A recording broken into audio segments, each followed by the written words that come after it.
What really happened? Join us as we explore some of the most intriguing European shipwrecks of the 20th century. If you enjoy this video, please click like, subscribe, and hit the alert bell. Share it with your friends, and let us know your thoughts by leaving a comment. Your support means the world to us.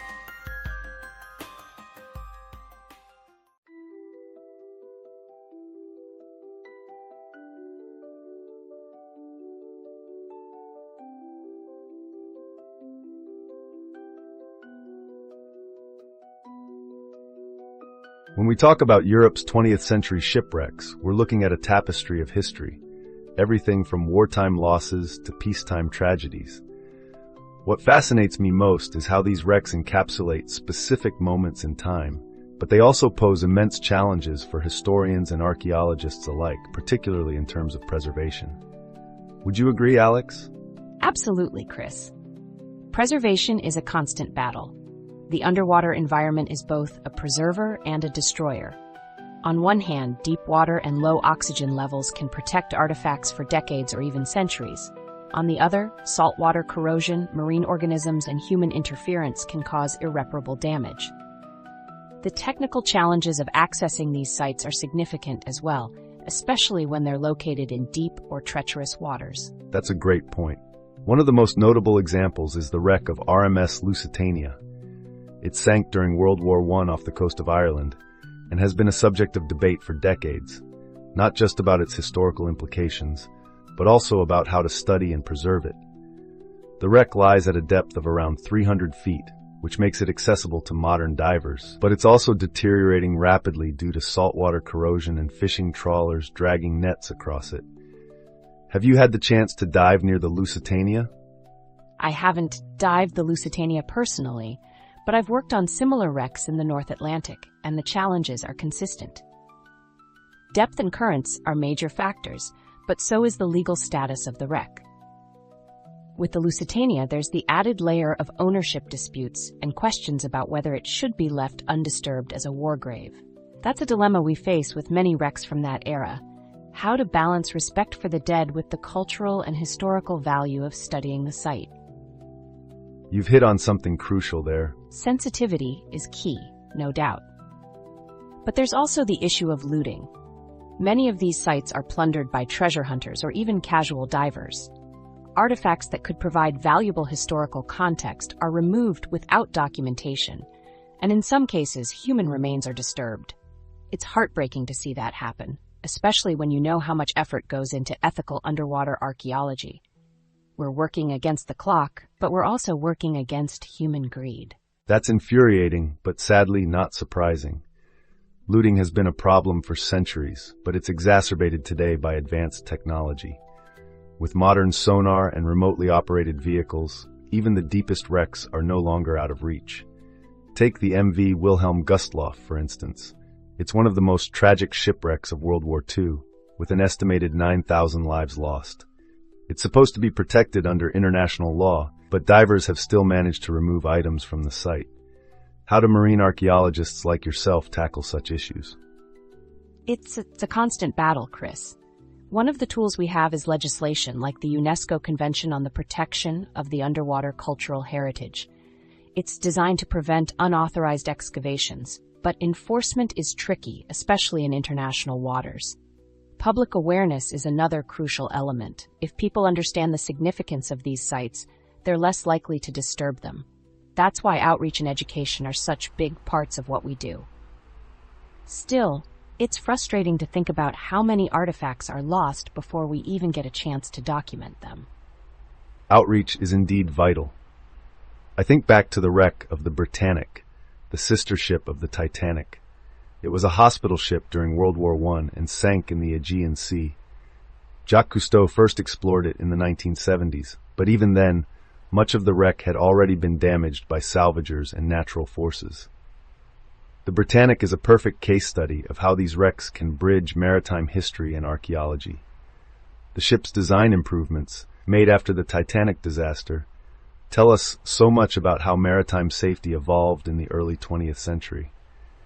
Have you worked on any sites with a similar historical narrative? I have, actually. One that comes to mind is the SS Thistlegorm, a British merchant ship sunk during World War II near the Red Sea. It's technically outside Europe, but its cargo, trucks, motorcycles, and wartime supplies offers an incredible snapshot of life during the war. Diving on the Thistlegorm is like stepping back in time, but preserving such a site is no small feat. The currents are strong and the wreck is a popular dive spot, which means more wear and tear over time. It's always a balancing act between making these sites accessible to the public and ensuring they're preserved for future generations. That's an excellent example. It highlights another important aspect, the cultural significance of these wrecks. They're time capsules, yes, but they're also symbols. The Thistlegorm represents the Allied supply chain during World War II, while the Wilhelm Gustloff serves as a stark reminder of the human cost of war. Even peacetime disasters like the MS Estonia, which sank in the Baltic in 1994, carry immense cultural weight. Studying these wrecks isn't just about artifacts or ship design, it's about understanding the human stories at their core. Couldn't agree more. The human element is what makes these sites so compelling and so challenging. When I was working on a wreck site in the Mediterranean, we found personal items like shoes and combs. It's impossible not to feel the weight of those discoveries. They remind you that these weren't just ships, they were lifelines, carrying people with hopes, fears, and stories. Balancing that emotional impact with the scientific rigor of archaeology is one of the hardest parts of the job. It's a delicate balance, for sure. And then there's the question of how we present these stories to the public. Documentaries, museum exhibits, even virtual reality reconstructions, these are all powerful tools, but they come with their own challenges. How do we convey the gravity of a site like the Wilhelm Gustloff without sensationalizing it? How do we ensure that the history is accurate and respectful? That's a tough one. I think the key is collaboration, bringing together historians, archaeologists, curators, and even descendants of those involved. Everyone has a piece of the puzzle, and when we work together, we can create narratives that are both accurate and impactful. Technology is a game changer here, too. High-resolution 3D mapping and photogrammetry allow us to document sites in incredible detail, which can then be used for educational purposes without disturbing the wreck itself. It's amazing how far technology has come. I remember when side-scan sonar was considered cutting edge, and now we're talking about autonomous underwater vehicles and AI-driven analysis. These tools are invaluable, especially for wrecks that are too deep or dangerous for divers. But they also raise new questions. For instance, if we can digitally reconstruct a wreck in its entirety, does that reduce the need for physical excavation? Or does it simply add another layer to the study? I'd say it adds another layer, Chris. Digital reconstructions are incredible for analysis and outreach, but they'll never replace the tactile experience of excavating a site. There's a level of detail you can only get by being hands-on. Textures, weights, even the way an artifact reacts to water. Plus, there's the thrill of discovery, which is what draws so many of us to this field in the first place. That said, digital tools are invaluable for sites that are too fragile or inaccessible. They're not a substitute, they're a complement. Well said, Alex. It seems that the more we learn about these wrecks, the more questions we uncover. That's the beauty of history, though. It's never static. Every dive, every artifact, every new piece of technology adds to our understanding. And with Europe's waters holding so many untold stories, I think we're just scratching the surface. Exactly, Chris. Each wreck is a chapter in a much larger story, and it's up to us to ensure those chapters are preserved and understood. The challenges are immense, but so are the rewards. There's something profoundly humbling about working on these sites, knowing that we're not just uncovering history, we're safeguarding it for the future. Europe's 20th century shipwrecks are a fascinating lens through which to explore a range of historical and cultural themes. The period saw an extraordinary number of maritime disasters, driven by both human conflict and the rapid technological advancements of the time. Where do you think we should begin, Alex? War-related shipwrecks or civilian maritime disasters? I think starting with war-related shipwrecks makes sense. The two world wars alone left an unparalleled maritime legacy. You have everything from naval battles to merchant ships sunk during supply runs, each carrying its own story. But it's not just the battles. The cultural and environmental impacts of these wrecks are still being studied. What's your take on the historical significance of these wartime losses? Absolutely. The world wars were transformative in so many ways, and the oceans became graveyards for countless ships. Take the Battle of Jutland in World War I, for example. It's not just about the numbers, over 250 ships involved, 25 sunk, but also what it tells us about the transition from traditional naval warfare to modern strategies. And then there's World War II, which expanded the scope to include U-boats, convoys, and coastal waters. These wrecks are almost like time capsules, aren't they? They really are. And from an archaeological standpoint, they provide a unique opportunity to study the technology of the era. For example, wrecks like the HMS Hood or the Bismarck show us the evolution of naval engineering from armor plating to weaponry. Plus, they often reveal personal artifacts, letters, uniforms, even food supplies, that give us a more intimate understanding of the lives of sailors. But I think we also need to address the environmental impact of these wrecks, especially the ones that still leak oil and other hazardous materials decades later. That's a great point. The environmental aspect often gets overlooked in historical discussions. Many of these wrecks, particularly oil tankers sunk during the wars, continue to pose risks to marine ecosystems.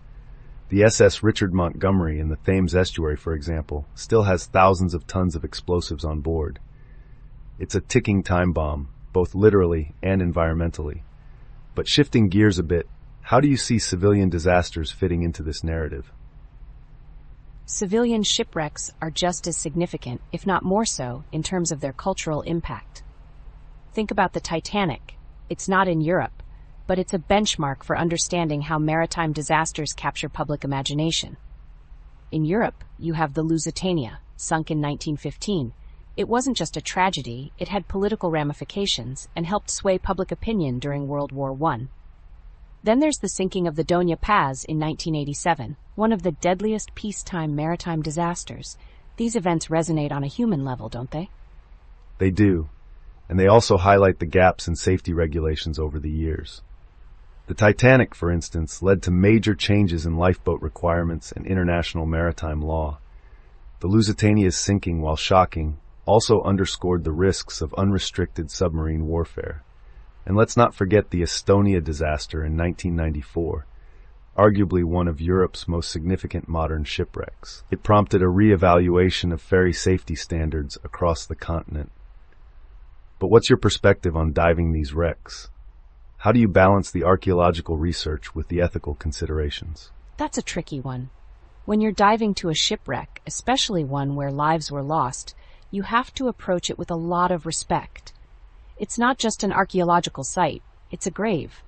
For instance, the wreck of the Britannic, the Titanic's sister ship, is a war grave, since it was serving as a hospital ship when it sank in 1916. There's a fine line between studying these wrecks for historical purposes and disturbing them. That's why UNESCO's Convention on the Protection of Underwater Cultural Heritage is so important. It sets guidelines for how we approach these sites. Those guidelines are crucial, especially when you consider the rise of recreational diving.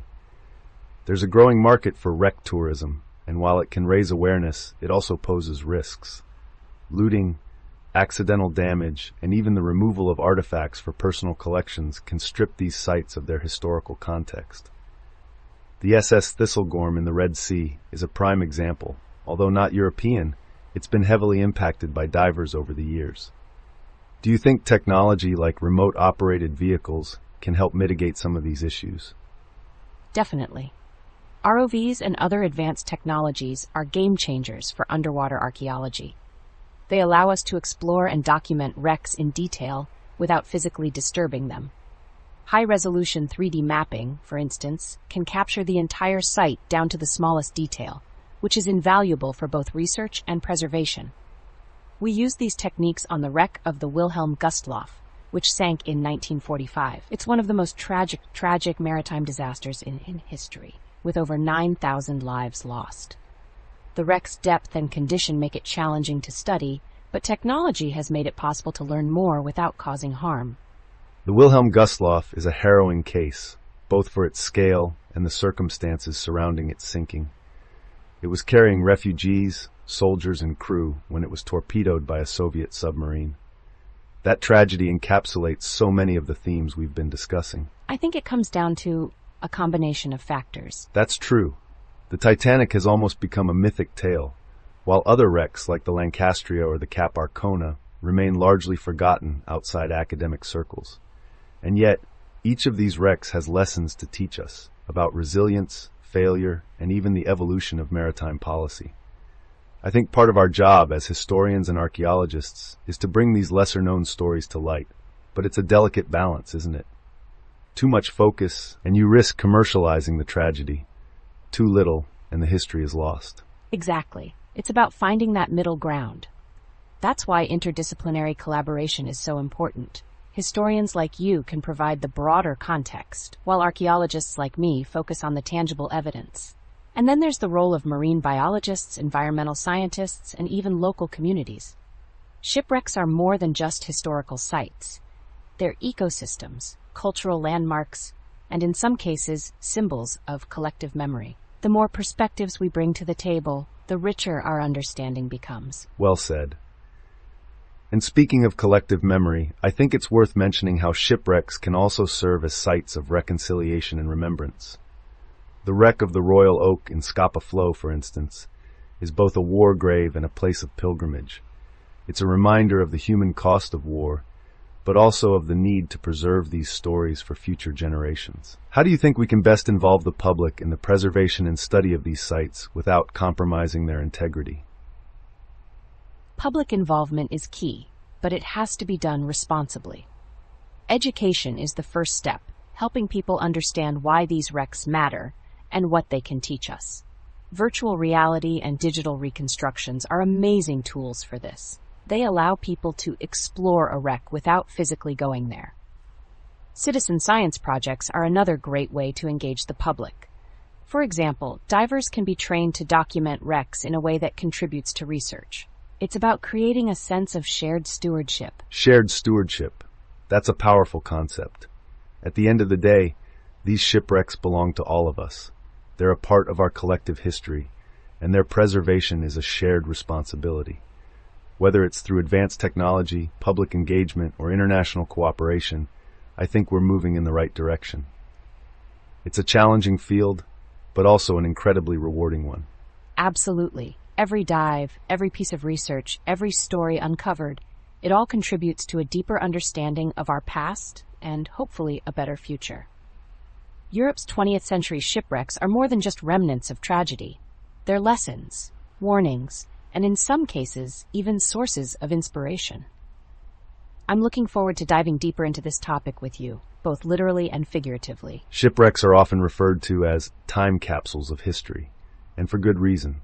They preserve a moment in time, often encapsulating the culture, technology, and society of an era. When we look at Europe's 20th century shipwrecks, we're not just talking about maritime disasters. We're looking at tangible remnants of world wars, economic shifts, and technological innovation.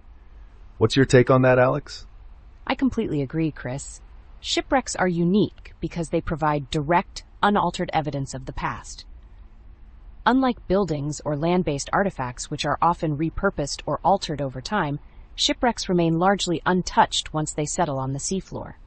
For instance, when I dove to the wreck of the SS Thistlegorm in the Red Sea, though not strictly European, it's a British World War II-era ship, it was like stepping into a snapshot of the war effort. Vehicles, boots, munitions, it all tells a story of the logistical challenges of wartime. Europe's waters are filled with similar examples, each offering its own narratives. Exactly. Take the Lusitania, for instance. Its sinking in 1915 was pivotal in turning public opinion against Germany during World War I. It wasn't just a disaster. It became a political tool, a symbol of civilian vulnerability during wartime. The wreck itself, lying off the coast of Ireland, is more than a graveyard. It's a historical document that can help us understand the geopolitical tensions of the time. But what I find fascinating is how these wrecks also reflect technological advancements. The Lusitania was one of the fastest and most luxurious liners of its time, representing the peak of maritime innovation before the war shifted priorities. Have you explored any wrecks that similarly highlight technological progress? Absolutely. One that comes to mind is the Wilhelm Gustloff, which lies in the Baltic Sea. It was a German passenger liner turned military transport ship during World War II. When it was sunk by a Soviet submarine in 1945, it became one of the deadliest maritime disasters in history. Over 9,000 people, many of them refugees, lost their lives. Diving on it is challenging, not only because of its depth, but also due to the emotional weight of the site. From a technological perspective, the ship represents a transitional phase in shipbuilding, designed initially for peacetime luxury but later retrofitted for wartime utility. It's a stark reminder of how ships were adapted to meet the demands of war. What about you? Any wrecks that strike you as particularly emblematic of their era? The Titanic is, of course, the most famous example, though it sank just before the 20th century truly got underway. However, its legacy carried well into the 1900s, influencing maritime safety regulations and shipbuilding standards. Moving further into the century, the wreck of the Britannic, Titanic's sister ship, comes to mind. It was converted into a hospital ship during World War I and sank in the Aegean Sea after hitting a mine. What's intriguing about the Britannic is how it reflects the advancements made after the Titanic disaster. Improved lifeboat protocols, for instance, but also the persistent vulnerabilities of even the most advanced ships of the time. I'd argue that these wrecks collectively chart the evolution of maritime engineering in response to both peacetime ambitions and wartime necessities. How do you think the cultural significance of these wrecks compares to their technological aspects? That's a fascinating point. I think the cultural significance often overshadows the technological story, but both are equally important. For example, the Andrea Doria, which sank off the coast of Italy in 1956, is remembered as the Titanic of the Mediterranean. Its luxurious design symbolized post-war Italian elegance and economic recovery. But the wreck also raises questions about navigational safety, as its collision with the Stockholm highlighted the limitations of radar technology and communication protocols at the time. Diving on it, you can see the opulence in the design, the chandeliers, the grand staircases, but you're also reminded of the human cost and the gaps in safety measures. It's a perfect blend of cultural and technological narratives. Do you think there's enough public awareness about the stories these wrecks tell? Sadly, I don't think so. While the Titanic is almost universally known, many other significant wrecks remain obscure to the general public. Take the HMS Hampshire, for example. It sank in 1916 off the coast of Scotland while carrying Lord Kitchener, a key figure in Britain's World War I efforts. The loss of Kitchener was a major blow to British morale, and the wreck is steeped in conspiracy theories. Was it a German mine or sabotage? Yet, outside of military historians and maritime enthusiasts, few people know about it. These wrecks are like submerged chapters of our history books, waiting to be read. How do you think we can bridge that gap and bring these stories to a wider audience? I think one way is through technology, specifically 3D mapping and virtual reality. Imagine being able to dive to a wreck like the HMS Hampshire from the comfort of your home. Detailed photogrammetry and VR could allow people to explore these sites without disturbing them, preserving their integrity while making history accessible. Documentaries also play a crucial role. The success of films and series about the Titanic shows there's public interest in these stories. It's just a matter of presenting them in engaging ways. I've been involved in projects where we've used ROVs to capture high-definition footage of wrecks, and the reactions from non-specialists are always overwhelming. It's like they're seeing history come alive. What's your opinion on the ethical considerations of making these wrecks more accessible? That's a tricky balance. On one hand, making these sites accessible can educate people and generate interest in maritime history. On the other hand, many of these wrecks are war graves or sites of immense human tragedy. Take the wrecks around Scapa Flow in Scotland, for instance. They're the remains of the German high seas fleet, scuttled at the end of World War I. While they're incredible sites for divers, they're also grave sites for hundreds of sailors. There's a responsibility to approach these wrecks with respect and sensitivity. Commercial exploitation, like salvaging artifacts for profit, is another ethical gray area. How do you approach these challenges in your work? Respect is absolutely key. When I'm diving on a wreck, I always remind myself that I'm entering a sacred space. Whether it's a warship or a passenger liner, these sites are often the final resting places of people. That's why I advocate for non-invasive exploration methods. Technology like ROVs and AUVs allows us to study these wrecks without physically disturbing them. I've worked on projects where we've mapped entire wrecks without removing a single artifact. That said, there are times when recovery is justified, like when artifacts are at risk of being looted or deteriorating beyond recognition. In such cases, the goal should always be to preserve history for future generations, not for personal or commercial gain. What's your stance on artifact recovery? I think it's a fine line. Artifacts can provide invaluable insights into the past, but the context in which they're found is just as important as the objects themselves. Removing an artifact from a wreck without proper documentation can strip it of its historical significance. That's why I believe in a multidisciplinary approach, involving historians, archaeologists, and conservationists to ensure that any recovery is done responsibly. The Enigma machines recovered from U-boat wrecks during World War II are a good example. They've enhanced our understanding of wartime cryptography, but they were retrieved with care and studied in context. However, I think we also need to consider the perspectives of the countries or communities connected to these wrecks. How do you handle that aspect in your work? Collaboration with local communities and stakeholders is essential. A wreck isn't just a historical artifact. It's often a part of a community's heritage.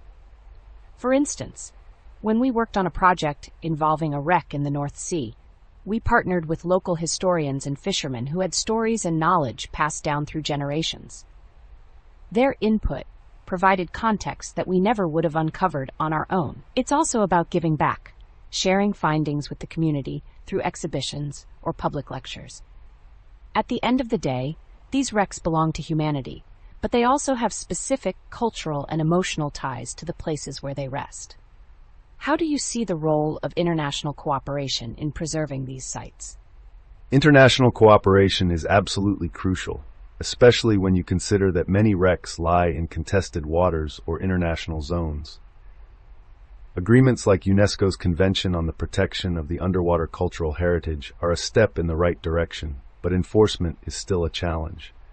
For example, the wrecks from the Battle of Jutland in the North Sea involve multiple nations, Britain, Germany, and Denmark, to name a few. Preserving these sites requires collaboration, not just between governments, but also among researchers, divers, and even the shipping industry.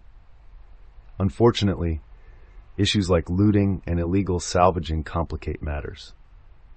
What do you think can be done to tackle those challenges? Education and awareness are key. Many looters don't fully understand the historical or cultural significance of what they're taking. By raising public awareness about the importance of preserving these sites, we can foster a sense of collective responsibility. Legislation also needs to be stronger. While international treaties exist, enforcement often depends on local authorities, who may lack the resources or expertise to protect these sites effectively. Technology can help here as well. Satellite monitoring and underwater drones can be used to keep an eye on wrecks in real time. But ultimately, it's about changing attitudes. If people see these wrecks as shared heritage rather than just potential treasure troves, we'll be in a much better position to protect them. What's your vision for the future of shipwreck preservation? My vision would be a world where shipwrecks are universally recognized as invaluable historical assets, deserving of the same respect and protection as monuments on land. I'd love to see more interdisciplinary collaborations between historians, archaeologists, engineers, and even artists to interpret these sites in innovative ways. Imagine virtual museums where people can explore shipwrecks in immersive detail, or international research hubs dedicated solely to underwater cultural heritage. But most importantly, I think we need to instill a sense of stewardship in the next generation. If we can inspire young people to care about these underwater time capsules, we'll ensure their preservation for years to come. What about you, Alex? What's your ultimate goal in this field? For me, it's about telling the stories that these wrecks hold. Each one is a chapter in the larger narrative of human history, and I want to make those stories accessible to as many people as possible. Whether it's through diving, research, or public outreach, my goal is to ensure that these sites are not only preserved, but also understood and appreciated. And like you, I believe education is the key. If we can show people the value of what lies beneath the waves, we can build a future where shipwrecks are protected not just by law, but by a shared sense of responsibility and wonder. The early 20th century was a fascinating yet perilous era for maritime ventures in Europe. The rapid expansion of transatlantic travel, combined with technological advancements, created conditions ripe for both innovation and disaster. Do you think the sheer scale of shipbuilding at the time played a role in the frequency of maritime disasters, Alex? Absolutely, Chris. The scale was unprecedented. Shipbuilders were racing to construct larger, faster, and more luxurious vessels, often at the expense of safety. The Titanic is the obvious example, but there were many other lesser-known incidents that stemmed from overambition. What's your take on how this industrial race impacted safety regulations? Safety regulations, if we can even call them that back then, were woefully inadequate. The international community hadn't yet established cohesive standards. The Titanic disaster in 1912 was a wake-up call, leading to the first International Convention for the Safety of Life at Sea in 1914. Before that, ship owners and builders largely self-regulated, prioritizing profit and prestige over safety. But I wonder, Alex, from your dives, have you seen evidence of this prioritization in the wreckage? Oh, absolutely. When you examine wrecks from that era, you can see the compromises. For instance, hull plating on many vessels was often thinner than it should have been, especially near the waterline, in an attempt to reduce weight and increase speed. And lifeboat capacity, don't even get me started. It was as if they assumed the ships were unsinkable. But beyond construction flaws, what role do you think overconfidence in technology played? Overconfidence was a massive factor. The era was marked by a belief in human ingenuity as nearly infallible.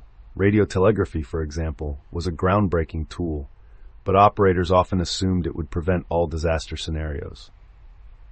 The SS Republic in 1909 is a good example. Despite sending out distress signals, help arrived too late. They underestimated the unpredictability of the sea. Would you say that same arrogance extended to navigation and crew training? Without a doubt, many captains relied too heavily on their ship's technological features, like watertight compartments or advanced engines, while neglecting the fundamentals of seamanship. I've studied wrecks where human error was glaringly obvious: poor charting, misread signals, or simply ignoring ice warnings. The North Atlantic, in particular, was perilous. Do you think the sheer amount of maritime traffic in European waters at that time added to the chaos? It's undeniable. European waters were some of the busiest in the world, especially with the rise of emigration and trade. Ports like Southampton, Hamburg, and Liverpool were bustling hubs. The density of ships increased the risk of collisions, especially in foggy or stormy conditions. The SS Norge disaster in 1904 comes to mind. It struck a rock due to navigational errors in crowded waters. But I wonder, Alex, aside from human factors, how much do you think environmental conditions contributed? Oh, environmental conditions were a huge factor, especially in the North Atlantic and North Sea. Icebergs, unpredictable storms, and rough seas were constant threats. When I dove the wreck of the RMS Lusitania, for instance, the visibility and currents were still challenging even a century later.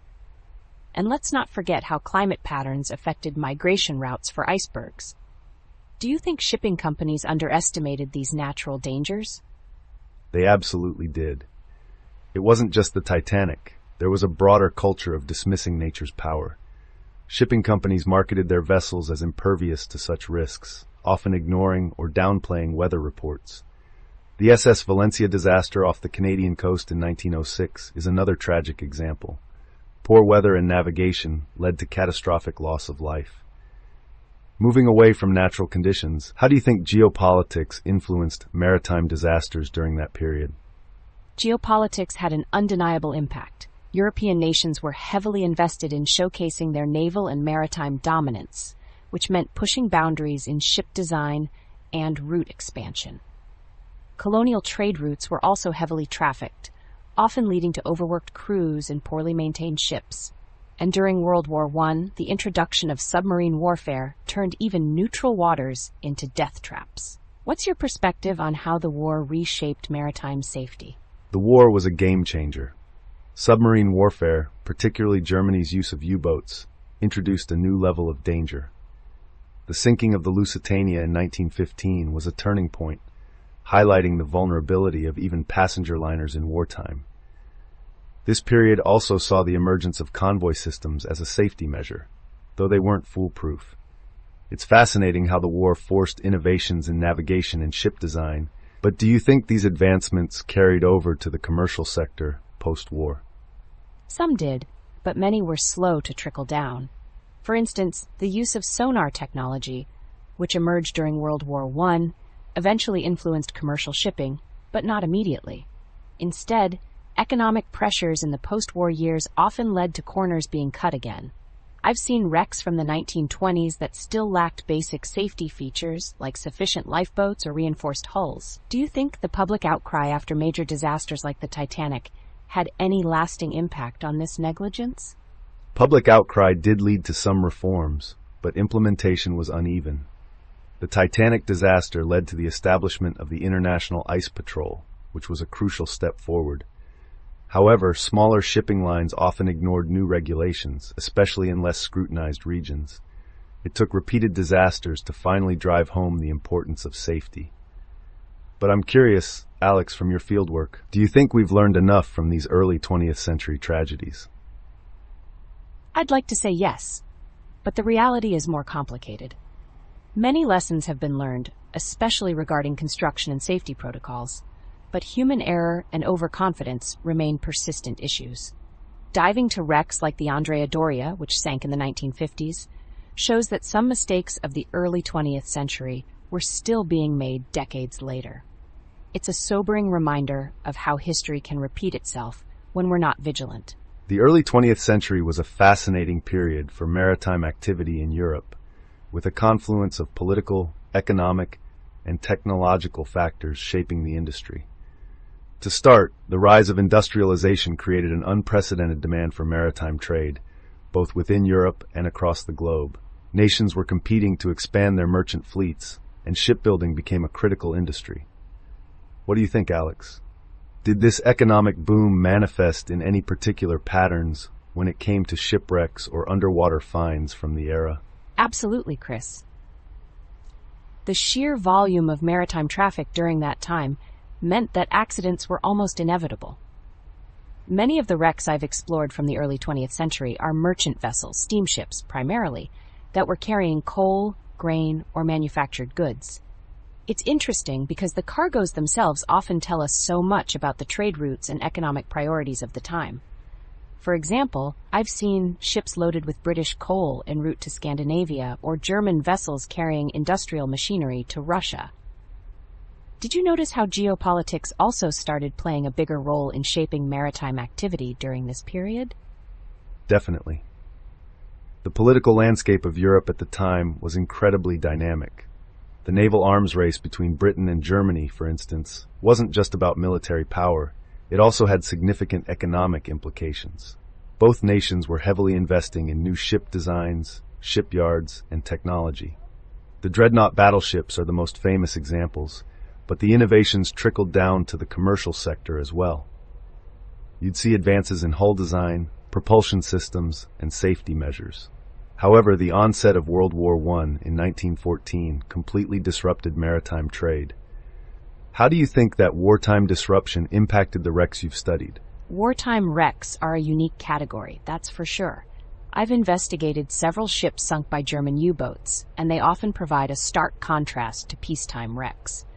Many of them were merchant vessels requisitioned for military purposes, which means they were carrying both civilian cargo and wartime supplies.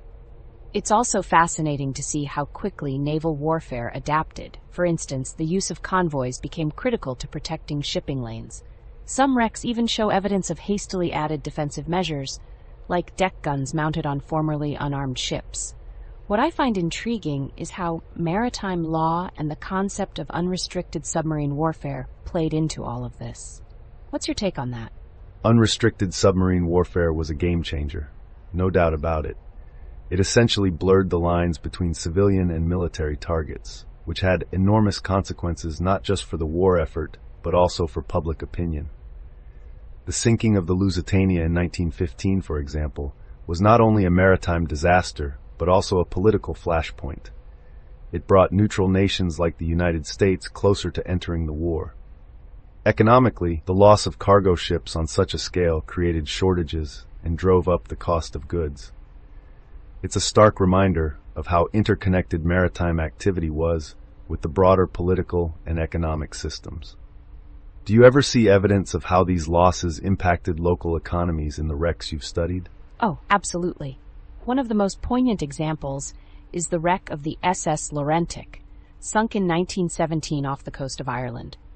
It was carrying gold bullion intended to pay for war supplies, and while much of the gold was salvaged, the loss undoubtedly delayed crucial financial transactions. On a smaller scale, fishing communities near wreck sites often suffered when shipping lanes were disrupted or when naval mines made certain areas too dangerous to navigate. You can even see this in the artifacts recovered, fishing nets snagged on wrecks or tools abandoned in haste. It's a stark reminder of how closely tied local livelihoods were to maritime activity. But Chris, how do you think the broader economic trends of the time, like the shift towards globalization, influenced maritime commerce? The early 20th century was really the dawn of modern globalization. Advances in transport and communication, like the widespread use of the telegraph and the expansion of railway networks, enabled more efficient integration of global markets. Maritime commerce was the backbone of this system. The opening of the Kiel Canal in 1895 and the ongoing importance of the Suez Canal drastically shortened trade routes, making shipping faster and more cost-effective. This period also saw the rise of multinational shipping companies, like the British Cunard Line or the German Hamburg America Line, which were essentially the logistics giants of their day.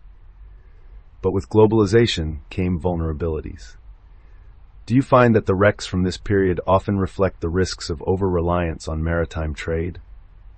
Without a doubt. Many of the ships I've investigated were part of vast trading networks, and their loss often had ripple effects. Take the wreck of the SS Arabic, sunk by a U-boat in 1915. It wasn't just the ship that was lost, it was the goods it carried, the contracts that couldn't be fulfilled, and the insurance claims that followed. It's a stark reminder of how fragile these systems could be. On the other hand, the wrecks also highlight incredible resilience. I've seen evidence of makeshift repairs on ships that had been damaged but kept sailing because the demand for goods was so high. It's a testament to the ingenuity of the crews and the sheer necessity of keeping maritime trade moving. Chris, do you think the technological advancements of the time were enough to keep up with these growing demands and challenges? That's a great point, Alex. Technological advancements were certainly transformative, but they often struggled to keep pace with the growing scale of maritime activity. Steam turbines, for example, revolutionized ship propulsion, making vessels faster and more efficient. But this also meant that ships grew larger and more complex, which introduced new risks.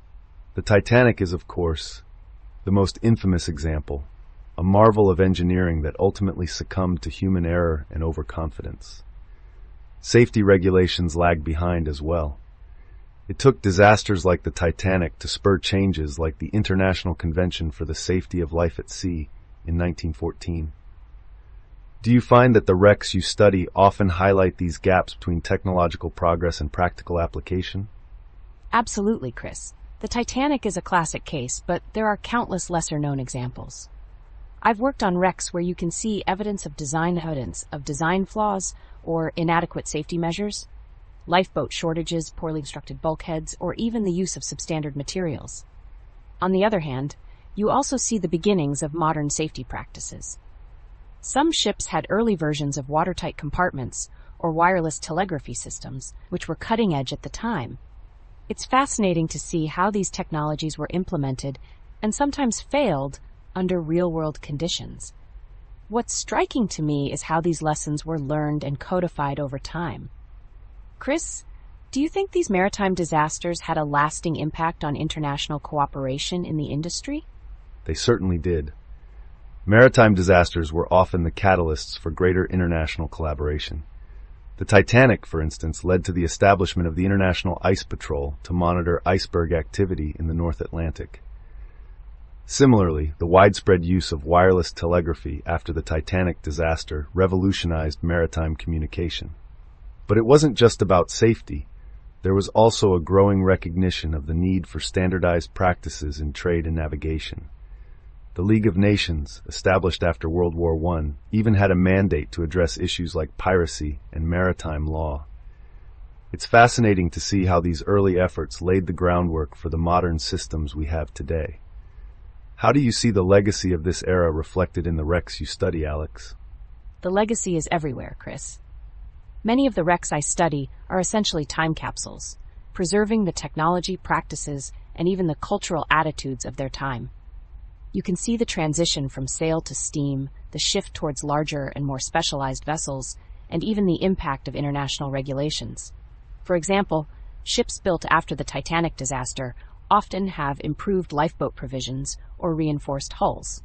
It's a reminder of how much maritime activity reflects broader societal changes. And of course, each wreck tells its own story, whether it's a forgotten cargo ship or a famous liner. It's these stories that make studying maritime history so endlessly fascinating. The early 20th century was a fascinating period for maritime history. It was a time when we saw a significant transition from traditional sailing ships to steam-powered vessels. Europe, being at the forefront of industrial innovation, played a pivotal role in this maritime evolution.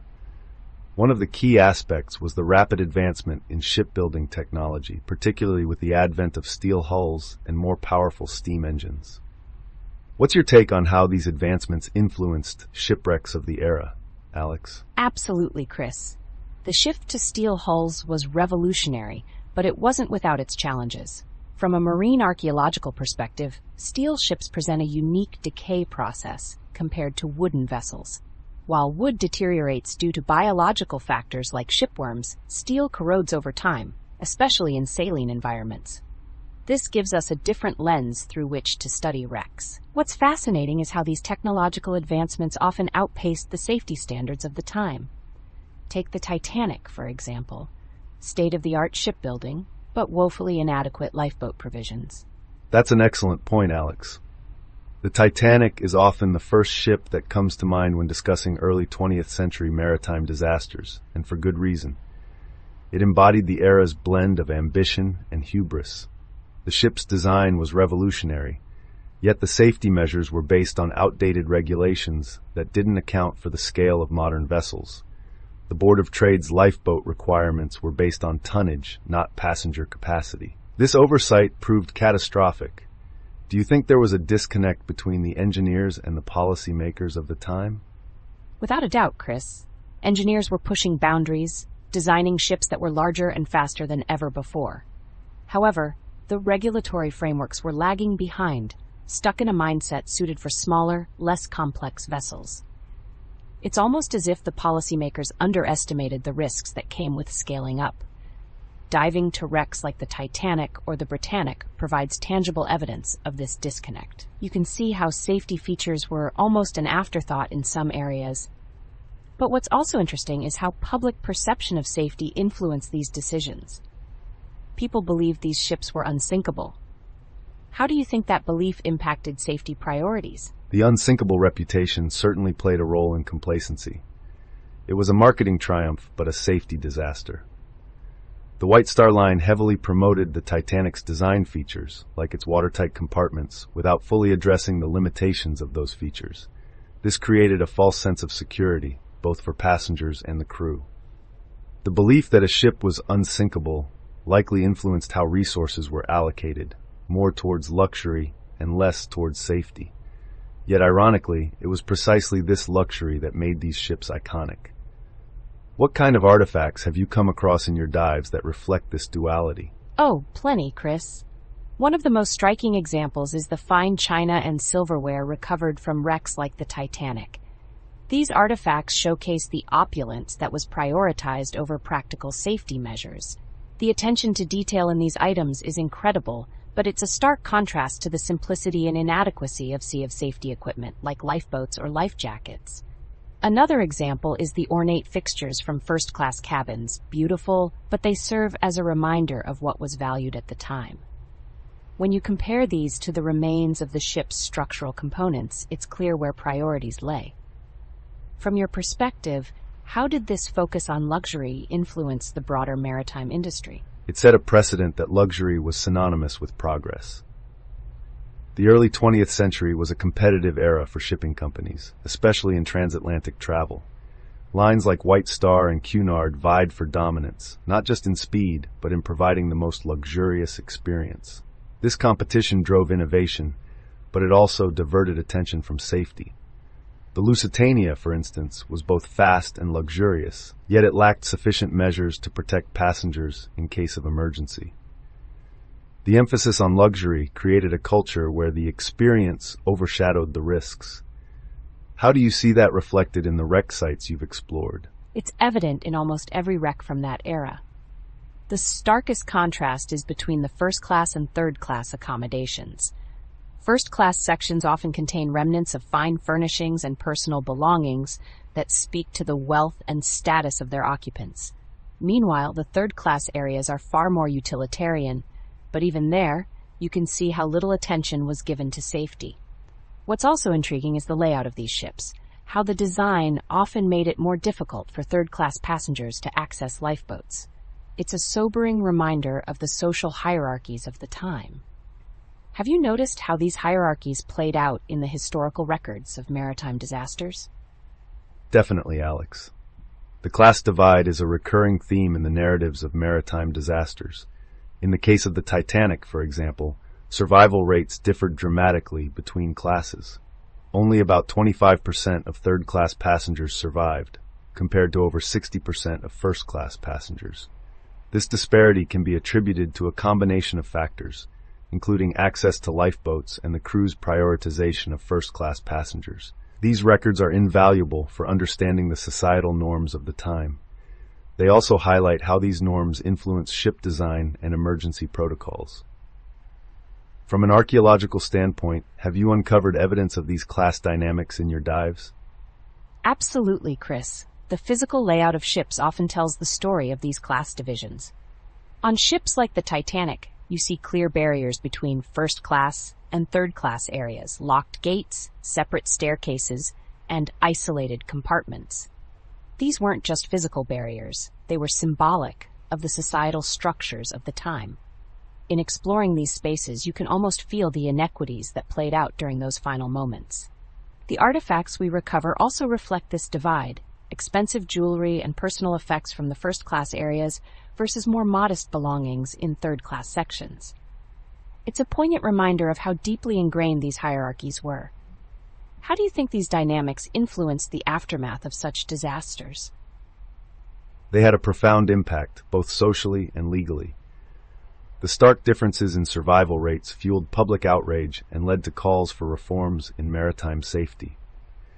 The Titanic disaster, for instance, resulted in the establishment of the International Convention for the Safety of Life at Sea in 1914.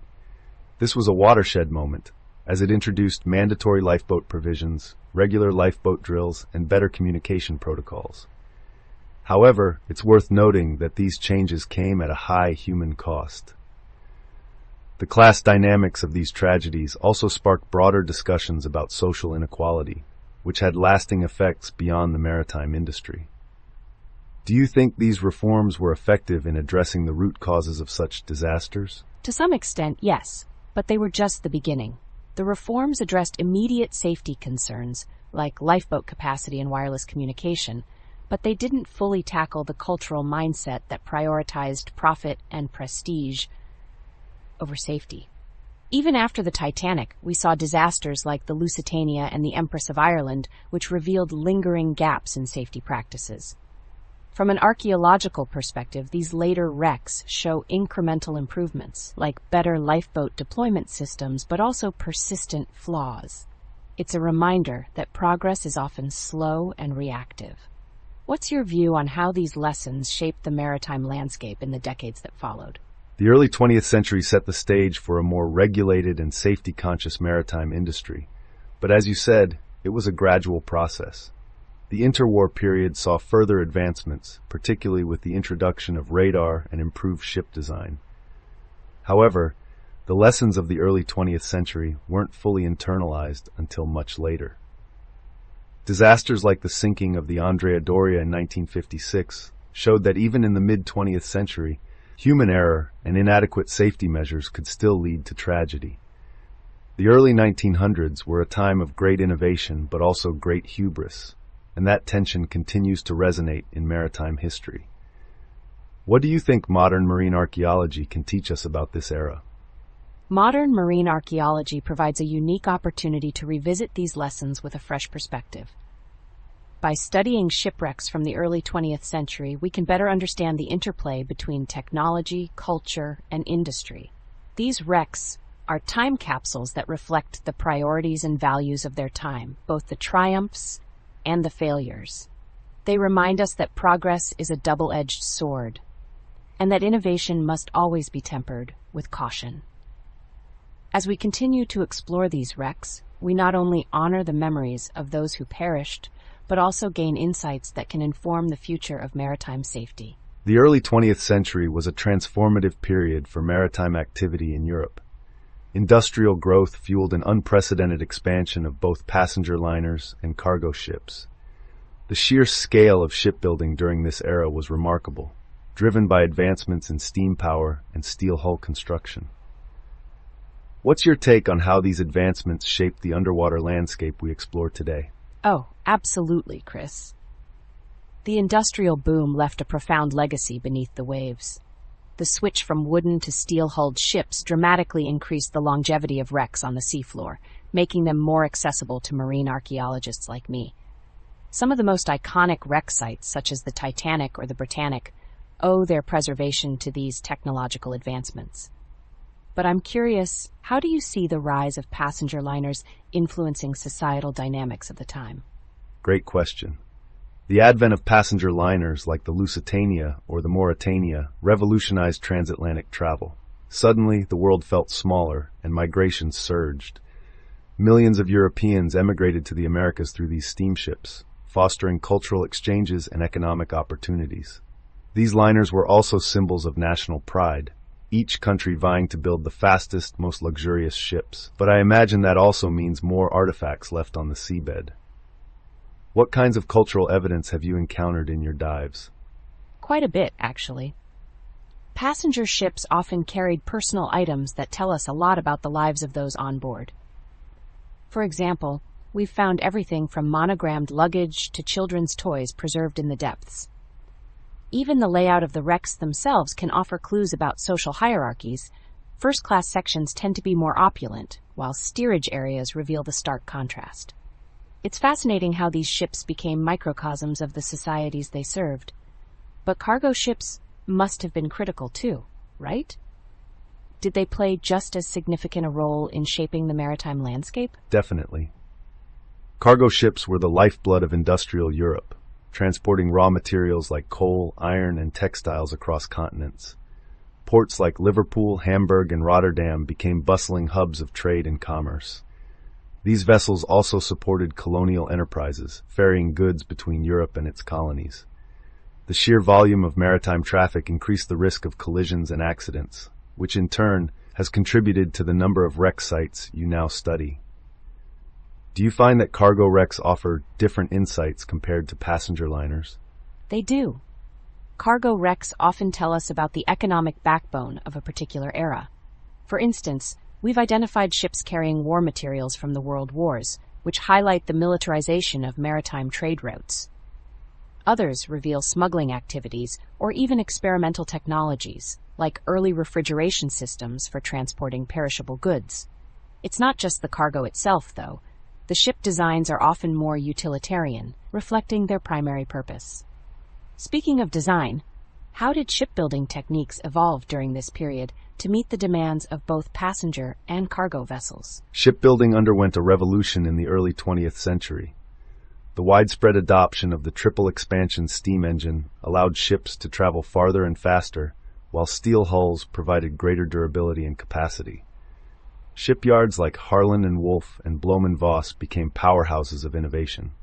The emphasis on speed and luxury for passenger liners contrasted with the rugged efficiency of cargo ships, yet both types benefited from shared advancements. I imagine these innovations make a big difference when you're exploring wrecks. Does the construction material or design impact their condition underwater? Without a doubt. Steel-hulled ships tend to hold up much better than their wooden predecessors, though corrosion is always an issue. We often find that the shape of the hull can influence how sediment accumulates around a wreck, which affects preservation. For example, some wrecks are almost completely buried, while others remain exposed, eroded by currents. The larger ships, like ocean liners, often create their own ecosystems, attracting marine life that can further alter the wreck over time. What about the human element, though? How did maritime disasters of this era influence public perception of safety?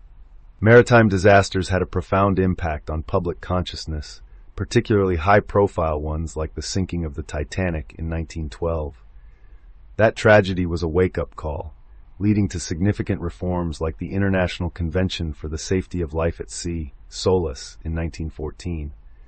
The public began demanding better lifeboat provisions, improved communication systems like wireless telegraphy, and more rigorous safety drills. These changes dramatically altered the operational standards of ships. But I wonder, do these safety measures make it easier or harder for you to study wrecks from this era? It's a mixed bag. On one hand, safety features like watertight compartments can preserve sections of a wreck, making it easier to study specific areas. On the other hand, the very precautions that saved lives, like lifeboats being deployed, often mean fewer personal artifacts are left behind. It's a trade-off, really. But disasters like the Titanic also led to better documentation and mapping of ship routes, which helps us locate wrecks more precisely. Speaking of routes, how did the competition between nations and shipping lines shape the maritime landscape? The competition was fierce. Companies like Cunard and White Star Line were locked in a battle for supremacy, with each trying to outdo the other in terms of speed, size, and luxury. This rivalry wasn't just about business, it was a matter of national prestige. Governments often provided subsidies or incentives to these companies, seeing them as extensions of their national influence. The focus on speed in particular sometimes led to risky decisions, such as maintaining high speeds in iceberg-prone waters. It's a testament to how geopolitical factors influenced maritime practices. Do you find evidence of this competition in your wreck explorations? Absolutely. You can often see it in the construction of the ships themselves. For instance, some liners were designed with sleek, hydrodynamic hulls to maximize speed, while others prioritized passenger comfort with grand dining rooms and state-of-the-art amenities. It's also evident in the branding. Logos, ship names, even the china used on board, all reflect the era's competitive spirit. These details help us piece together the broader story of a wreck. But I'm curious, how did geopolitical tensions, like those leading up to the World Wars, disrupt or reshape this maritime boom? Geopolitical tensions had a massive impact. The outbreak of World War I in 1914 marked a turning point, as many passenger and cargo ships were requisitioned for military use. Luxury liners were converted into troop transports or hospital ships, while cargo vessels became critical for supplying armies. The war also introduced new threats like submarine warfare, which led to the sinking of countless merchant ships. These losses were devastating economically, but also enriched the underwater landscape you study. What challenges do wartime wrecks pose compared to peacetime ones? Wartime wrecks are often more complex to study due to the presence of unexploded ordnance or hazardous materials like oil and chemicals. They also tend to be more fragmented, as many were sunk by torpedoes or mines. However, they offer unique insights into naval technology and wartime logistics. For example, we've explored wrecks that still contain military equipment, giving us a snapshot of the era's warfare strategies. It's sobering work, though, knowing that many of these sites are also war graves. How do you think the cultural memory of these shipwrecks has evolved over time? The cultural memory of shipwrecks has certainly shifted. Initially, they were often seen as tragedies or failures, but over time, many have become symbols of resilience or cautionary tales. The Titanic, for instance, has been romanticized in popular culture, while others, like the Lusitania, have been remembered for their political implications. These narratives shape how we preserve and study these sites, but I imagine they also influence public interest in your work. Do you find that certain wrecks draw more attention or funding than others? Definitely. High-profile wrecks like the Titanic or warships from major battles tend to attract more attention and resources, both from researchers and the public. That said, lesser-known wrecks are just as valuable for understanding the broader maritime landscape. They can reveal everyday aspects of life or trade that don't make it into the history books. Balancing public interest with academic priorities is always a challenge. But at the end of the day, every wreck has a story worth telling. The RMS Titanic was a marvel of early 20th century engineering, a paragon of luxury and modernity at the time. It was constructed at the Harland and Wolff shipyard in Belfast, Ireland, under the watchful eye of Lord Pirrie and the White Star Line. The ship was designed by Thomas Andrews, and it was one of the largest and most opulent ocean liners ever built. At 882 feet in length, and with a gross tonnage of over 46,000, Titanic was not only massive, but also boasted cutting-edge technology for its time. Its hull was divided into 16 watertight compartments, which led to the marketing claim that the ship was practically unsinkable. Ironically, this very design played a role in its undoing. The Titanic embarked on its maiden voyage from Southampton on April 10, 1912, with stops in Cherbourg, France, and Queenstown, now Cobh, in Ireland. It was bound for New York City, carrying a mix of wealthy first-class passengers, eager emigrants in third class, and a capable crew. There were approximately 2,024 people aboard. The ship was a floating microcosm of society, with its luxurious first-class accommodations starkly contrasting with the more modest third-class quarters. The collision with the iceberg occurred on the night of April 14, 1912, at 11. Over the next 2 hours and 40 minutes, the ship sank in the North Atlantic Ocean, about 400 miles south of Newfoundland. Tragically, the Titanic only carried enough lifeboats for about half the people aboard, a shortfall exacerbated by outdated maritime safety regulations. The crew's lack of lifeboat drills and confusion during the evacuation led to many lifeboats being launched only partially filled. Of the 2,224 people on board, only about 710 survived. It was one of the deadliest maritime disasters in history. I couldn't agree more, Chris. The Titanic truly encapsulates so many facets of maritime history, from overconfidence in engineering to the tragic human cost of systemic failures. As a marine archaeologist, I've had the privilege of studying the wreck firsthand during several dives. What's striking is how much the physical remains of the ship tell the story of its demise. The bow, buried deep in silt, is almost eerily well preserved, while the stern is a chaotic jumble of twisted metal, a testament to the violent breakup as the ship sank. You can almost feel the trauma of that night in the wreck itself. One of the most poignant details, I think, is the debris field scattered around the site. Personal belongings, dishes, shoes, all of these artifacts offer a window into the lives of the passengers and crew. You see the human side of the tragedy in these items. For example, I've come across leather suitcases still intact due to the tannins in the leather, which inhibit microbial decay. Inside you can find clothing, letters, and even photographs, frozen in time at the bottom of the ocean. That's fascinating, Alex. The preservation of personal items really does bring the human aspect of the Titanic disaster to life. I'm curious, what's your perspective on the ethical considerations of studying the wreck site? After all, the Titanic is both a historical artifact and a grave site for over 1,500 people. How do you balance the scientific pursuit of knowledge with the need to show respect for those who perished? That's an excellent question, Chris, and one that every marine archaeologist grapples with when dealing with a site like the Titanic. For me, it starts with treating the wreck with the utmost respect. When we document or recover artifacts, it's done with the intention of preserving history, not exploiting it. The wreck site is protected under UNESCO guidelines, and many countries, including the US and the UK, recognize it as a maritime memorial. We work closely with historians, conservators, and even descendants of Titanic passengers to ensure our work honors the memory of those who were lost. For instance, during one of our expeditions, we focused on creating a detailed 3D map of the wreck using sonar technology and remotely operated vehicles. This allowed us to study the site without disturbing it physically. Advances like this are crucial because they let us learn more about the Titanic's condition and the forces that led to its sinking without compromising the sanctity of the site. It's a delicate balance, right? But I believe it's possible to pursue knowledge in a way that is respectful and ethical. That's a great point, Alex. I imagine the use of technology has revolutionized how we study shipwrecks like the Titanic. The 3D mapping you mentioned must provide incredible insights into the structural integrity of the wreck. Given that the Titanic has been submerged for over a century now, what can you tell us about its current state? Is it deteriorating as rapidly as some reports suggest? Unfortunately, yes, the Titanic is deteriorating at a significant rate. The wreck is situated at a depth of about 12,500 feet, and the conditions at that depth are incredibly harsh.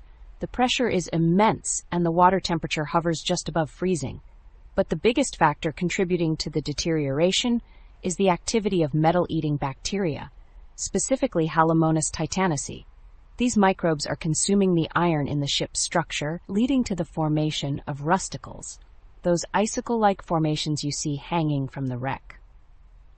While rusticles are fascinating from a biological standpoint, they're also a sign of the ship's gradual decay. In some areas, entire sections of the ship have collapsed. For example, the captain's bathtub, once an iconic image of the wreck, is now gone, consumed by time and bacteria. It's a sobering reminder that the Titanic won't be with us forever. That's why documentation is so important. Every dive, every photograph, every scan contributes to a permanent record of the Titanic as it exists today, ensuring that future generations can study and learn from it even after the wreck is gone. That inevitability really underscores the importance of your work, Alex. The Titanic has such a profound place in collective memory, not just as a disaster, but as a symbol of human ambition and fragility. Do you think there are still lessons to be learned from the Titanic, even over a century later? Absolutely, Chris. The Titanic is a cautionary tale on so many levels. It highlights the dangers of hubris, how overconfidence in technology can lead to catastrophic consequences. It also underscores the importance of safety regulations and the need to prioritize human lives over economic or aesthetic considerations. The disaster led to significant changes in maritime law, such as the requirement for ships to carry enough lifeboats for all passengers and the establishment of the International Ice Patrol to monitor iceberg activity. But beyond the practical lessons, there's something deeply human about the Titanic's story. It's a reminder of our vulnerability in the face of nature, of the fleeting nature of life, and of the importance of compassion and bravery. The stories of people like the musicians who played to calm passengers, or the engineers who stayed at their posts to keep the lights on, are incredibly moving. They remind us that even in the darkest moments, there's room for heroism and humanity. The sinking of the Titanic has long been a topic of fascination, not just because of the scale of the disaster, but because of the deeply human stories that emerged from it. One thing I've always found compelling is how the survivor accounts often differ in tone and detail. Some spoke of heroism and sacrifice, while others described chaos and despair. What's your take on this, Alex? Have you found that survivor narratives help you contextualize the wreck when you dive to sites like Titanic? Absolutely, Chris. Survivor stories are like windows into the human experience of that night. When I first studied the accounts of Violet Jessup, for example, she survived Titanic, Britannic, and even an earlier collision aboard Olympic, it gave me a sense of how these disasters were lived through, not just recorded as events. When I dive to wrecks, I often think about those personal narratives. They make the cold, rusting steel feel alive, like it carries echoes of the people who were aboard. I remember reading an account from a steward who helped load lifeboats. He described the haunting sound of the band playing as the ship sank. It's eerie to imagine that while descending into the wreck. Yes, the music is such a powerful image. If I recall correctly, the band played a mix of lively and somber tunes to try to keep passengers calm. There's some debate about whether their final song was Nearer My God to Thee, but regardless of what it was, the very act of continuing to play as the ship went down is a remarkable testament to human resolve. I often wonder how the public processed those stories at the time. The band became heroes in the press, and their actions were romanticized, but I wonder if we lose sight of the fear they must have felt. That's a great point. The public reaction in 1912 was layered with a mix of admiration and outrage. The heroism of figures like the band was highlighted, but there was also intense scrutiny about the lack of lifeboats and the class-based survival disparities. Many of the survivors' accounts reflect that inequality vividly. I remember reading about third-class passengers struggling to find their way to the lifeboats because of locked gates and language barriers. When I explore wrecks like Titanic, I often think about those passengers and what their last moments must have been like. It's sobering to see artifacts like shoes or dishes lying on the seabed and realize they were once part of someone's everyday life. The artifacts are indeed haunting reminders. It's interesting that you mentioned third-class passengers because their plight really underscores the systemic issues of the time. The Titanic's design was a marvel of luxury and technology, but it also reflected the stark class divisions of Edwardian society. Survivors from first class, like the unsinkable Molly Brown, were often celebrated in the media, while the stories of third-class passengers were largely overlooked. Even today, when we think of Titanic, the focus tends to be on the grandeur of the ship and the wealthy passengers, rather than the struggles of the less fortunate. True, though I think that's slowly changing as marine archaeology and public interest evolve. When we dive to the Titanic wreck, we're not just looking at the grand staircase or the opulent staterooms anymore.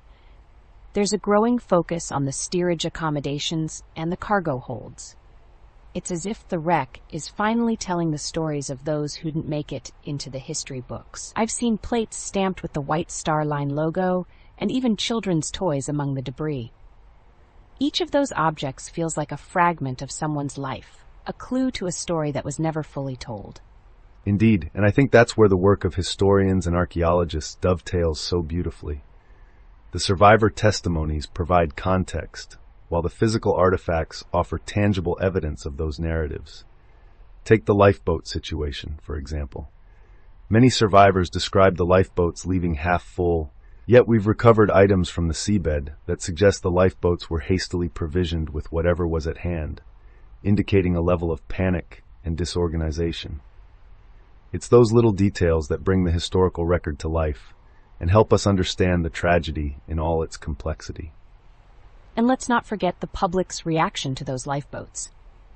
There was outrage over the fact that there weren't enough for everyone, but also a lot of debate about who got into them. Survivor accounts highlight some truly heartbreaking decisions. Families torn apart at the last moment, men being told to step aside for women and children, and even accusations of lifeboats being commandeered by certain passengers. When I examine the wreck, I often think about the lifeboats that were launched and those that weren't. It's chilling to imagine the desperate scramble on the decks as the ship listed. Those moments of desperation are so poignant. I'm reminded of the account from Charles Lightoller, the second officer, who adhered strictly to the women and children first protocol. His actions undoubtedly saved lives, but they also left him haunted by the memories of those he couldn't save. And then there's the story of Isidore and Ida Strauss, the elderly couple who chose to stay aboard together rather than separate. Their story captured the public's imagination and became a symbol of love and devotion, but it also highlights the very human choices people had to make in those final hours. The Strauss story is one that always stays with me during dives. It's one thing to read about their decision in survivor accounts, but it's another to see their staterooms and personal belongings on the wreck. It makes their story feel so immediate, as if they were just there. And then there are the little-known stories, like the passengers from Lebanon or Scandinavia, whose names and faces were often lost in the broader narrative. When we find artifacts like luggage tags or personal letters, it feels like we're giving those forgotten individuals a voice. That's such an important point. The Titanic disaster was a global event, and its victims came from all walks of life and many different countries. Yet for decades, the focus was primarily on the British and American passengers. It's only in recent years that we've started to uncover the stories of other groups, like the Syrian Lebanese immigrants, or the Chinese survivors who faced discrimination after the disaster.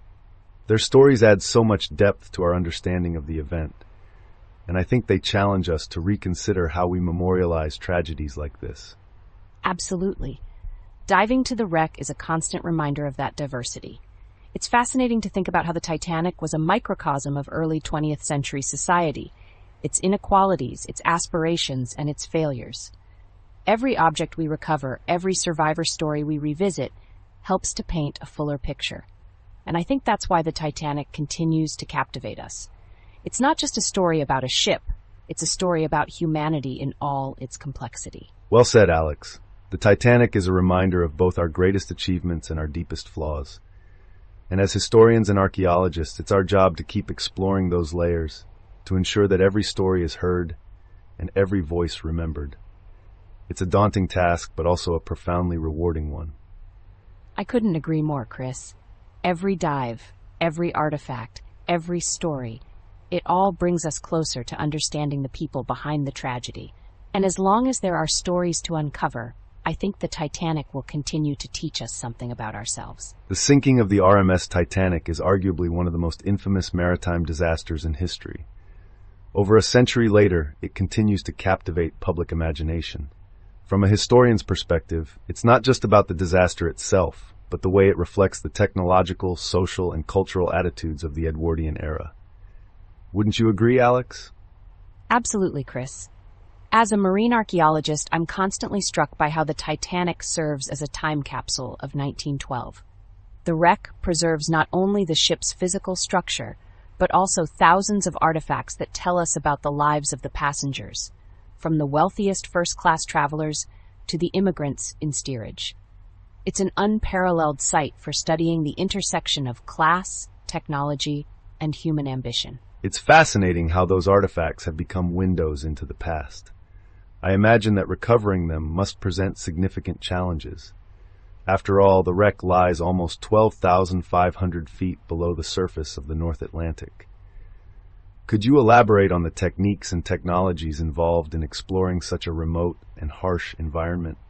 Of course. The Titanic wreck was first discovered in 1985 by Dr. Robert Ballard and his team, using a combination of sonar and a remotely operated vehicle called Argo.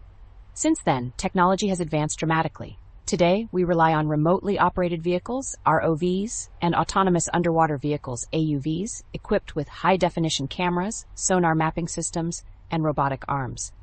These tools allow us to explore the site without disturbing it unnecessarily. Manned submersibles, like those used by James Cameron during his dives to the Titanic, also play a role, offering a human perspective that's invaluable for detailed study. James Cameron's contributions are indeed noteworthy. His dives not only brought stunning visuals to the public, but also yielded significant scientific insights. I recall he used a specialized submersible to access parts of the ship that had never been explored before. But I'm curious. That's a critical question, and it's one we grapple with constantly. The Titanic is protected under the UNESCO Convention on the Protection of Underwater Cultural Heritage, which emphasizes preserving the site as it is, rather than salvaging artifacts. When we do recover items, it's done with the utmost respect and usually for conservation, research, or education. The goal is to honor the memory of those who perished while ensuring that future generations can learn from the Titanic's story. It's a delicate balance, and every decision is weighed carefully. It's reassuring to hear that such care is taken. The Titanic story is so multifaceted. On one hand, it's a tale of human hubris, an unsinkable ship meeting its tragic fate. On the other, it's a deeply personal story of loss and survival. The cultural fascination with the Titanic seems to stem from this duality. What are your thoughts on why the Titanic continues to resonate so strongly with people? I think it's the perfect storm of factors, so to speak. The Titanic represented the pinnacle of human achievement at the time, state-of-the-art technology, luxury, and ambition. Its sinking was a humbling reminder of nature's power and the fallibility of even the grandest human creations.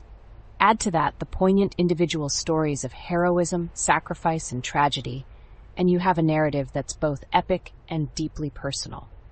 The fact that it sank on its maiden voyage only adds to the mystique.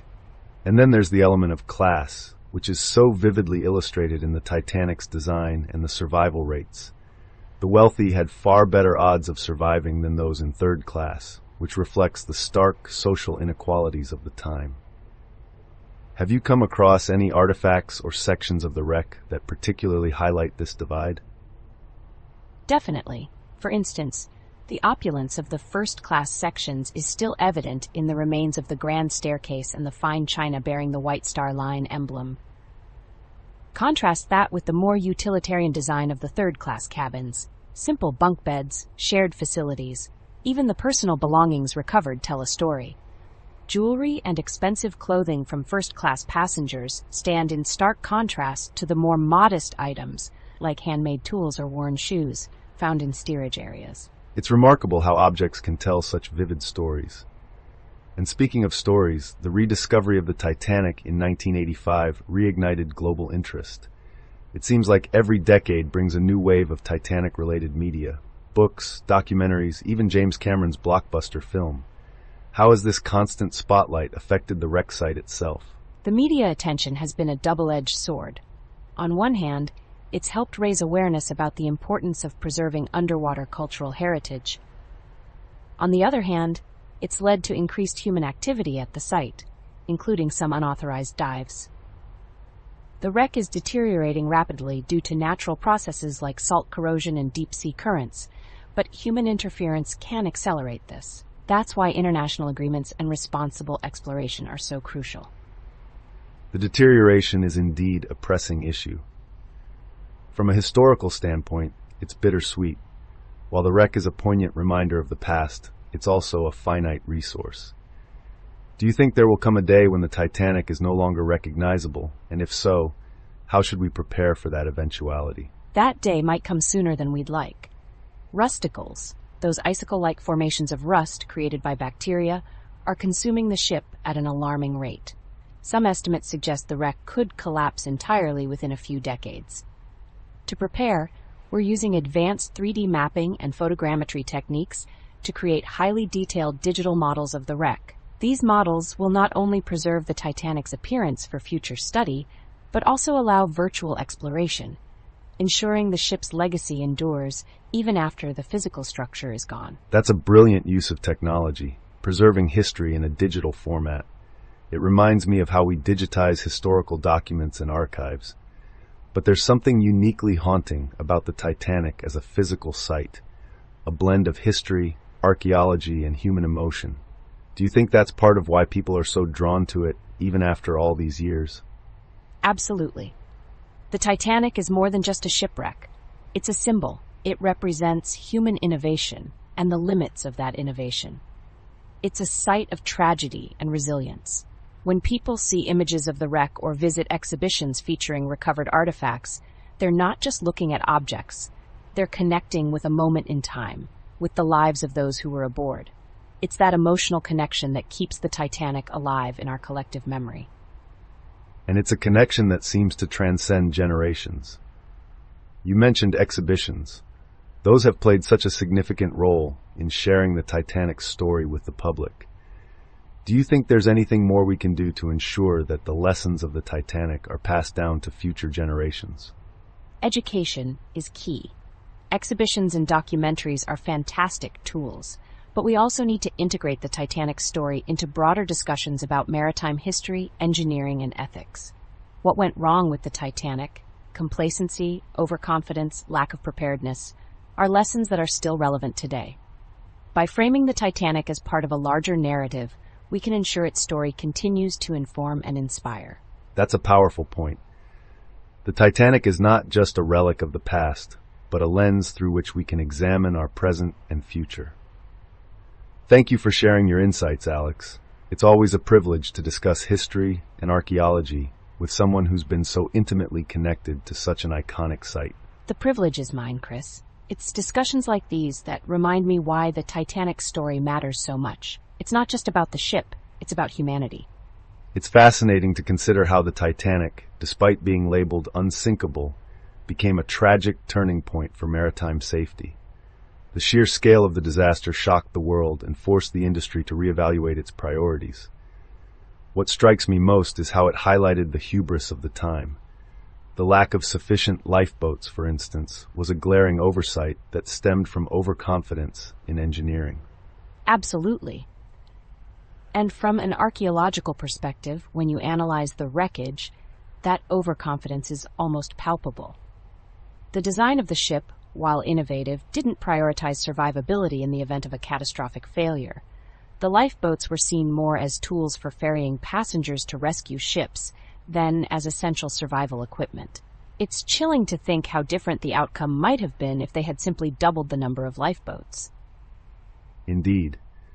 And the International Ice Patrol, which was established after the sinking, is another direct consequence of the Titanic disaster. Before 1912, there was no coordinated effort to monitor icebergs in the North Atlantic. The loss of more than 1,500 lives served as a grim catalyst for change. The Ice Patrol has since saved countless lives, but it's sobering to realize that it took such a massive tragedy to spur action. The Ice Patrol is a great example of reactive safety measures. But one thing I often reflect on when studying the Titanic wreck is the role of communication, or the lack thereof. The failure to heed ice warnings from other ships played a significant role in the disaster. During dives to the wreck site, I've seen the remnants of the Marconi wireless system, and it's a stark reminder of how rudimentary technology was at the time. Yet, the sinking led to the Radio Act of 1912, mandating 24-hour radio watch on ships. It's a clear case of learning from mistakes. That's an excellent point. The Radio Act was a crucial development. It's hard to imagine today, but back then, the Titanic's wireless operators were more focused on sending passenger messages than on monitoring critical ice warnings. The sinking forced the maritime world to realize that communication is just as vital as structural safety. It's also interesting how the disaster influenced international cooperation. The SOLAS Treaty, Safety of Life at Sea, came out of the Titanic investigation, and it remains the cornerstone of maritime safety regulations. And SOLAS wasn't just a one-time fix. It's evolved over the years. Diving to shipwrecks like the Titanic offers a tangible connection to these regulations. For instance, the watertight compartments in the Titanic were a revolutionary idea for the time, but they weren't fully effective because they didn't extend high enough. Modern ships now have to meet much stricter compartmentalization standards. When I explore wrecks from later periods, you can see how these lessons were applied in ship design. That's the beauty of history. It informs the present. The Titanic also changed public perception of maritime travel. Before the sinking, ocean liners were seen as symbols of luxury and modernity. Afterward, people started demanding more transparency and accountability from shipping companies. The inquiries in both the US and the UK exposed flaws not just in the ship's design, but also in operational practices, like the lack of proper evacuation drills. It's a reminder that safety isn't just about hardware, it's about people and processes. And speaking of people, the human element is always present when you're exploring a wreck site. The Titanic, in particular, is haunting because of the personal artifacts scattered across the debris field. Shoes, suitcases, even dishes. It all tells a story of lives interrupted. From a regulatory standpoint, these personal losses underscore why safety measures need to account for worst-case scenarios. The human cost of failing to prepare is something you can't ignore when you're face-to-face with those artifacts. That's such a poignant observation. The Titanic is often discussed in terms of its grandeur and the technological lessons it taught us, but at its core, it's a human tragedy. The stories of the passengers, whether it's the Astors in first class or the immigrant families in steerage, put a face on the abstract idea of safety regulation. And it's worth noting that the class distinctions on the Titanic also played a role in who survived. The disproportionate loss of life among third-class passengers sparked debates about social equity that continue to this day.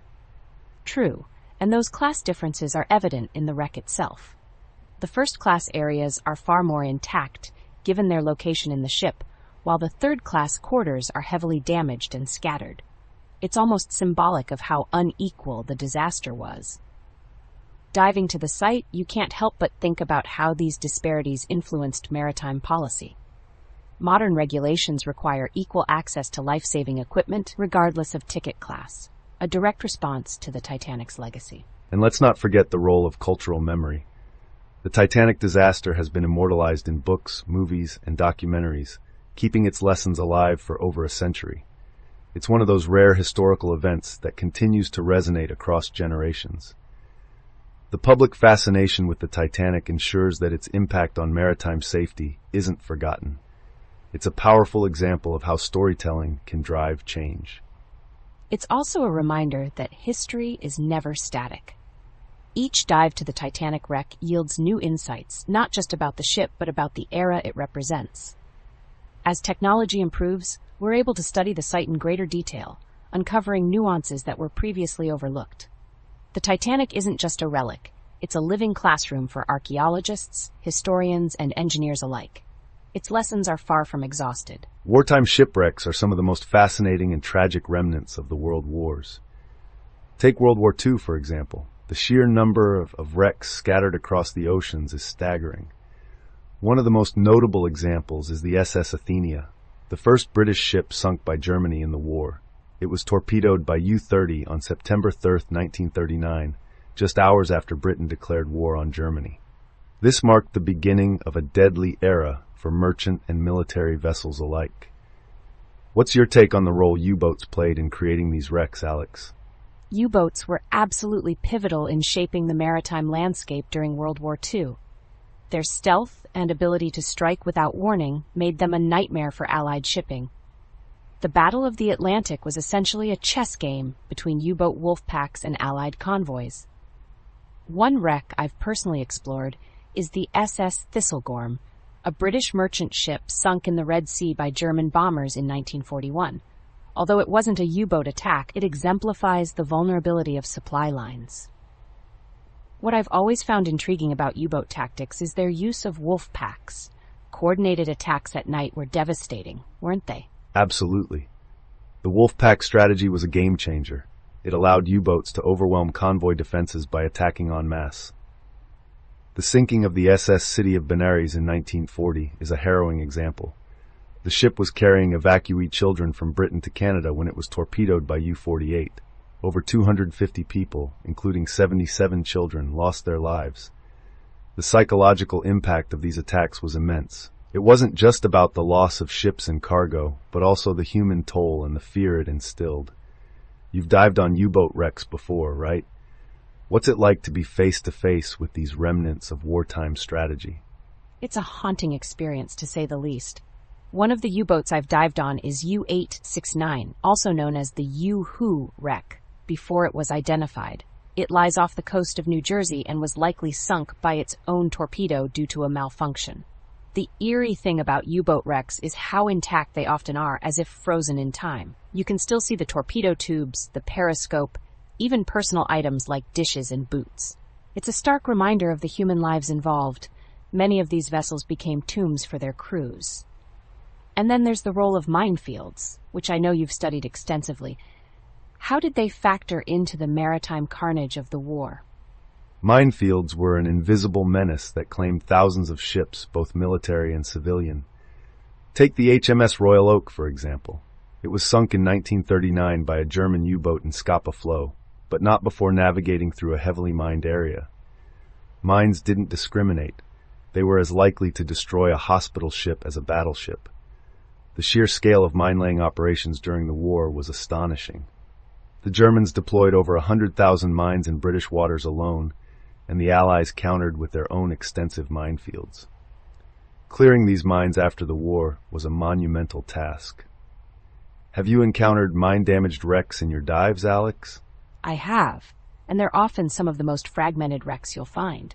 One that stands out is the wreck of the SS Richard Montgomery, a U.S. Liberty ship that sank in the Thames estuary in 1944 while carrying over 6,000 tons of explosives. While it wasn't sunk by a mine, its explosive cargo makes it a ticking time bomb to this day. but I've also explored less famous ships that hit mines, like trawlers converted into minesweepers. The damage is usually catastrophic: ripped hulls, mangled steel, and sometimes entire sections missing. It's a stark reminder of how indiscriminate mines were. What's your perspective on how mine warfare shaped naval strategy during the war? Mine warfare forced navies to adapt in significant ways. Convoys had to navigate carefully planned routes, often escorted by minesweepers. The Allies developed advanced technology like acoustic and magnetic mines to counter German U-boats. One of the most innovative uses of mines was Operation Starvation, where the U.S. dropped mines in Japanese waterways to cripple their shipping. It was devastatingly effective. But these strategies came at a cost. Many minesweepers, often manned by inexperienced crews, paid the ultimate price. It's ironic how something as simple as a mine could dictate the movements of entire fleets. Do you think the dangers of wartime wrecks, particularly those still laden with munitions, are fully appreciated today? I don't think they are, honestly. The oceans are littered with wrecks carrying unexploded ordnance, and many of them are ticking environmental time bombs. For example, the aforementioned SS Richard Montgomery is still a major concern in the UK. And then there's the issue of oil leakage from sunken ships, like the USS Arizona in Pearl Harbor. These wrecks are historical artifacts, but they're also hazards. Balancing preservation with safety is a challenge. That's why marine archaeologists often collaborate with environmental scientists. Have you come across any cases where wartime wrecks have caused environmental or geopolitical tensions? Definitely. The wreck of the USS Johnston, recently discovered in the Philippine Sea, comes to mind. While it's a fascinating historical find, its location in disputed waters has caused some tension between nations. And then there's the issue of looting. Many wartime wrecks, particularly those in the Pacific, are being stripped of valuable metals and artifacts.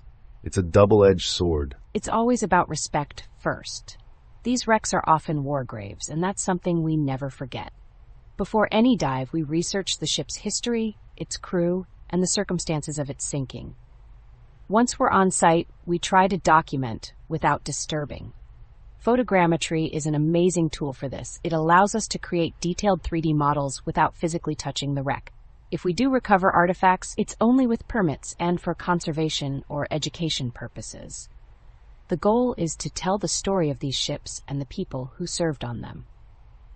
Speaking of stories, is there a particular wartime wreck that you feel doesn't get the attention it deserves? Oh, there are so many. One that stands out is the SS Leopoldville, a Belgian troopship sunk on Christmas Eve 1944 by U-486 off the coast of France. Over 800 American soldiers lost their lives, many of them from hypothermia while awaiting rescue. It's a tragic story of miscommunication and delayed response. Despite the high death toll, it's not as well known as other wartime disasters. The wreck still lies in relatively shallow waters, yet it hasn't been extensively explored. It's a poignant reminder of the human cost of war.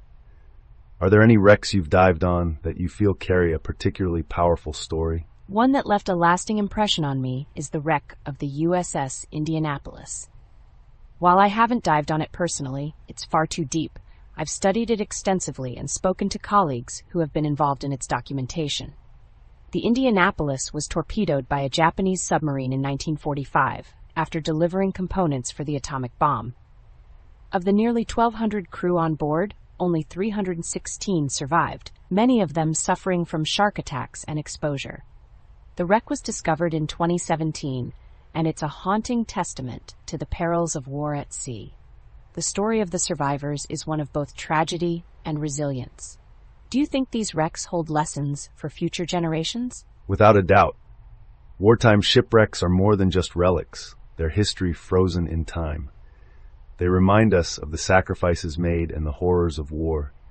They also underscore the importance of diplomacy and conflict resolution to prevent such tragedies in the future. These wrecks are powerful teaching tools, not just for historians and archaeologists, but for everyone. By studying them, we can honor the past and hopefully build a more peaceful future. What about you, Alex? What do you think these wrecks can teach us? I think they teach us about resilience, sacrifice, and the consequences of human conflict. They're time capsules that hold stories of bravery, loss, and innovation. From a scientific perspective, they also show us how nature reclaims these man-made structures, turning them into artificial reefs that support marine life. But most importantly, they remind us of the human cost of war. Every wreck has a story, and by preserving and studying these sites, we ensure that those stories aren't forgotten. Wartime shipwrecks are fascinating windows into history, Alex, especially those from World War II. One of the most remarkable examples has to be the SS Thistlegorm. It's often called a time capsule because of the sheer variety of its cargo and its relatively preserved condition. What's it like to dive on such a historically significant site? Oh, the Thistlegorm is nothing short of extraordinary, Chris. I've dived on it multiple times, and each visit feels like stepping back into 1941. The ship's cargo, everything from motorcycles to rifles, Bedford trucks, airplane parts, and even rubber boots, paints such a vivid picture of wartime logistics. It's a stark reminder of how critical supply lines were during the war. But as a historian, Chris, how do you interpret the broader significance of such wrecks in the context of the war effort? Well, Alex, the Thistlegorm is a perfect case study of the logistical complexities of World War II. It was part of the supply chain keeping Allied forces in North Africa equipped and operational. When it was sunk by a German air raid in the Red Sea, it wasn't just a ship lost. It was a blow to the Allied campaign in the region. Such wrecks highlight the fragility of supply routes and how pivotal naval warfare and logistics were to the overall outcome of the war. But let me ask you, when you're underwater, surrounded by these remnants of history, is there a particular artifact or moment that has stood out to you? Absolutely. On one dive, I came across a stack of Lee Enfield rifles, still neatly arranged as if waiting to be unpacked. It struck me how those weapons never reached the soldiers who needed them. Another time, I saw a cluster of motorcycles lying on the seabed, their rubber tires remarkably intact after all these decades. Those moments bring a profound sense of connection to the men and women of that era. But Chris, from a historical perspective, how do you think the sinking of the Thistlegorm has been remembered or perhaps overlooked in the larger narrative of the war? That's a great question, Alex. I think the Thistlegorm, like many wartime wrecks, tends to be overshadowed by the larger battles and strategic decisions that dominate history books. Yet, its story is a microcosm of the war itself, of sacrifice, loss, and resilience. It also reminds us of the countless untold stories of the men who crewed these merchant ships under constant threat. The merchant navy often doesn't get the recognition it deserves. But I imagine, as a marine archaeologist, you must have seen firsthand how these wrecks contribute to preserving those lesser-known narratives. Definitely. Wrecks like the Thistlegorm are invaluable. They're not just debris, they're repositories of stories. Every artifact tells us something about the people who lived, worked, and fought during the war. For instance, we've recovered personal items like boots, shaving kits, and even letters. These small, intimate objects humanize the conflict in a way that no textbook ever could. But there's also the responsibility of conserving these sites. Chris, how do historians balance the need to study these wrecks with the imperative to preserve them for future generations? That's a delicate balance, Alex. Historians, archaeologists, and governments need to work together to ensure these sites are treated with respect. Many of these wrecks are war graves, after all. International agreements like UNESCO's Convention on the Protection of Underwater Cultural Heritage aim to safeguard them. But enforcement is tricky, especially when you're dealing with wrecks in international waters. I imagine you've encountered challenges with looting or damage during your dives. Unfortunately, yes. Looting is a serious problem.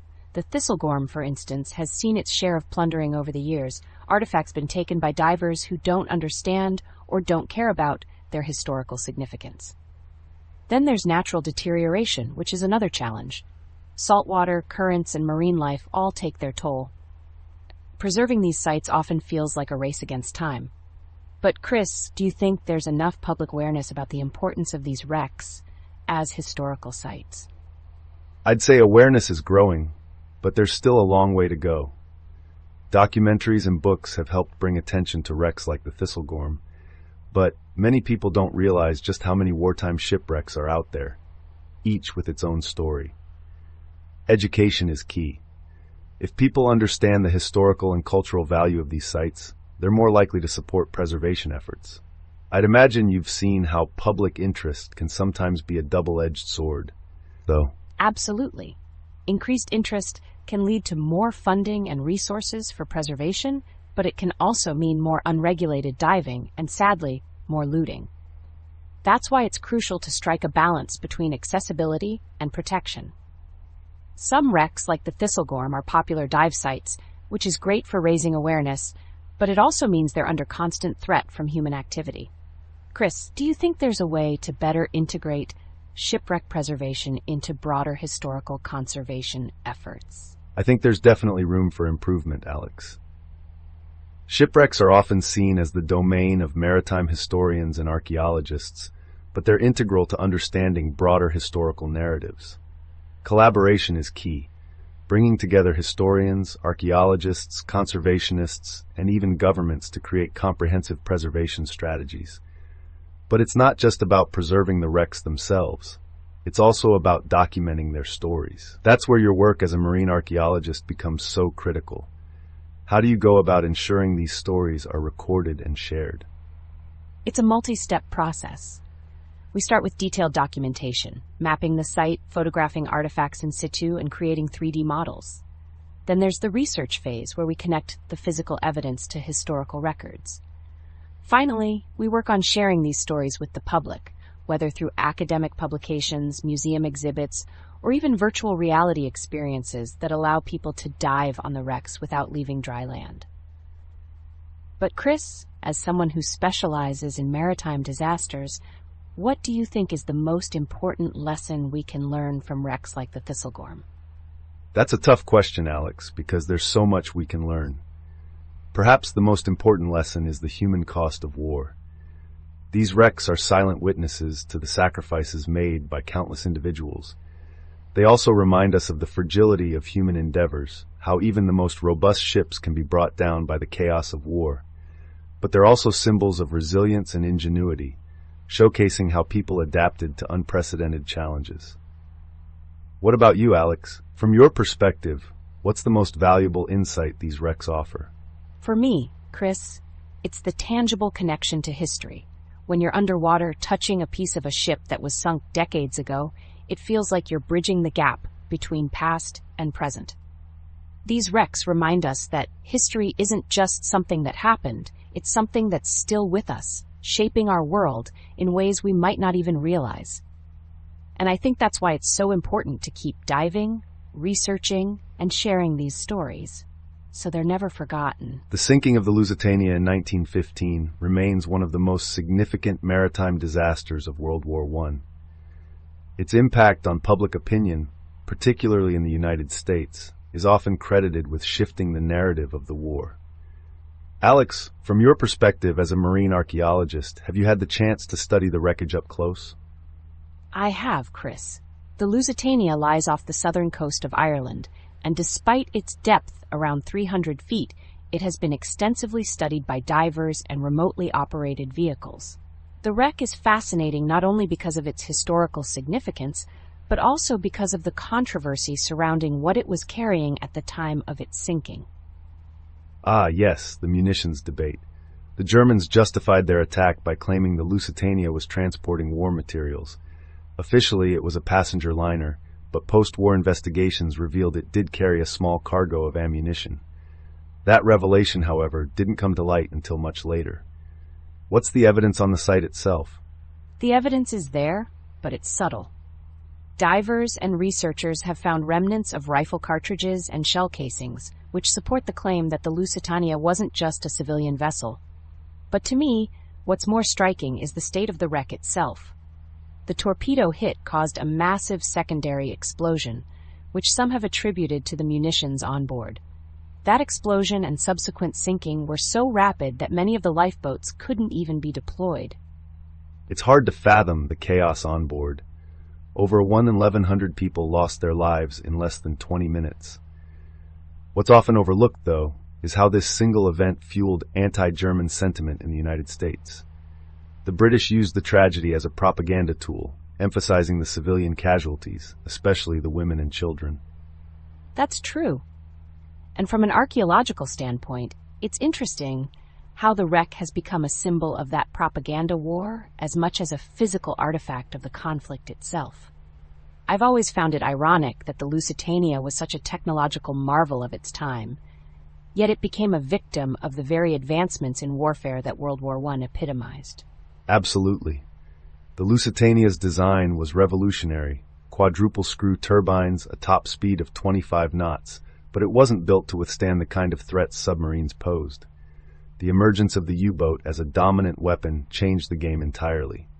The Germans had declared the waters around the British Isles a war zone, and yet the Lusitania's owners insisted it could outrun any submarine. That overconfidence was fatal.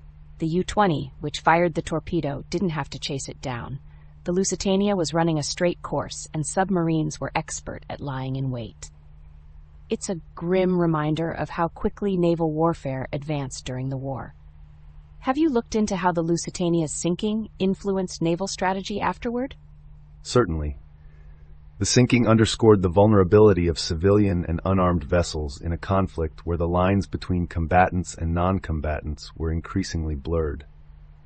After the Lusitania, the British Admiralty began implementing convoy systems more rigorously, though it wasn't until later in the war that they fully embraced the practice. The idea was to protect merchant and passenger ships with armed escorts. Convoys were a game changer, but they also underscored the desperation of the times. It's telling that even civilian ships had to be grouped and guarded as if they were part of a military operation.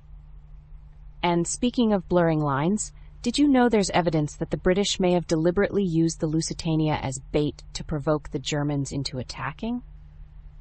I've read the theories, yes. The idea that Winston Churchill, then First Lord of the Admiralty, might have wanted the Germans to strike a high-profile target like the Lusitania to draw the U.S. into the war is controversial, to say the least. There's no definitive proof, but the idea that the British Admiralty knew of U-20's presence in the area and didn't warn the Lusitania's captain is troubling. It is. And it's precisely these layers of intrigue that make the Lusitania such a compelling wreck to study. The physical remains tell one story, while the historical context tells another. When I've dived there, it's impossible not to think about the human cost and how those lives became pawns in a much larger geopolitical game. It's a sobering thought, and the Lusitania is just one of many wartime wrecks that offer similar insights. The North Sea and the English Channel are littered with ships from both world wars, each with its own story of tragedy, innovation, and strategy. What's your take on how these wrecks are being preserved, or not preserved, as the case often is? Preservation is a huge issue. Many of these wrecks are deteriorating rapidly due to corrosion, looting, and even fishing activities. The Lusitania, for example, has been heavily salvaged over the years, which has compromised its structural integrity. There's also the question of ownership. Who has the right to control and preserve these sites? And then there's the ethical aspect. That's a critical point. The designation of wrecks as war graves is a relatively recent development in maritime law. The Lusitania, despite its tragic loss of life, isn't officially recognized as a war grave, which complicates efforts to regulate diving and salvage operations. It's a delicate balance between preserving history and respecting the dead. Agreed. And in cases like the Lusitania, where the wreck is relatively accessible, it's almost impossible to prevent unauthorized dives. That's why I think education and awareness are so important. If people understand the historical and human significance of these sites, they're more likely to treat them with the respect they deserve. Education is key, no doubt about it. And there's so much we can learn from these wrecks, not just about the events themselves, but about the broader social and technological changes they represent. The Lusitania, for instance, isn't just a story about warfare. It's also a story about the early 20th century's faith in technology and the tragic consequences when that faith was misplaced. That's a powerful way to frame it. And it's a reminder that these wrecks aren't just relics of the past, they're ongoing stories. Every time someone dives to the Lusitania or studies another shipwreck, we uncover new details and perspectives. It's like piecing together a puzzle that will never be fully complete, but every piece matters. Well said, Alex. It's that sense of discovery that keeps historians and archaeologists alike coming back to these sites. The Lusitania may be over a century old, but its story continues to resonate, reminding us of the human cost of war and the enduring impact of maritime disasters. And as long as we keep exploring, preserving, and sharing these stories, they'll continue to teach us about our past and about ourselves. The Lusitania is just one chapter in a much larger narrative, but it's a chapter that will never lose its relevance. Wartime shipwrecks hold a unique place in maritime history, especially those from the World Wars. Let's start with World War I. Alex, wouldn't you agree that the evolution of naval warfare during that era significantly increased the risk of shipwrecks? Absolutely, Chris.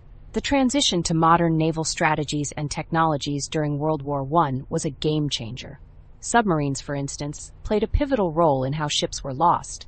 The German U-boat campaigns were incredibly effective at targeting both military and merchant vessels. I've dived on wrecks from this era, and the damage patterns tell a vivid story of those tactical evolutions. The U-boat menace is a fascinating aspect. Take the RMS Lusitania, for example. Its sinking in 1915 by a German U-boat was a turning point, not just in naval warfare, but in how civilians perceived the war. It also sparked international outrage and had long-term geopolitical consequences. I've been fortunate enough to study artifacts recovered from the Lusitania wreck site. It's haunting, really. You can see how unprepared civilian ships were for military threats. The Lusitania was fast, but lacked adequate defenses against torpedoes. It's a prime example of how naval technology outpaced maritime safety measures at the time. Exactly. And the Lusitania wasn't alone. The Battle of Jutland in 1916 is another key event. It was the largest naval battle of World War I and showcased the clash between dreadnoughts and battlecruisers. The sheer scale of shipwrecks from that battle is staggering. Over 250 ships involved and dozens lost. Jutland is on my bucket list as a marine archaeologist. The wrecks there are incredibly well preserved thanks to the cold waters of the North Sea. They serve as underwater time capsules. What's striking is how they reflect the strategic and engineering advancements of the time. For instance, the HMS Queen Mary exploded catastrophically due to a magazine detonation, a flaw that engineers later had to address. Magazine explosions were a recurring issue during the war. The HMS Invincible at Jutland suffered a similar fate. These catastrophic losses often came down to design flaws or inadequate understanding of the risks posed by new weaponry. It's a stark reminder of how rapidly naval warfare evolved during this period. And let's not forget the human cost. Diving on these wrecks, you're constantly reminded that these weren't just machines. They were manned by hundreds of sailors, many of whom went down with their ships. The debris fields often include personal items, which can be incredibly moving to encounter. That's a crucial point, Alex. These wrecks are tombs for thousands of sailors. While they're valuable historical artifacts, they're also sites of immense tragedy. It's why there's a growing movement to treat them as war graves, with all the respect and legal protections that entails. I fully support that. In fact, international agreements like the UNESCO Convention on the Protection of the Underwater Cultural Heritage are helping safeguard these sites. But enforcement can be tricky, especially in international waters. Have you noticed how looting has become a problem for some of these wrecks? Sadly, yes. The looting of wartime wrecks undermines our ability to study them and preserve their stories. The HMS Hampshire, for instance, which sank in 1916 carrying Lord Kitchener, has been targeted by illegal salvage operations. It's frustrating because these wrecks are irreplaceable historical records. That's a great example. The Hampshire is fascinating not just for its historical significance, but also for the questions it raises. Was it sunk by a German mine as commonly believed, or was there more to the story? Diving on such wrecks offers clues, but every looted artifact is a piece of the puzzle lost forever. Precisely. And speaking of mysteries, the SS Californian's role, or lack thereof, in the Titanic disaster in 1912, just before the war, set a precedent for scrutinizing merchant ships' actions during wartime. By World War I, merchant vessels were often armed, blurring the lines between civilian and military targets. That's an interesting segue. Merchant ships like the SS Californian and later wartime vessels highlight the ethical and tactical dilemmas of the era. During World War I, unrestricted submarine warfare didn't discriminate much between military and civilian targets. I've studied wrecks of merchant ships, and you can see where hastily installed deck guns were added. It's a stark reminder of how desperate the situation became. Indeed, the arming of merchant ships created a new category of shipwrecks, those of defensively armed vessels. The SS Arabic is one such example. Its sinking by a U-boat in 1915 further escalated tensions between Germany and neutral nations like the United States. The wreck itself is a testament to how civilian shipping became a battleground. And let's not forget the economic impact. The loss of merchant ships disrupted supply chains and directly affected the war effort. I've dived on wrecks carrying everything from munitions to food supplies.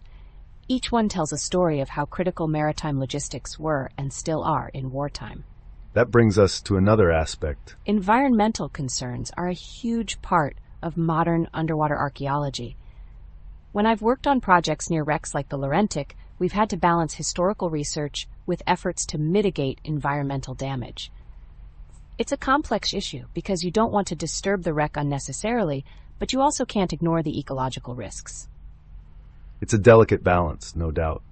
And as we continue to uncover more about these wrecks, we're also learning how they've become artificial reefs, supporting marine life. It's ironic, isn't it? Ships built for destruction are now sustaining ecosystems. That irony isn't lost on me, Chris. I've seen it firsthand while diving on World War I wrecks. The steel hulls are often covered in coral and teeming with fish. It's a reminder that even in tragedy, life finds a way to adapt and thrive. A poignant observation, Alex. These wrecks are multifaceted: historical artifacts, war graves, environmental concerns, and ecological havens. As historians and archaeologists, we have a responsibility to study and protect them for future generations. Well said, Chris. And as we continue our work, I think it's crucial to involve the public. Education and awareness are key to ensuring these sites are respected and preserved. After all, they're not just remnants of the past. They're lessons for the future. Wartime wrecks are such fascinating time capsules, Alex. Let's start with the HMHS Britannic. As the sister ship to the Titanic, she was one of the most famous casualties of World War I. What's your take on her sinking and its significance? The Britannic really is a remarkable wreck. Her transformation from a luxury liner into a hospital ship exemplifies the wartime repurposing of civilian vessels. When she sank in 1916 after hitting a German mine in the Aegean Sea, it underscored just how dangerous the seas had become, even for non-combatant ships. I've actually dived to her wreck, and her scale is breathtaking. I can imagine. The sheer size of her, larger than the Titanic, must be overwhelming underwater. Her sinking always intrigued me because, unlike the Titanic, she had the benefit of lessons learned from her sister ship's tragedy. She had more lifeboats and stronger bulkheads. Yet she still didn't survive. That's true. Her design was improved, but no ship is invulnerable. The mine tore through her hull near the bow, and the flooding overwhelmed her watertight compartments. It's a testament to how relentless and unforgiving war at sea could be. What's particularly interesting is how quickly she went down, just 55 minutes compared to Titanic's 2.5 hours. A stark contrast indeed. And yet most of her passengers and crew survived, unlike Titanic's disaster. Her sinking highlights the importance of preparedness and the role of geography. Being in warmer waters near other vessels likely saved lives. But I find her story compelling for what it says about the broader maritime strategy in World War I. Germany's use of mines and unrestricted submarine warfare essentially turned the seas into a battlefield. Absolutely. And wrecks like the Britannic are direct evidence of that strategy. Diving to her, you can still see the damage inflicted by the mine. It's eerie to swim through the remnants of a vessel that was meant to save lives and ended up becoming a casualty of war. The mine itself was likely laid by the German U-73, an example of how even a single submarine could disrupt Allied operations in a major way. The U-boat campaign was revolutionary, wasn't it? It changed naval warfare forever. Before World War I, most people thought of naval battles as grand engagements between fleets, like Trafalgar. But the U-boats and their mines made the ocean unpredictable and dangerous in a whole new way. Ships like the Britannic became collateral in a war that didn't spare even non-military targets. And that unpredictability extends to the wrecks themselves. The Britannic, for instance, is lying on her side at about 400 feet deep. That's relatively shallow compared to some wartime wrecks, but the conditions still make her a challenging dive. The currents in the Aegean can be strong, and the wreck is enormous. It's like exploring a small city underwater.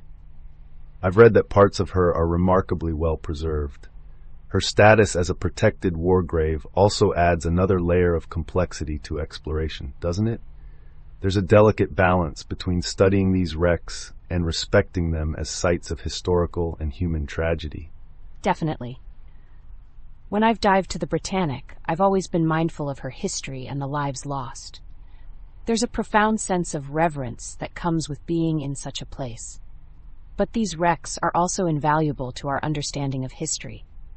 They're time capsules that offer insights into the technology, culture, and even the geopolitics of their era. That's a good point. Wrecks like the Britannic are more than just artifacts. They're narratives. They tell us about the state of naval engineering at the time, the challenges of adapting civilian ships for wartime use, and the human stories of those aboard. It's a multidisciplinary treasure trove for anyone interested in history, archaeology, or even engineering. And then there's the environmental aspect. Over the years, wrecks like the Britannic have become artificial reefs supporting marine life. It's fascinating to see how something born of destruction can evolve into a vibrant underwater ecosystem. Of course, this also complicates conservation efforts. How do you preserve a wreck without disrupting the life it now supports? That's an excellent question. It's a balancing act, isn't it? The intersection of history and ecology is becoming increasingly important in maritime archaeology. But let's pivot back to the human element for a moment. The survivors of the Britannic sinking must have had harrowing tales to tell. Do you know much about their accounts? Quite a bit. One of the most famous survivors was Violet Jessop, who had also survived the Titanic disaster. Can you imagine surviving two of history's most famous shipwrecks? Her story is incredible. She reportedly leapt from one of the Britannic's lifeboats just before it was sucked into the ship's still-turning propellers, a reminder of how chaotic the sinking must have been. Violet Jessop's story is extraordinary. It's almost as if she had a front-row seat to maritime history. Her experiences must have given her unique insights into the differences between the two disasters. The fact that she survived both is remarkable, but it also underscores how much luck played a role in surviving these tragedies. Luck, and perhaps some skill. Jessop was a stewardess and nurse, so she would have been trained to respond to emergencies. It's interesting to think about how her experience on the Titanic might have influenced her actions during the Britannic sinking. But her story is just one of many. Each survivor, or victim, had a unique experience, and together they add layers to our understanding of these events. That's why oral histories and survivor accounts are so valuable. They provide context and emotion that cold, hard data can't. But as a historian, I'm also fascinated by how the Britannic's sinking influenced maritime policies. Do you think her loss had any impact on naval strategy or ship design going forward? I think so. The loss of the Britannic reinforced the dangers of mines and submarines, which spurred innovations in anti-submarine warfare and mine detection. On the ship design front, her story, along with Titanic's, likely contributed to more rigorous safety standards. It's a bit ironic that these disasters, as tragic as they were, helped make maritime travel safer in the long run. Indeed. Tragedy often drives progress, as unfortunate as that is. The lessons learned from ships like the Britannic were invaluable during World War II, where naval strategy and engineering had to evolve rapidly to meet new challenges. Speaking of evolution, how do you think advances in diving technology have changed our ability to study wrecks like hers? The changes have been revolutionary. In the early days of underwater exploration, divers were limited by depth and time. Now, with mixed gas diving and remotely operated vehicles, we can reach greater depths and stay longer. That's how we've been able to map the Britannic in such detail. But even with modern technology, these dives are not without risk. I can imagine. Diving to a wreck like the Britannic must require meticulous planning and preparation. The risks are a reminder of why these wrecks are so important to study. They're not just historical artifacts, they're part of a dangerous and complex environment. Do you think there are still untold stories waiting to be discovered on the Britannic? Without a doubt, every dive reveals something new, whether it's a piece of equipment, a personal artifact, or even just a better understanding of the ship's layout. There's so much we still don't know about her sinking, and each discovery adds another piece to the puzzle. That's what makes this work so exciting. It's like being a detective in the depths. A detective in the depths. What a perfect way to describe it. Wartime wrecks like the Britannic are mysteries frozen in time, waiting for someone to uncover their secrets. But they're also reminders of the human cost of war, which makes them all the more poignant. Exactly, Chris. That's why I do what I do. Every dive is a chance to connect with history in a tangible way, to honor the people who lived and died through these events. And with wrecks like the Britannic, there's always more to learn, more stories to tell. The Wilhelm Gustloff remains one of the most important yet haunting maritime disasters to study. It wasn't just a shipwreck, it was a microcosm of the chaos and human tragedy of war. Over 9,000 lives lost, most of them civilians and refugees fleeing the Eastern Front in 1945. What strikes me most is how little the general public knows about it, given its scale. What's your perspective as someone who has explored wartime wrecks like this, Alex? I agree, Chris. The Wilhelm Gustloff is a stark reminder of how the chaos of war extends far beyond the battlefield. I haven't dived to the Gustloff itself. It's protected as a war grave and lies in Polish waters, but I've examined similar wrecks from the same era. What fascinates me is how these ships become time capsules. The Gustloff was carrying everything from military personnel and wounded soldiers to women and children, along with whatever possessions they could carry. The wreckage likely reflects that mix of desperation and hurried evacuation. Have you come across first-hand accounts from survivors? Yes, and they're harrowing. Survivors describe the torpedoes from the Soviet submarine S-13 hitting the ship in the freezing Baltic Sea, the chaos as people scrambled for lifeboats, and the sheer hopelessness of being in icy water with no rescue in sight. Many survivors were children at the time, and their accounts are fragmented but vivid. What's particularly striking is how the tragedy was overshadowed by the broader events of the war. The ship was a German vessel, so its loss didn't receive much sympathy from the Allies. From an archaeological standpoint, how do you think these wrecks challenge our understanding of such events?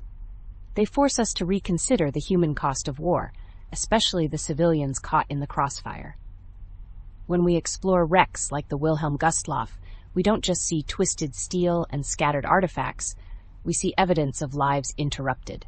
For example, personal items like children's toys, winter clothing, or hastily packed luggage tell stories that history books often don't capture. I've seen similar items on other wartime wrecks, and it's always a sobering experience. Do you think enough attention is given to these maritime tragedies in the broader narrative of the world wars? Not nearly enough. Most discussions focus on major battles or political decisions, which makes sense to some degree. But shipwrecks like the Wilhelm Gustloff or even the Lancastria in 1940 remind us of the civilian cost of war. The Lancastria, for example, involved the loss of over 4,000 lives during the evacuation of British troops and civilians from France. These disasters show how the sea became an extension of the battlefield. What's your take on the difficulty of preserving and studying such wrecks? It's incredibly challenging. Many of these sites are in remote or hazardous locations, and the passage of time isn't kind to wrecks. Corrosion, marine life, and shifting seabeds can make it hard to access or even locate them. Plus, there's the ethical dimension. Many of these wrecks are war graves. With the Wilhelm Gustloff, for instance, there's a strong argument for leaving it undisturbed out of respect for the thousands who perished. On the other hand, some argue that studying these sites can honor the memory of the lost by preserving their stories. What's your view on that balance between research and respect? It's a delicate balance, no doubt. As a historian, I lean towards the importance of documentation and education, but I fully understand the need for sensitivity. The The term war grave carries weight as it should. For the Wilhelm Gustloff, I think the existing survivor accounts, wartime records, and limited underwater surveys provide enough material for historical study without disturbing the site. But for lesser-known wrecks, especially those where the full story hasn't been pieced together, I see value in careful archaeological exploration. How do you approach that balance when planning dives? It depends on the site and the stakeholders involved. For military wrecks, we often work closely with governments, historians, and sometimes families of those lost. We try to ensure our dives are as non-invasive as possible, using remote-operated vehicles, ROVs, instead of divers when feasible, for example. Personally, I see it as a form of stewardship. Our goal is to document and preserve, not to disturb. Still, there's always debate, especially when artifacts are involved. Have you encountered cases where recovered artifacts sparked controversy? Absolutely. The Titanic is a prime example, even though it's not from the World Wars. The debate over salvaging artifacts versus leaving the site untouched has been ongoing for decades. For wartime wrecks, the controversy is often even more intense because of the war grave designation. The Japanese warship Musashi, for example, was discovered in 2015, and while the find was celebrated, there were immediate discussions about how to handle it respectfully. Do you think technology like ROVs and 3D mapping has changed the way we approach these wrecks? Completely. Advances in technology have revolutionized marine archaeology. We can now create detailed 3D models of wrecks without ever touching them, which is a game changer for sites like the Wilhelm Gustloff. High-resolution sonar and submersibles allow us to study wrecks in incredible detail, even at extreme depths. That said, technology is a tool, not a solution. It still takes interpretation, collaboration, and respect to handle these sites appropriately. What do you think the future holds for the study of wartime shipwrecks? I think we'll see more interdisciplinary efforts, historians, archaeologists, oceanographers, and even geneticists working together. For example, DNA analysis could help identify remains from wrecks, providing closure to families after decades. But beyond the technical advances, I hope the focus shifts more toward education. These wrecks are powerful teaching tools about the human cost of war, the fragility of life, and the resilience of survivors. How about you? Where do you see your field heading in relation to these wrecks? I think we're moving toward a more holistic understanding of shipwrecks, not just as isolated events, but as part of larger historical and ecological narratives. For instance, many wartime wrecks are now artificial reefs supporting marine ecosystems. That adds another layer to their story. I'd also like to see more public engagement, whether through virtual tours of wrecks or exhibitions featuring 3D models and survivor stories. The more people connect with these sites, the more they'll appreciate their significance. Any final thoughts on the Gustloff or similar wrecks? Just that they're a reminder of the immense human suffering that comes with war. The Wilhelm Gustloff, the Lancastria, the Cap Arcona, all of them were civilian tragedies occurring under military circumstances. They deserve to be remembered, not just as statistics, but as stories of real people. Thanks for sharing your insights, Alex. It's always fascinating to hear how these stories come alive underwater. And thank you, Chris. Your perspective as a historian always helps frame these wrecks in the broader context of the war. It's a privilege to be able to connect the dots between what we find underwater and what you uncover in archives. Looking forward to our next discussion. Wartime wrecks from the two world wars are some of the most fascinating yet sobering remnants of human conflict. From a historical perspective, World War II shipwrecks in particular tell a dual story of technological advancement and the cost of war. One of the most notable wrecks, of course, is the USS Arizona in Pearl Harbor. Its remains serve as both a grave for over 1,000 sailors and a stark reminder of the attack that brought the United States into the war. What stands out to me is how these wrecks have become historical artifacts frozen in time. What about you, Alex? As someone who's been underwater with these giants, how do you interpret them? You're right, Chris. These wrecks are time capsules, but they're also ecosystems. I've had the privilege of diving to sites like the SS Thistlegorm, a British merchant ship sunk in the Red Sea. It's one of the most famous World War II shipwrecks because of its well-preserved cargo, motorcycles, trucks, and ammunition. Yet, what strikes me is how marine life has claimed these wrecks. Coral, fish, and other sea creatures turn them into artificial reefs. It's a blend of history and environmental adaptation. But diving these wrecks also brings a sense of reverence. You're literally swimming through a piece of history where lives were lost. Speaking of the USS Arizona, have you studied the oil slick phenomenon it still produces, Chris? Ah, the tears of the Arizona, as they're often called. Yes, the ship still leaks small amounts of oil to this day, over 80 years later. It's a poignant reminder of the lives lost and the environmental impact of these wrecks. What fascinates me is how the wreck has been preserved as a national memorial. It's rare for a shipwreck to be left in situ with so much public access and reverence. That said, there are other wrecks that haven't been as fortunate. The Wilhelm Gustloff, for example, a German ship sunk in 1945, is a tragic story with over 9,000 lives lost, mostly civilians. It's largely forgotten outside of maritime history circles.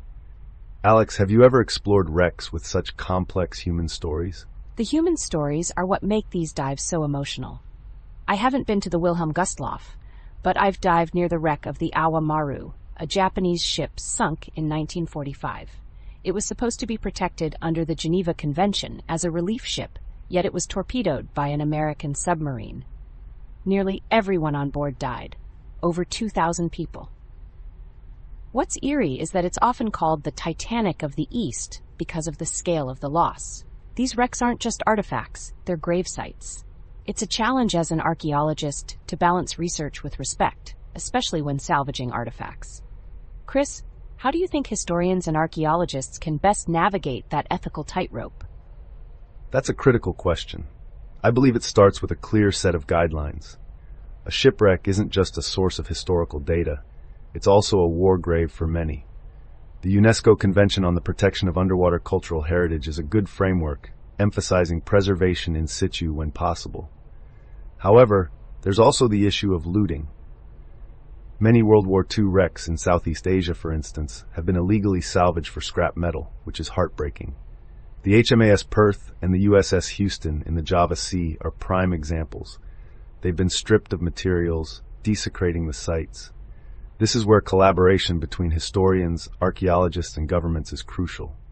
Alex, have you encountered or dealt with this kind of looting in your work? Unfortunately, yes. The looting of wartime wrecks is a significant problem, especially in regions where there's high demand for pre-nuclear steel. These ships contain metal that isn't contaminated by radiation from nuclear testing and is therefore valuable for certain scientific instruments. I've seen firsthand the damage to sites like the HMS Repulse and HMS Prince of Wales off Malaysia. Entire sections of these wrecks have been removed, destroying not only the structure but also the historical narrative they could have told. It's frustrating because it's not just private looters. Sometimes it's companies with large-scale operations. What do you think, Chris? Is there a way to protect these sites more effectively? It's a tough challenge. International waters complicate jurisdiction, and enforcement isn't always feasible. One potential solution is increasing awareness and public education. If people understand the historical and cultural significance of these wrecks, they may be less inclined to disturb them. Another approach is using technology to monitor these sites. For example, underwater drones and remote sensing equipment can provide real-time data on the condition of wrecks. However, this requires funding and international cooperation, which isn't always easy to secure. What's promising is that organizations like NOAA and private groups are starting to take an active role in documenting and protecting wrecks. Alex, are there any recent technological advancements in marine archaeology that you think could help in this effort? Absolutely, Chris. The technology is advancing rapidly, and it's changing the way we study and protect these sites. Autonomous underwater vehicles, AUVs, equipped with high-resolution sonar and 3D imaging, are game changers. They allow us to map entire wrecks in incredible detail without disturbing them. Another exciting development is photogrammetry, where thousands of photographs are stitched together to create detailed 3D models of wrecks. This not only aids in research but also makes it possible to share these sites with the public through virtual reality. For example, A project I worked on involved creating a VR model of the USS Independence, an aircraft carrier used in atomic bomb tests. Chris, how do you see these technological tools impacting the way we share the stories of these wrecks? They're revolutionary, no doubt. For historians, these tools provide a way to bring the past to a wider audience. Virtual reality, in particular, has the potential to make history more accessible and engaging. Imagine a high school student being able to virtually dive to the wreck of the USS Indianapolis and learn not just about the ship, but about the broader context of its mission and its tragic end. It's a powerful educational tool. Moreover, these technologies can help preserve the memory of wrecks that are degrading over time. Many WA2 wrecks are at risk of collapsing due to corrosion and ocean currents. Documenting them in 3D ensures that even if the physical structure is lost, the information isn't. Alex, as someone who works directly with these technologies, what do you think is the next frontier in this field? The next frontier is probably deep-sea exploration. So many wartime wrecks are in depths that were previously unreachable. Advances in robotics and submersibles are making it possible to explore places like the USS Johnston, recently discovered at over 21,000 feet in the Philippine Sea. That's the deepest shipwreck ever found. Exploring these depths not only uncovers new historical sites, but also expands our understanding of how these wrecks interact with deep-sea ecosystems. Another area of growth is machine learning. AI can help analyze sonar data more quickly, identifying potential wreck sites that might have been missed by human researchers. But as exciting as these advancements are, they also come with challenges. Chris, how do you think we can ensure that these technologies are used responsibly, especially when it comes to preserving the sanctity of these sites? Responsibility is key, Alex. As with any powerful tool, it comes down to intent and regulation. I think it's crucial to establish international standards for the use of technology in maritime archaeology. These standards should ensure that the primary goal is preservation and education, not exploitation. Collaboration between countries is essential, particularly because many of these wrecks are in contested waters. Public-private partnerships can also play a role, provided there's oversight to prevent commercialization of these sites. Ultimately, it's about fostering a sense of shared heritage. These wrecks don't just belong to one nation, they're part of a global history. Alex, as we wrap up, what's one message you'd want people to take away about the importance of studying and protecting wartime shipwrecks? I'd say it's about remembering that these wrecks are more than just metal and machinery. They are stories of courage, tragedy, and resilience. Protecting them is about honoring the people who lived and died through these conflicts, as well as preserving the lessons of history for future generations. Whether it's through cutting-edge technology, international cooperation, or simply educating the public, we all have a role to play in ensuring these sites are respected and remembered. When we talk about wartime shipwrecks, particularly from World War I think it's important to remember the sheer scale of maritime losses during that period. One of the most notable examples is, of course, the RMS Lusitania. Its sinking in 1915 by a German U-boat was a turning point in how naval warfare was perceived. What are your thoughts on the Lusitania, Alex? Have you ever had the chance to dive near the site or study artifacts linked to it? While I haven't personally dived at the Lusitania wreck, I've studied it extensively.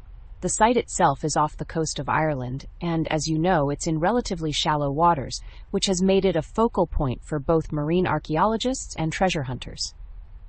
The Lusitania's sinking is fascinating, not just because of the loss of life, but also because of the lingering controversies. Was it carrying munitions? Did that justify the attack under wartime rules?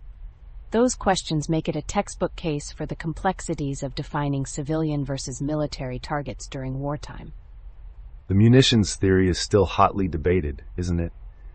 The German claim at the time was that the Lusitania was carrying war materials, and subsequent dives did seem to uncover evidence of ammunition. But regardless of the cargo, the public outcry over the 1,198 lives lost, including many Americans, played a significant role in shifting public opinion in the United States toward entering the war. It's such a poignant reminder of how the human stories behind these wrecks resonate far beyond their immediate impact. Do you have any personal favorite stories from World War I wrecks? One that always stands out to me is the story of the HMS Formidable, a British battleship that was sunk in 1915 by a German U-boat in the English Channel. What's remarkable is the survival story of a lifeboat that drifted for 2 days before making landfall in Lyme Regis. Only a handful of men survived, and their accounts of enduring the bitter cold, hunger, and despair are haunting. I've dived in the vicinity of the Formidable's wreck, and even today, you can sense the weight of what happened there. Have you come across any similar stories of survival that have stuck with you? Absolutely. One that comes to mind is the SS Laurentic, another British ship that hit 2 German mines off the coast of Ireland in 1917. It sank rapidly, taking over 350 men with it. But there were also extraordinary tales of survival, like that of a group of men who managed to secure a lifeboat and navigate through freezing waters to reach safety. The Laurentic is also intriguing because it was said to be carrying a fortune in gold bars, intended as payment to allies. The wreck's allure as a treasure site has overshadowed some of the personal stories in recent years, but those human accounts are what make these events so compelling to me. Have you encountered similar cases where the treasure narrative eclipses the human element? Oh, definitely. The SS Arabic is a prime example. It was sunk in 1915 by a German U-boat with the loss of 44 lives. While the Arabic didn't have a treasure cache, its wreck has been subject to salvage operations purely because of its association with World War I history. Divers often get caught up in the material finds, china, personal effects, even engine parts. But for me, the most poignant discoveries are things like letters or personal belongings. These items humanize the tragedy, reminding us that these weren't just ships, they were floating communities. Have you found that these smaller personal artifacts change how the public perceives these wrecks? Without a doubt. The public often connects more deeply with personal artifacts than with the broader historical narrative. For instance, during the recovery efforts for the Britannic, the sister ship of the Titanic that sank during World War I, they found a steward's pocket watch frozen at the exact time of the sinking. That single artifact tells a story more vividly than any textbook could. It's a tangible link to the past, a moment frozen in time. I think it's why these wrecks continue to captivate us. What are your thoughts on how modern technology, like ROVs and 3D mapping, has changed our ability to tell these stories? Modern technology has been a game changer. With ROVs and advanced sonar, we can explore wrecks that were previously inaccessible due to depth or dangerous conditions. Take the case of the HMS Hampshire, which was sunk off Orkney in 1916. It went down in a minefield, claiming the life of Lord Kitchener, one of Britain's most prominent military figures. The wreck was largely unexplored for decades, but recently, ROV surveys have revealed incredible details about its condition and the exact cause of its sinking. These tools not only allow us to piece together historical puzzles, but also to share these findings with the public in ways that were unimaginable a few decades ago. Have you seen public interest grow as a result of these technological advancements? Yes, public interest has grown exponentially, particularly with the advent of virtual reality and interactive exhibits. Museums can now offer virtual dives to shipwrecks like the Lusitania or the Hampshire, allowing people to experience these sites without ever leaving dry land. It's a fantastic way to make history accessible, but it also raises ethical questions.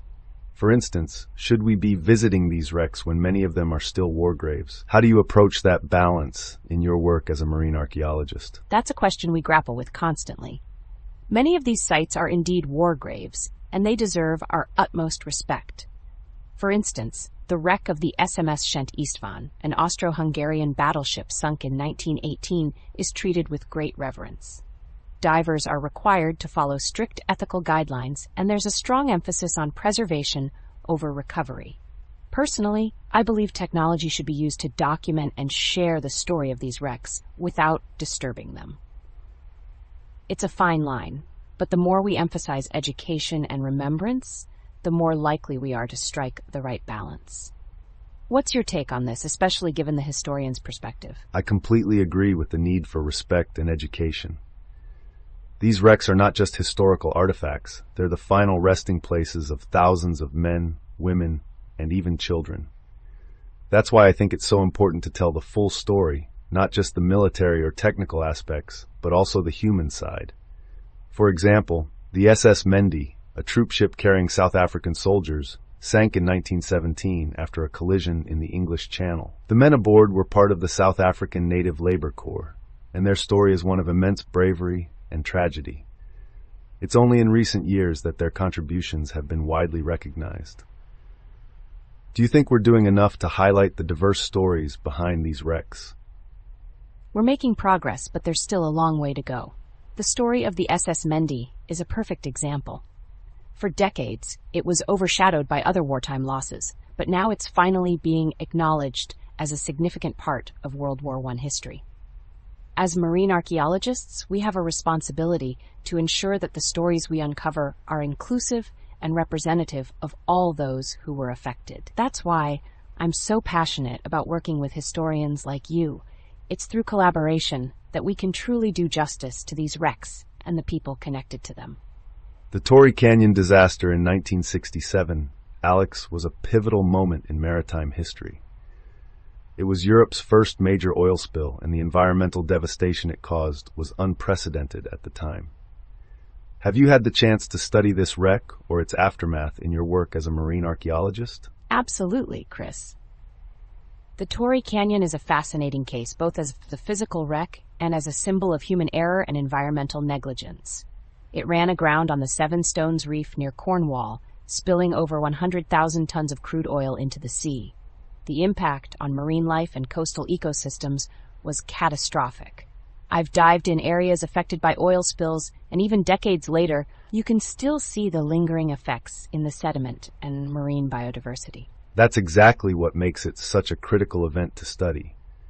The spill reached the shores of England and France, killing thousands of seabirds and damaging fisheries. It also led to some questionable cleanup methods, like bombing the slick with napalm.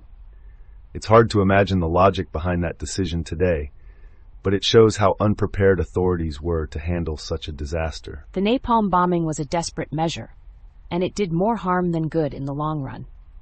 The heat from the explosions caused some of the oil to burn off, but it also dispersed the remaining oil into smaller, harder-to-contain patches. Not to mention, it added toxins to an already toxic situation. It's a stark reminder of how trial-and-error approaches can backfire when dealing with environmental crises. It also highlighted the need for international cooperation and better preparedness. The fallout from the Torrey Canyon disaster led to the establishment of the International Convention on Civil Liability for Oil Pollution Damage in 1969. It was one of the first major steps toward holding shipping companies accountable for environmental damage. Right, and that accountability was sorely needed. The Torrey Canyon's owner, Union Oil Company of California, was initially reluctant to take responsibility. It wasn't until public outcry grew that the legal framework began to catch up with the scale of the disaster. It's fascinating and frustrating to see how often policy changes only come after a catastrophe. That's a recurring theme in history, isn't it? Maritime disasters often serve as wake-up calls. In this case, the environmental movement gained significant momentum. The spill brought the public's attention to the fragility of marine ecosystems and the dangers of unchecked industrial activity. It's not an exaggeration to say that the Torrey Canyon incident was a catalyst for modern environmental activism. I've noticed that too. When I study shipwrecks, I'm always struck by how they encapsulate broader societal issues. The Torrey Canyon wasn't just about a single ship. It was about the risks of transporting massive amounts of crude oil through ecologically sensitive areas. In a way, it was a precursor to more recent disasters like the Exxon Valdez and Deepwater Horizon spills. Precisely. Each of these events has its own unique circumstances, but the underlying issues, corporate negligence, insufficient regulations, and the challenges of disaster response, are remarkably consistent. With the Torrey Canyon, the lack of a unified response plan was glaring. Different authorities were scrambling to manage the crisis without a coordinated strategy. And that lack of coordination extended underwater as well. The wreck itself remains a haunting sight. I've never dived on the Torrey Canyon specifically, but from accounts I've read, it's a fragmented hull sitting in relatively shallow water, still leaking traces of oil. It's a stark reminder of how these disasters don't just disappear. They leave scars on the environment for generations. That's a powerful image, Alex. It also raises questions about how we memorialize these events. Shipwrecks often serve as underwater time capsules, preserving the moment of disaster. But they also serve as grim warnings. Do you think there's value in preserving sites like the Torrey Canyon as historical artifacts? Or should the focus be on remediation and environmental recovery? It's a tough balance. As a marine archaeologist, I see immense value in preserving these sites for study. They can teach us about the conditions that led to the disaster and help prevent future incidents. But I also understand the urgency of environmental recovery. In some cases, leaving a wreck undisturbed might do more harm than good, especially if it's still leaking pollutants. That's a fair point. The Torrey Canyon's legacy is as much about its environmental impact as its historical significance. It's a case where the past and present intersect in profound ways. The disaster forced the shipping industry to confront its responsibilities, but it also left a lasting mark on the regions it affected. How do you think the lessons of the Torrey Canyon are being applied today? I'd say the biggest lesson is the importance of prevention. Modern tankers are built with double hulls to minimize the risk of spills, a direct response to disasters like the Torrey Canyon.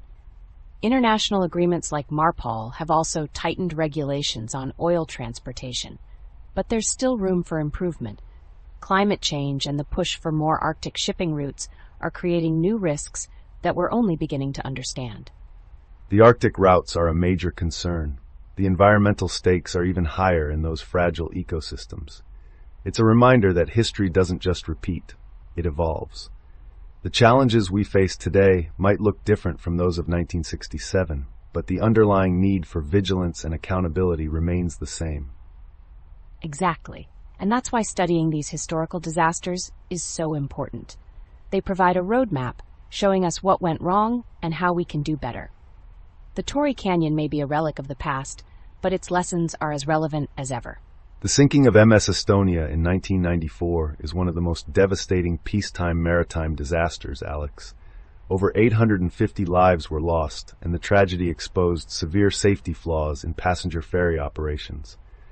What stands out to you when you think about the wreck? For me, it's the sheer scale of the disaster and how quickly it unfolded. The ship sank in less than an hour after taking on water, which left almost no time for passengers to evacuate. When I first dived to wreck sites with similar disaster profiles, like the Estonia's, the structural damage told a story of vulnerability. The bow visor design, for instance, was a catastrophic flaw. It seems almost unimaginable now. Yes, the bow visor was a critical issue. The official investigation concluded that the visor failed in rough seas, allowing water to flood the car deck and destabilize the ship. This particular design flaw was well known even before the Estonia tragedy. There were warnings after earlier incidents with similar ferries, yet no comprehensive action was taken. It's a painful reminder of how often warnings are ignored until disaster strikes. And it's not just the design flaws. Survivors often talk about how chaotic the evacuation was.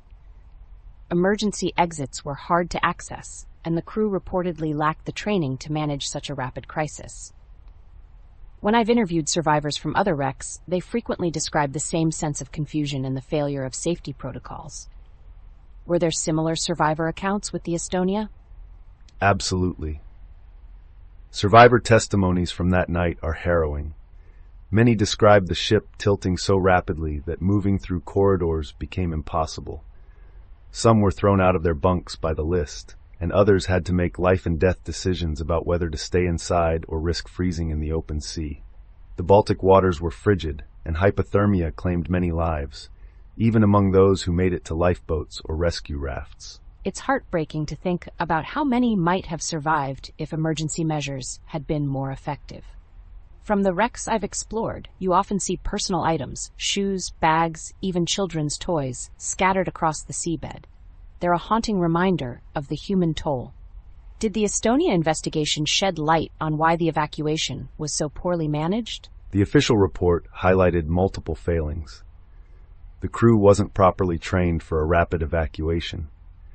Many passengers didn't even hear the evacuation alarm because it wasn't loud enough to cut through the noise of the storm. And then there's the lack of adequate lifeboats and life rafts.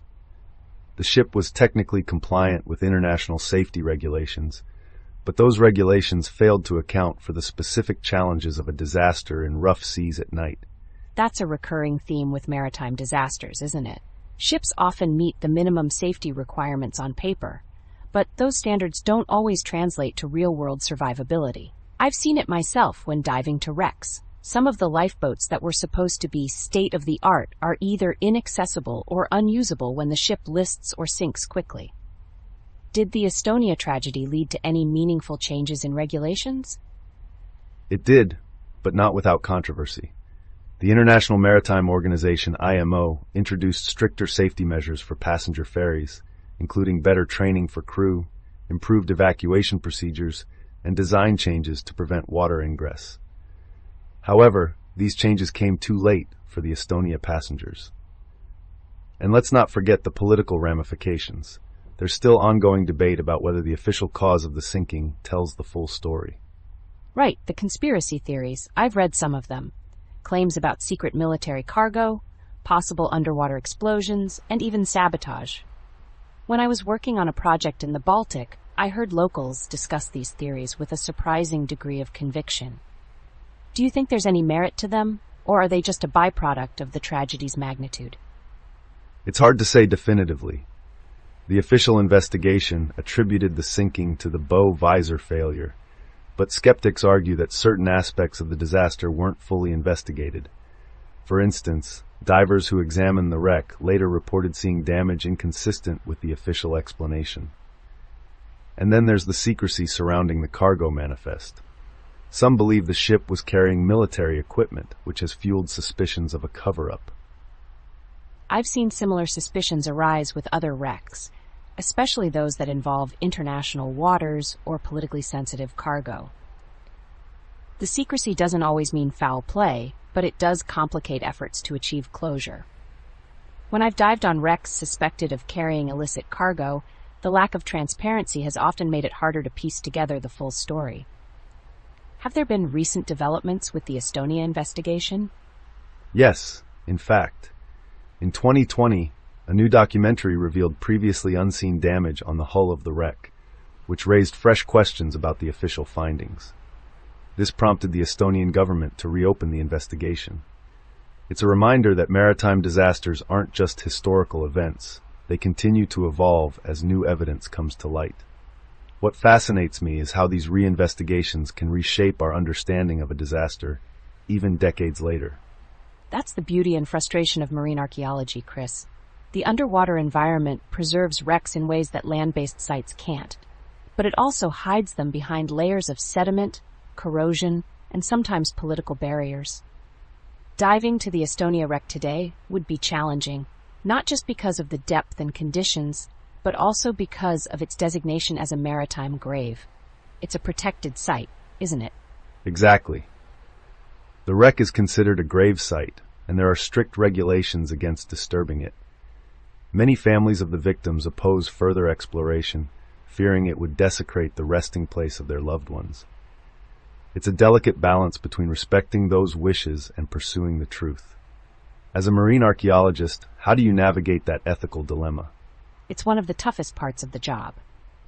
On the one hand, you want to honor the memory of those who perished. On the other, you have a responsibility to uncover information that could prevent future tragedies. I've worked on projects where we consulted with families and stakeholders to find a middle ground. Sometimes that means non-invasive exploration, like using remote-operated vehicles instead of divers. Has there been similar collaboration in the Estonia case? To some extent, yes. The 2020 investigation used advanced sonar and ROVs to document the newly discovered damage without disturbing the wreck. It was a compromise that allowed for further study while respecting the site's sanctity. But the debate continues. Some argue that we need to raise parts of the wreck to fully understand what happened, while others insist that the wreck should remain untouched. It's a deeply emotional issue. It really is. and it underscores how maritime disasters are never just about the ships themselves. They're about people, politics, and the environment. The Estonia tragedy exposed flaws in maritime safety, but it also highlighted the human cost of those failings. Every time I dive to a wreck, I'm reminded of that. It's not just a sight, it's a story, and it's our responsibility to tell it as truthfully and respectfully as we can. The MV Wilhelm Gustloff is often overshadowed by other maritime disasters, but it remains one of the deadliest shipwrecks in history. This was a unique case because it straddled the line between wartime and peacetime. Even though World War II was still ongoing, the ship's sinking was an immense civilian tragedy. Alex, you've done some dives near Baltic wrecks. What are your thoughts on the environmental and archaeological significance of this disaster? Absolutely, Chris. The Wilhelm Gustloff is a compelling case, especially for marine archaeologists. The Baltic Sea, where it sank, has unique conditions that preserve shipwrecks better than many other bodies of water. The cold, low-salinity environment slows the degradation of wooden and metal structures. The wreck of the Wilhelm Gustloff is essentially a time capsule of that tragic moment in history. But it's also a stark reminder of the human and environmental toll of war. When I think of its significance, I consider the toxic materials on board, fuel, oil, and human remains, leaching into the water over decades. The environmental impact is still a point of concern. That's a fascinating perspective. It brings to mind the sheer scale of the disaster. The ship was carrying tens of thousands of people, far beyond its intended capacity. Most of them were civilians fleeing the advancing Red Army. When the Soviet submarine torpedoed her, the loss of life was staggering. Over 9,000 people died, including many women and children. This makes it not just a maritime disaster, but one of the greatest civilian tragedies in history. From your experience, how does such a densely populated wreck affect underwater research? It complicates things immensely. For one, the sheer number of personal artifacts scattered around the wreck site is overwhelming. Each item tells a story, but it's also a stark reminder of the human cost. Divers have reported encountering everything from children's toys to suitcases filled with personal mementos. But ethical considerations also come into play. The Wilhelm Gustloff is not just a wreck. It's a mass grave. That means researchers have to tread carefully, respecting the site and its historical significance, while balancing the need for scientific exploration. That's a crucial point. The ethical dimension of studying shipwrecks like the Wilhelm Gustloff cannot be overstated. It's not just an archaeological site, it's a memorial. Yet, we also have to acknowledge the need to document and preserve this history. The sinking of the Wilhelm Gustloff is an essential chapter in understanding the human cost of war, even in its so-called peaceful moments. Have you found any parallels with other shipwrecks you've studied, particularly in terms of environmental impact or the preservation of artifacts? Definitely. One shipwreck that comes to mind is the SS Thistlegorm in the Red Sea. Though it was a wartime wreck, it has had similar environmental and archaeological challenges. Like the Wilhelm Gustloff, it carried a mixture of passengers and cargo, including military supplies. Over time, the Thistlegorm's fuel and ammunition have posed ecological risks to the surrounding coral reefs. However, the Baltic Sea's low oxygen levels make the Wilhelm Gustloff unique. It's almost eerily well preserved, compared to wrecks in warmer, more oxygen-rich waters. That preservation extends to organic materials like clothing and even human remains, which we don't see in most other marine environments. The preservation aspect is both a blessing and a curse, isn't it? On one hand, it allows historians and archaeologists to get an unparalleled look into the past. On the other hand, it makes the wreck particularly poignant. The bodies of the victims, many of them still trapped in the ship's compartments, add a layer of somberness to the site. It's a stark reminder that history isn't just an academic subject. It's about real people and real loss. Have you encountered any challenges in accessing such emotionally charged sites during your career? Yes, and those challenges are as emotional as they are logistical. Diving to a site like the Wilhelm Gustloff requires mental preparation. You're not just exploring a wreck. You're entering a space that was the final resting place for thousands. That weight can be overwhelming. Logistically, the wreck's depth, around 40 meters, makes it accessible but still demanding for divers. The Baltic's murky waters and strong currents add to the difficulty. And then there's the issue of unexploded ordnance. The Wilhelm Gustloff was carrying military personnel and equipment, so there's always the risk of encountering live munitions. That's a critical point. The presence of military personnel on the ship is part of what complicates its classification. Some argue that it was a legitimate target because it was transporting soldiers and weapons. Others counter that its primary role was evacuating civilians, making its sinking a war crime. This ethical gray area is one of the reasons the Wilhelm Gustloff remains such a controversial subject. From your perspective, does this debate influence how researchers and divers approach the site?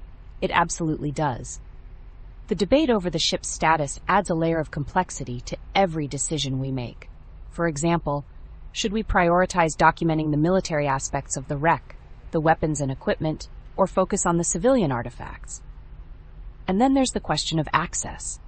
Should the site be open to recreational divers, or should it be restricted out of respect for the victims? These are tough calls, and there's no one-size-fits-all answer.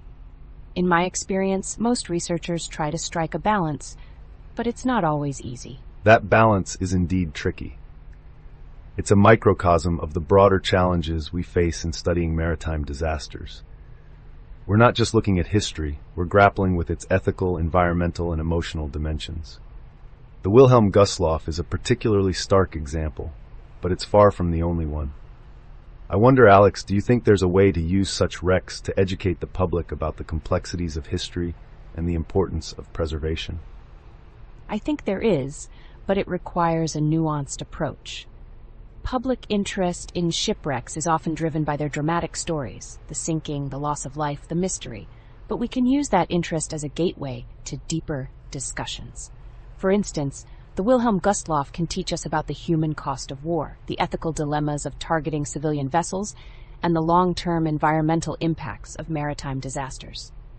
Virtual reality and 3D mapping technologies are great tools for this. They allow people to explore these wrecks from the safety of their homes while preserving the actual sites. That's an excellent point. Virtual reconstructions can make these stories accessible to a wider audience while minimizing the risks and ethical concerns associated with physical exploration. It also opens up opportunities for interdisciplinary collaboration. Historians, archaeologists, environmental scientists, and even digital artists can work together to create comprehensive narratives. Do you see this as the future of maritime archaeology? I do, and I think it's already happening to some extent. The use of remotely operated vehicles, ROVs, and advanced imaging technology is revolutionizing how we study shipwrecks. For the Wilhelm Gustloff, these tools could provide a detailed map of the wreck without disturbing it. They could also help monitor environmental changes, like the spread of pollutants from the wreck. The key is to use these technologies responsibly, ensuring that they enhance our understanding without compromising the site's integrity. It's an exciting time to be in this field, Chris. The possibilities are endless. It's fascinating how much shipping technology has evolved over the past century, yet we still see modern shipwrecks occurring. You'd think with GPS, radar, and advanced navigation systems, we'd have eliminated the possibility of such disasters. But clearly, technology has its limits. What are your thoughts on this, Alex? I agree, Chris. It's a paradox. The more we advance, the more we assume the systems we've created are foolproof. But in my dives to recent wrecks, I've seen firsthand how human error, mechanical failures, and environmental factors still play significant roles. For example, take the Costa Concordia. State-of-the-art ship, but one bad decision led to disaster. Exactly. The Costa Concordia is a textbook example of how even the best technology can't compensate for poor judgment. And then you have cases like the Sewol ferry in South Korea, where overloading and improper cargo securing led to instability. It's a reminder that adherence to protocol is just as critical as having the latest tools. And let's not forget weather. Despite all our advancements in meteorology, storms and rogue waves remain unpredictable. I've dived wrecks where the ship's hull was torn apart by sheer force of nature. It makes you wonder if we've been overconfident in assuming we can completely control the risks of the sea. Overconfidence is a recurring theme in maritime history. The Titanic, for instance, was touted as unsinkable because of its watertight compartments, yet a series of misjudgments and design flaws sealed its fate. It seems we've carried that same hubris into the modern era. Do you think we've learned any lessons since then? Some, but not enough. Modern ships are bigger and more complex than ever, but that also means they're harder to evacuate in emergencies. I've seen wreckage where lifeboat deployment systems failed because they weren't maintained properly, or evacuation drills were inadequate. It's frustrating how some lessons seem to repeat themselves. Maintenance is such a critical issue. A lot of shipping companies cut corners to save costs, which compromises safety. Take the El Faro, for example. It sailed into a hurricane partly because of outdated weather data, and partly because the company prioritized the schedule over the crew's safety. That tragedy could have been avoided. The El Faro is a haunting case, and it's not just about the technology itself, but how it's used or misused. I've seen instances where crews were trained on outdated systems or weren't given enough time to familiarize themselves with new ones. A lot of these wrecks could be prevented with better training and preparation. That's a great point. Technology is only as good as the people operating it. And then there's the issue of over-reliance. Some crews become so dependent on electronic navigation that they lose their situational awareness. When systems fail, they're left vulnerable. Have you encountered any wrecks where that was a factor? Oh, absolutely. I've studied vessels where the GPS malfunctioned and the crew didn't know how to navigate using traditional methods like charts and compasses. It's a skill that's being lost. One wreck I explored had run aground simply because the crew didn't double-check the electronic data against their surroundings. That's troubling, especially considering how much shipping traffic has increased. The more crowded the seas, the greater the chance of collisions or groundings if something goes wrong. And with the rise of autonomous ships on the horizon, I wonder if we're heading for even more technological over-reliance. Autonomous ships are an interesting development. On one hand, removing human error could reduce accidents. On the other, what happens when the technology fails? I shudder to think of an AI-controlled vessel losing power or encountering a software glitch in the middle of the ocean. It could become a ghost ship in no time. Exactly. The idea of a fully autonomous ship navigating complex shipping lanes or responding to unexpected weather feels risky. And then there's the cybersecurity angle. What if someone hacks into a ship's systems? It's a whole new layer of vulnerability we didn't have to consider a century ago. Cybersecurity is a huge concern. I've been on research teams discussing this, and the consensus is that the maritime industry is behind other sectors in addressing it. A hacked ship could be steered off course, or its cargo could be tampered with. It's a modern problem that could lead to modern wrecks. It's ironic, isn't it? We've solved so many historical maritime issues, like better hull designs and fireproof materials, yet we're creating new challenges with every technological leap. It's like we're playing a game of whack-a-mole. Do you think there's a way to balance innovation with safety? I think it starts with a cultural shift. Right now, the focus is too much on efficiency and profit margins. We need to prioritize safety at every level, from design to operation to regulation. And that means investing in training, maintenance, and yes, even redundancy in critical systems. Redundancy is key. Having backups for essential systems could make all the difference in an emergency. It's something we've seen in aviation, but the maritime industry hasn't adopted it to the same extent. Maybe that's because of the cost. But can we really put a price on safety? Agreed. And I'd add that international cooperation is crucial. The ocean doesn't belong to any one nation, so we need global standards for ship safety and technology use. Some wrecks I've studied happen because regulations were lax in one part of the world compared to another. That's a good point. The International Maritime Organization has made strides, but enforcement is still inconsistent. And as shipping becomes more globalized, the risks only increase. It's a complex puzzle, technological, political, and human. But if we don't solve it, the sea will keep claiming lives and vessels. Absolutely. And every time I dive to a wreck, I'm reminded of the stakes. Each one is a story of loss, but also a lesson. If we can combine historical insights with modern innovation, maybe we can finally turn the tide on shipwrecks. All right, Alex. Let's dive into the Costa Concordia disaster today. It's such a significant modern shipwreck, and it really exemplifies how technological advances have changed the way we analyze these tragedies. From your perspective as a marine archaeologist, how has remote sensing technology evolved to aid in the exploration and documentation of wrecks like this? Absolutely, Chris. The Costa Concordia is a fascinating case study, especially given its relatively shallow location near Giglio Island.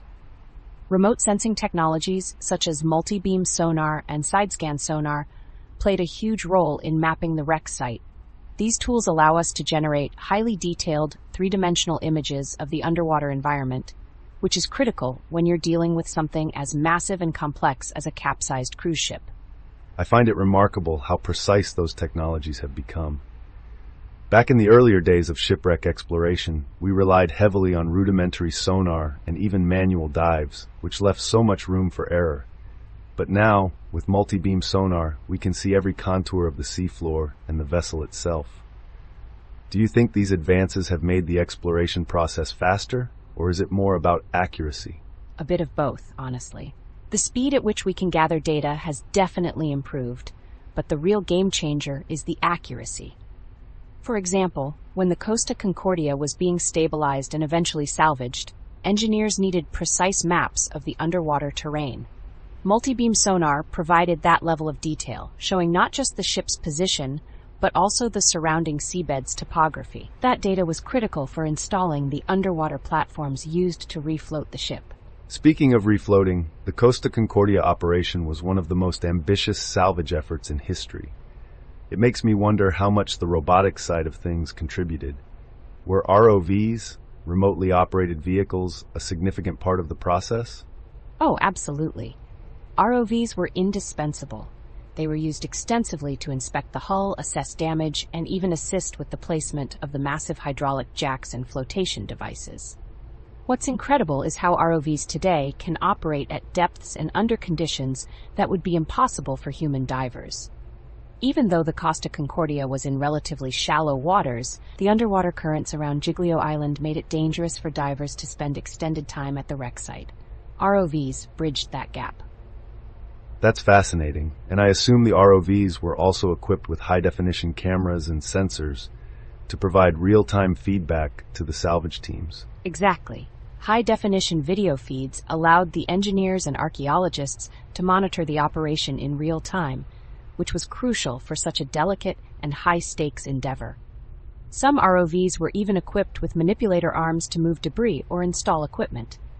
What's more, they carried environmental sensors to monitor water quality, ensuring that the salvage process didn't lead to further ecological damage. After all, the Costa Concordia was sitting in a marine sanctuary, so environmental considerations were a top priority. That's an excellent point. The environmental impact of modern shipwrecks is a pressing issue, especially with these massive vessels carrying thousands of tons of fuel and other hazardous materials. In the case of the Costa Concordia, I recall that one of the first priorities was to pump the fuel out of the ship. Was technology pivotal in that operation as well? It was. They used a technique called hot tapping, which involves drilling into the fuel tanks and pumping the fuel out while preventing leaks. ROVs were instrumental here too, as they were used to locate the tanks, inspect them for damage, and assist with the installation of the pumping equipment. The operation was a success, removing over 2,000 tons of fuel and preventing what could have been a catastrophic spill. It's incredible how much we rely on robotics in these scenarios. It makes me wonder... That's a great question. I don't think human divers will ever be completely replaced, at least not in the near future. There's still something invaluable about having human intuition and decision-making abilities on site. However, I do think ROVs and AAUVs will continue to take on more of the dangerous and repetitive tasks, freeing up divers to focus on more nuanced, interpretive work. For instance, AUVs are now being used to conduct preliminary surveys of wreck sites, covering large areas quickly and efficiently.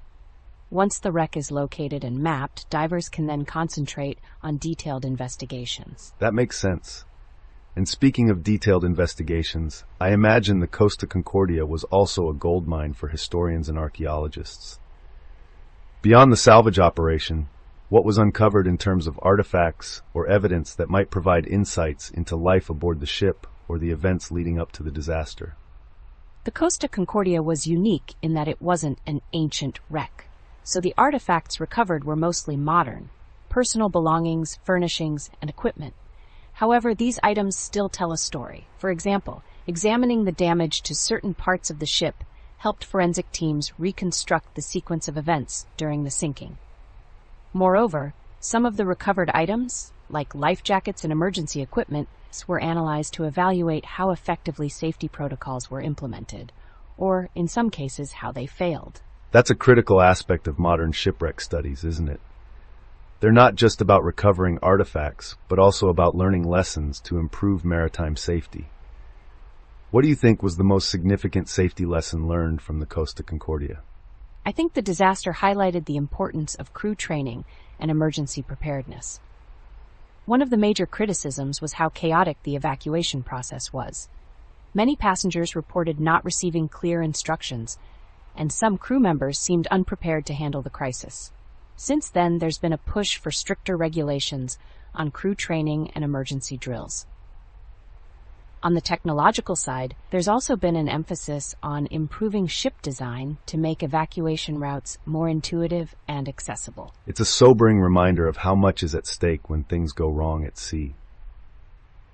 Going back to the role of technology, do you think the lessons we've learned from the Costa Concordia will influence how we approach future shipwrecks, both in terms of prevention and exploration? Definitely. The Costa Concordia showcased the importance of having robust monitoring systems on board. Modern ships are now being equipped with advanced navigation and collision avoidance systems that use AI to assist captains in making split-second decisions. On the exploration side, the technologies we've discussed, sonar, ROVs, AUVs, are only going to get better. I wouldn't be surprised if, in the next decade, we see fully autonomous systems capable of not only mapping wreck sites, but also conducting preliminary excavations. That's an exciting thought. It seems like we're on the cusp of a new era in maritime archaeology, one where technology and human expertise work hand in hand. But I wonder, Alex, as someone who's spent countless hours underwater, do you think there's still room for the human element in this increasingly high-tech field? Without a doubt, Chris. Technology is an incredible tool, but it's just that, a tool. It takes human curiosity, creativity, and expertise to interpret the data and tell the stories behind these shipwrecks. At the end of the day, whether it's the Costa Concordia or an ancient Roman vessel, shipwrecks are about people, their lives, their journeys, and their tragedies.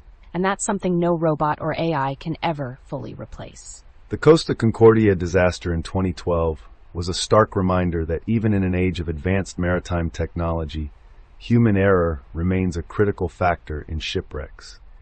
It's astonishing to think that a vessel equipped with state-of-the-art navigation systems could still run aground simply because of poor decision-making. What's your take on how this happened, Alex, especially from the perspective of someone who studies wreck sites firsthand? You're absolutely right, Chris. The Costa Concordia is a textbook case of how overconfidence and negligence can override technological safeguards. When I dived near the Concordia wreck in 2013, what struck me was how intact and modern the ship appeared underwater. It was a surreal juxtaposition, seeing a vessel so technologically advanced lying on its side, completely at the mercy of the environment. From my understanding, Captain Schettino's decision to perform an unauthorized salute maneuver close to the shore was a pivotal error. No amount of advanced radar or GPS can compensate for such recklessness. What I find fascinating is how the disaster has sparked debates about automation in navigation. Do you think fully automated ships could prevent incidents like this? That's an excellent question, Alex. Automation certainly has the potential to reduce human error, but it introduces a new set of risks. For instance, fully automated systems could be vulnerable to hacking or software malfunctions. With the Costa Concordia, though, the issue wasn't a lack of technology. It was a failure to use the available systems properly. The ship's electronic chart display system, or ETIS, would have clearly shown the danger of coming so close to the island of Giglio. But the captain chose to override standard procedures. This brings us to another point. Absolutely. When exploring a wreck like the Concordia, you can sometimes piece together the human story from the way objects are scattered or positioned. For example, the lifeboats and their deployment areas told us a lot about the confusion that night. Some lifeboats were never launched, and others were deployed poorly, leading to unnecessary casualties. It was clear that the crew wasn't adequately trained for an evacuation of that scale, despite international safety protocols like the SOLAS Convention. The human element was as much a part of the wreck as the torn hull or the breached compartments. What's your perspective on how maritime training standards have evolved or failed to evolve since then? The Concordia disaster exposed significant gaps in maritime training, particularly when it comes to crisis management. Post-incident investigations revealed that the crew didn't conduct regular emergency drills, or if they did, they weren't taken seriously. This is troubling, given that the International Maritime Organization, IMO, mandates such drills. Since the disaster, there's been a push for more rigorous training, including the use of simulators to replicate emergency scenarios. However, I worry that some of these measures are more about ticking boxes than truly preparing crews. What about you, Alex? Have you seen evidence of these training deficiencies reflected in other modern wrecks you've studied? Definitely. In fact, I think the Costa Concordia is part of a broader pattern. When I worked on the MV Sewol wreck in South Korea, which sank in 2014, I couldn't help but draw parallels. In both cases, human error compounded by inadequate training played a significant role. The crew on the Sewol abandoned ship, leaving passengers, many of them students, confused and trapped. That wreck was haunting to explore, with personal artifacts still scattered throughout the submerged vessel. It's a stark reminder that even the best engineering can't compensate for poor decision-making and inadequate safety protocols. Do you think the public outcry after the Concordia had any lasting impact on ship design or safety policies? To some extent, yes. The public outrage certainly pressured regulatory bodies to reassess safety measures, particularly around evacuation procedures and lifeboat accessibility. One notable change was the IMO's requirement for passenger ships to conduct muster drills before departure, rather than within 24 hours of sailing. This was a direct response to the Concordia, where many passengers didn't know what to do during the evacuation. However, I don't think ship design has changed significantly. Modern vessels are still being built larger and more complex, which can make evacuations even more challenging. Do you think the sheer size of these ships is becoming a liability when it comes to safety? That's a fascinating point, Chris. I do think the size of modern cruise ships like the Concordia poses unique challenges. When I was diving near its wreck, the scale of the ship was overwhelming. It's essentially a floating city. That kind of complexity means there's more that can go wrong in an emergency. Evacuating thousands of people in a short amount of time is a logistical nightmare, even under ideal conditions. And when you factor in panicked passengers, language barriers, and inexperienced crew, it's a recipe for disaster. I wonder if we've reached a point where we need to rethink not just the safety features of these ships, but the entire concept of building them on such a massive scale. What do you think? I agree, Alex. The trend toward ever larger ships is driven by economic factors, but it often comes at the expense of safety. The Costa Concordia carried over 4,000 people, and the evacuation highlighted just how difficult it is to manage such a large number of individuals in a crisis. Smaller ships might not be as profitable, but they could be safer and easier to evacuate. Another issue is that these mega ships often operate in shallow or crowded waters, increasing the likelihood of accidents. Do you think incorporating more advanced AI or robotics could help manage these complexities, or would that just introduce new vulnerabilities? AI and robotics certainly have potential, but they're not a silver bullet. For instance, AI systems could be used to optimize evacuation routes in real time, guiding passengers to safety more efficiently. Autonomous lifeboats could also be a game changer, launching themselves and navigating away from the ship without human intervention. However, as you mentioned earlier, these technologies come with their own risks, like cyber attacks or system failures. During dives, I've seen firsthand how quickly technology can fail in extreme conditions, whether it's a remotely operated vehicle, ROV losing power, or a sonar system malfunctioning. The ocean is an unforgiving environment. Do you think the maritime industry is ready to embrace these kinds of innovations? I think the maritime industry is cautiously moving in that direction, but it's a slow process. There's always a tension between innovation and regulation. The Costa Concordia disaster showed us that existing technology, even when it works perfectly, can't compensate for human failures.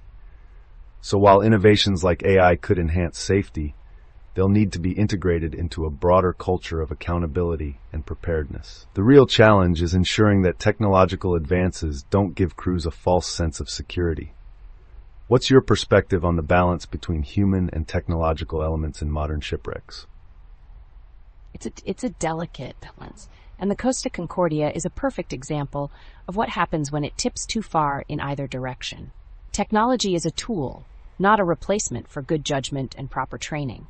When I explore wrecks, I'm often struck by how they tell stories of both human ingenuity and human failure. The Concordia was a marvel of engineering, but it was brought down by something as simple and tragic as hubris. Ultimately, I think we need to foster a culture where technology supports human decision-making rather than replacing it. The ocean, after all, is unpredictable, and no amount of automation can fully account for that. The Costa Concordia disaster in 2012 was a stark reminder of how even in the modern era, human error can lead to catastrophic maritime disasters. What really fascinates me, though, is the sheer scale and complexity of the subsequent salvage operation. From a historical perspective, it was unprecedented. Alex, you were involved in some of the dives during that operation, weren't you? I was, Chris. I worked on a team that conducted some of the initial underwater surveys of the wreck. You're absolutely right about the complexity. The Costa Concordia wasn't just any shipwreck. It was a 114,000-ton cruise ship lying on its side in a delicate marine environment. Every decision we made had to balance the technical challenges of refloating the vessel with the need to minimize environmental damage. What amazed me was how salvage technology has evolved to meet these kinds of challenges. Yes, the parbuckling project in particular was a marvel of engineering. Historically, shipwrecks of that size would have been left to disintegrate, or perhaps scrapped bit by bit. The decision to rotate the Costa Concordia upright and tow it away intact was groundbreaking. Can you talk more about the technology behind that? Of course. The parbuckling process involved attaching massive steel cables and hydraulic tensioners to the ship and using them to rotate it upright. To stabilize it during the process, they attached large underwater platforms to the seabed. Then came the sponsons, huge steel tanks welded to the ship's sides. Once the ship was upright, those sponsons were filled with air to provide buoyancy. It was a delicate dance, balancing the weight of the ship against the lifting power of the sponsons and the stability provided by the platforms. And all of this was happening just off the coast of Giglio, in plain view of the public. The transparency of the operation was another remarkable aspect. In earlier centuries, maritime disasters wouldn't have had this level of scrutiny or the technology to address them so publicly. Do you think the presence of the media influenced the salvage effort? Absolutely. The media attention added a layer of pressure to the operation. The whole world was watching, which meant there was no room for error. But it also meant that funding and resources were made more readily available. I think it's fair to say that without that level of scrutiny, the operation might not have been as ambitious. It's not every day that you see an entire cruise ship being hauled off the seabed. True. And the environmental stakes were enormous. The Tyrrhenian Sea is a hotspot for marine biodiversity, and the wreck was leaking fuel and other contaminants.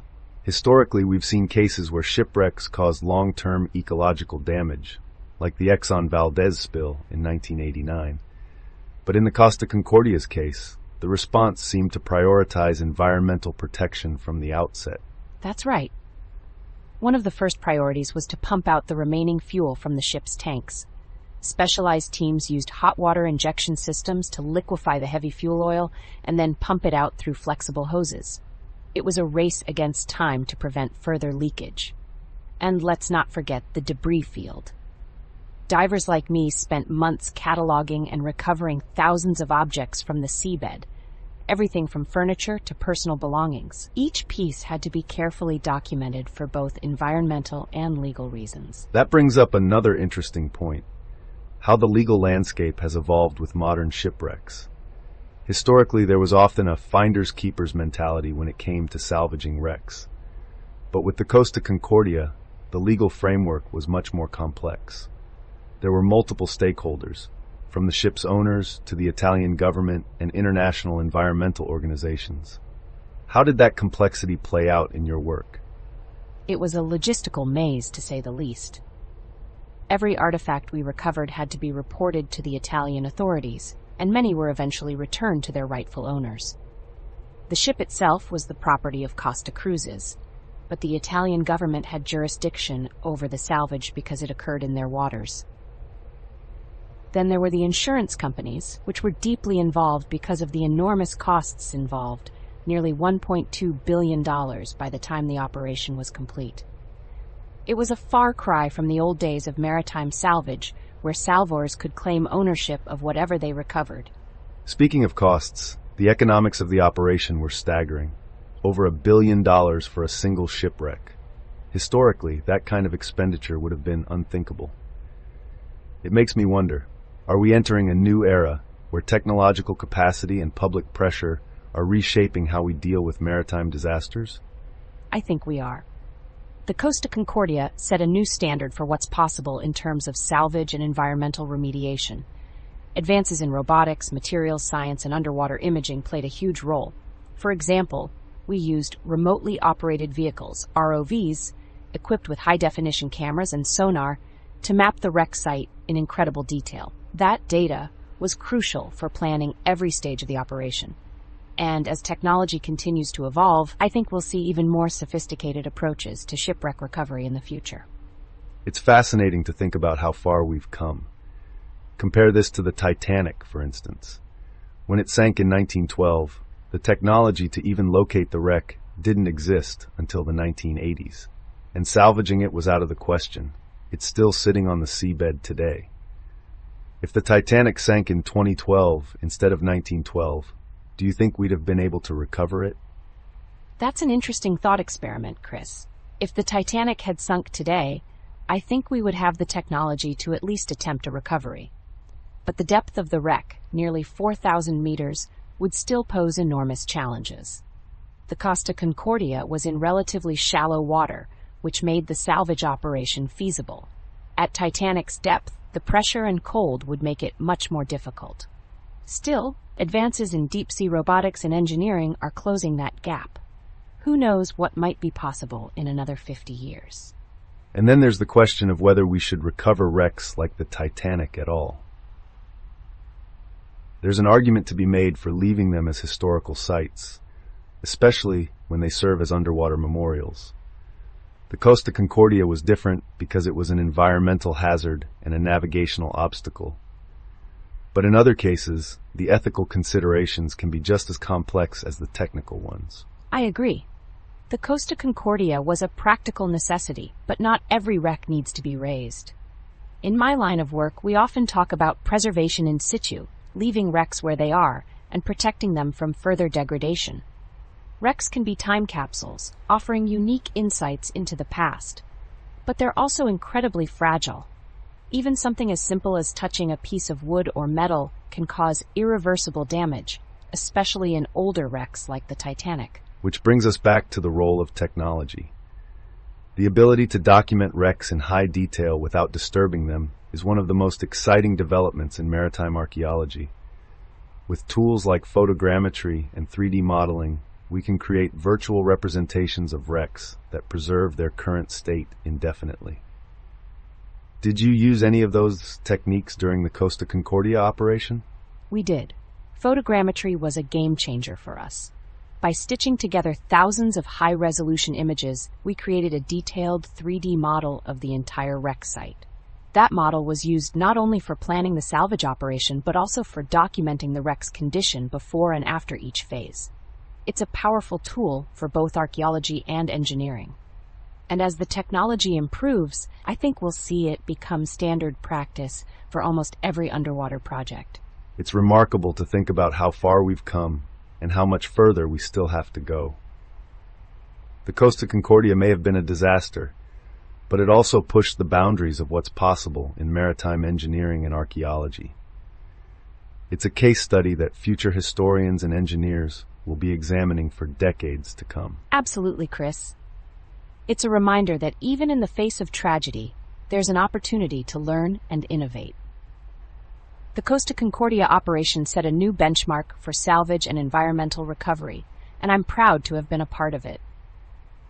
Here's to hoping we'll continue to advance the field while also learning to prevent disasters like this from happening in the first place. The topic of ownership when it comes to shipwrecks and their treasures is a fascinating and complex one, Alex. Historically, it seems like there's been a tug-of-war between governments, private salvors, and even descendant communities. From your perspective as a marine archaeologist, how is this issue typically navigated in the field? It really depends on the legal framework of the waters we're exploring. For instance, if a wreck is found in international waters, the United Nations Convention on the Law of the Sea, or UNCLOS, comes into play. That treaty includes provisions for protecting underwater cultural heritage. But the challenge often lies in enforcement. Salvors, especially commercial ones, might argue that their labor entitles them to a share, or all, of the artifacts. Have you encountered similar disputes in your historical research? Absolutely. The case of the RMS Titanic is a prime example. The wreck was discovered in international waters, but it became the focus of numerous lawsuits and debates over ownership. RMS Titanic, Inc., the salvor in possession, has the legal rights to recover artifacts, but that hasn't stopped disputes over whether they should be preserved in situ or brought up. Then there's the ethical question. It's always a balancing act. On one hand, there's immense historical and scientific value in recovering artifacts. They can tell us so much about the lives of the people aboard and the societies they came from. But on the other hand, we have to respect that these sites are often grave sites. Many archaeologists advocate for a conservation in situ approach, where we study and document wrecks without disturbing them. But then you have treasure hunters who see dollar signs rather than history. Have you seen how this tension plays out in courtrooms or legislations? Definitely. The legal battles over the Nuestra Señora de Atocha, for instance, provide a textbook case. In the 1980s, Mel Fisher, a well-known treasure hunter, discovered the wreck in Florida waters. The state of Florida claimed ownership under its laws, but Fisher argued that he had salvaged it, and after years of litigation, the U.S. Supreme Court sided with him. However, I'll admit, from a historian standpoint, I cringe when artifacts are sold off piecemeal to private collectors. It fragments the story. Do you think there's a way to balance the interests of salvors, governments, and the public? It's tricky, but collaboration is key. Some countries, like Spain, have started to take a strong stance on reclaiming and preserving their maritime heritage. The Mercedes case comes to mind. Odyssey Marine Exploration found the Spanish frigate Nuestra Señora de las Mercedes off the coast of Portugal and brought up tons of treasure. Spain sued, claiming the ship was a sovereign vessel, and they won. The treasure was repatriated. I think agreements like UNESCO's 2001 Convention on the Protection of the Underwater Cultural Heritage aim to set a standard for global cooperation, but not all nations have signed on. What's your take on these international efforts? I think the UNESCO Convention is a step in the right direction, but as you said, it's not universal. The United States, for instance, hasn't ratified it, largely because of concerns over how it would affect private salvors and their business interests. That said, I think international cooperation is crucial, especially as technology improves and more wrecks are discovered.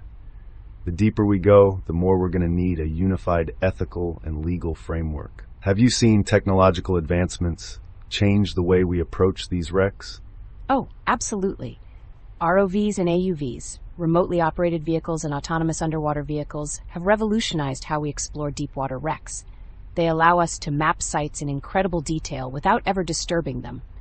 That's a huge win for preservation. But on the flip side, that same technology is being used by treasure hunters to locate valuable wrecks faster than ever before. It's a bit of an arms race. Do you think the historical narrative suffers when artifacts are plundered without proper documentation? Without question. Every artifact recovered from a wreck is a piece of a larger puzzle. When items are removed haphazardly or sold to private collectors, we lose the context that allows us to understand the broader story. Take the Vasa in Sweden, for instance. That ship was raised almost entirely intact, and the level of detail we've learned about 17th century shipbuilding, trade, and even daily life is astounding. If it had been plundered for treasure, we'd have lost all that. Do you think public awareness campaigns could help curb the demand for private ownership of maritime artifacts? I think they could, but it's an uphill battle. There's something inherently romantic about the idea of owning a piece of history, especially something as tangible as a coin or a piece of jewelry from a shipwreck. Raising awareness about the importance of context and conservation is crucial, though. Public exhibitions like the Titanic artifact tours show people the value of preserving these items collectively rather than individually. But it's also about policy. Do you think government should impose stricter regulations on private salvors? I think stricter regulations could help, but enforcement is the real challenge, especially in international waters. Take the Black Swan project by Odyssey Marine Exploration. They recovered treasure from a wreck they claimed was unidentified, but Spain argued it was the Mercedes.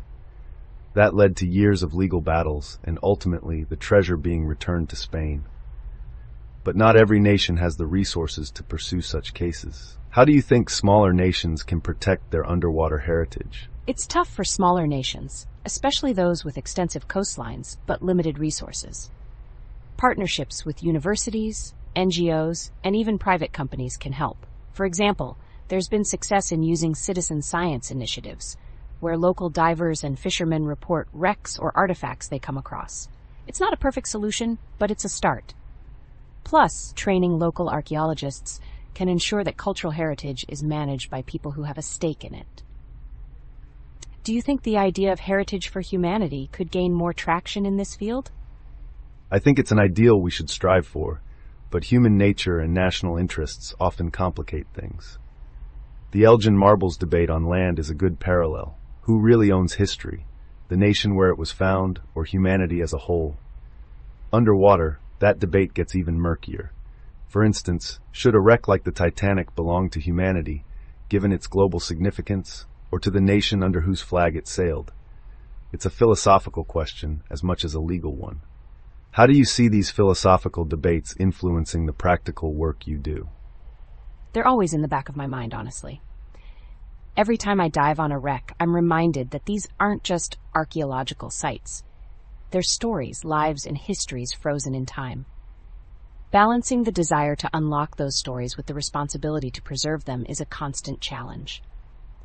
But I think if we can foster a greater sense of shared stewardship among archaeologists, governments, and even the public, we might get closer to resolving these ethical and legal dilemmas. It's fascinating how governments and international bodies have stepped in to regulate underwater archaeology.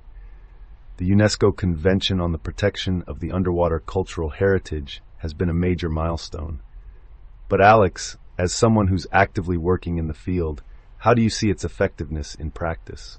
You're right, Chris. The UNESCO Convention is a landmark framework. It emphasizes preserving underwater heritage in situ whenever possible, which is great in theory. But in practice, it's a mixed bag. Many countries don't have the resources to enforce those regulations. For instance, smaller nations with extensive coastlines often struggle to patrol their waters. Have you noticed any patterns in how enforcement varies globally? Absolutely. Enforcement is highly uneven. Developed nations with robust maritime agencies tend to have better oversight.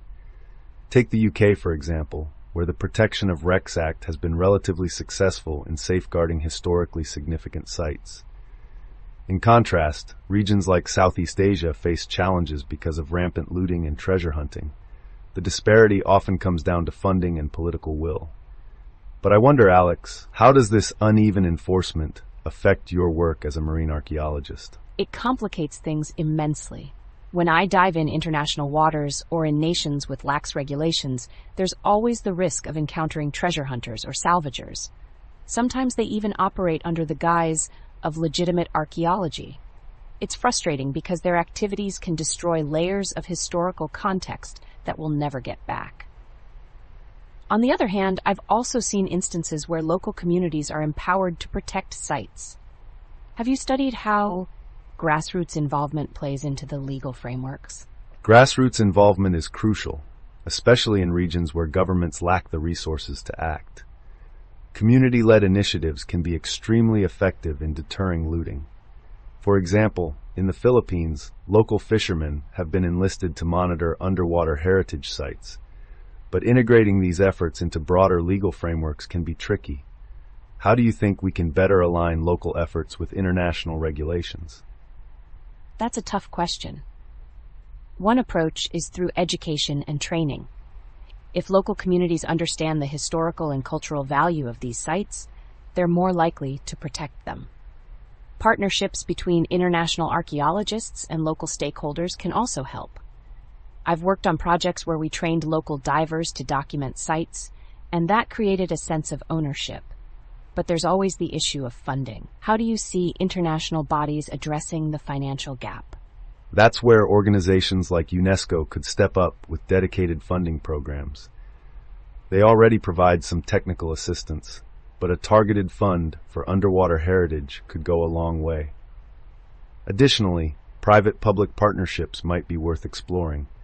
Companies that profit from maritime industries, like shipping or tourism, could be incentivized to contribute to preservation efforts. Do you think the private sector has a role to play in underwater archaeology? Potentially, yes, but it's a double-edged sword.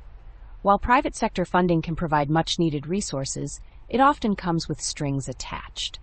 Salvage companies, for instance, might fund a project, but only if they're allowed to recover and sell artifacts. This directly clashes with the principles of in-situ preservation. We need strict guidelines to ensure private involvement doesn't undermine ethical standards. Have you come across historical cases where private funding led to ethical dilemmas? Plenty, unfortunately. The case of the RMS Titanic comes to mind. Salvage rights were granted to a private company, and while they've recovered thousands of artifacts, the commercialization of those items has sparked intense debate. Some argue that these objects belong in museums, not private collections or auction houses. It's a classic example of how legal loopholes can lead to ethical quandaries. Do you think the Titanic case influenced international standards? Definitely. The Titanic highlighted the need for stronger protections for shipwrecks in international waters. It also spurred discussions about the distinction between salvage and archaeology. Salvage focuses on monetary value, while archaeology prioritizes historical context. But the lines can blur, especially when artifacts fetch high prices.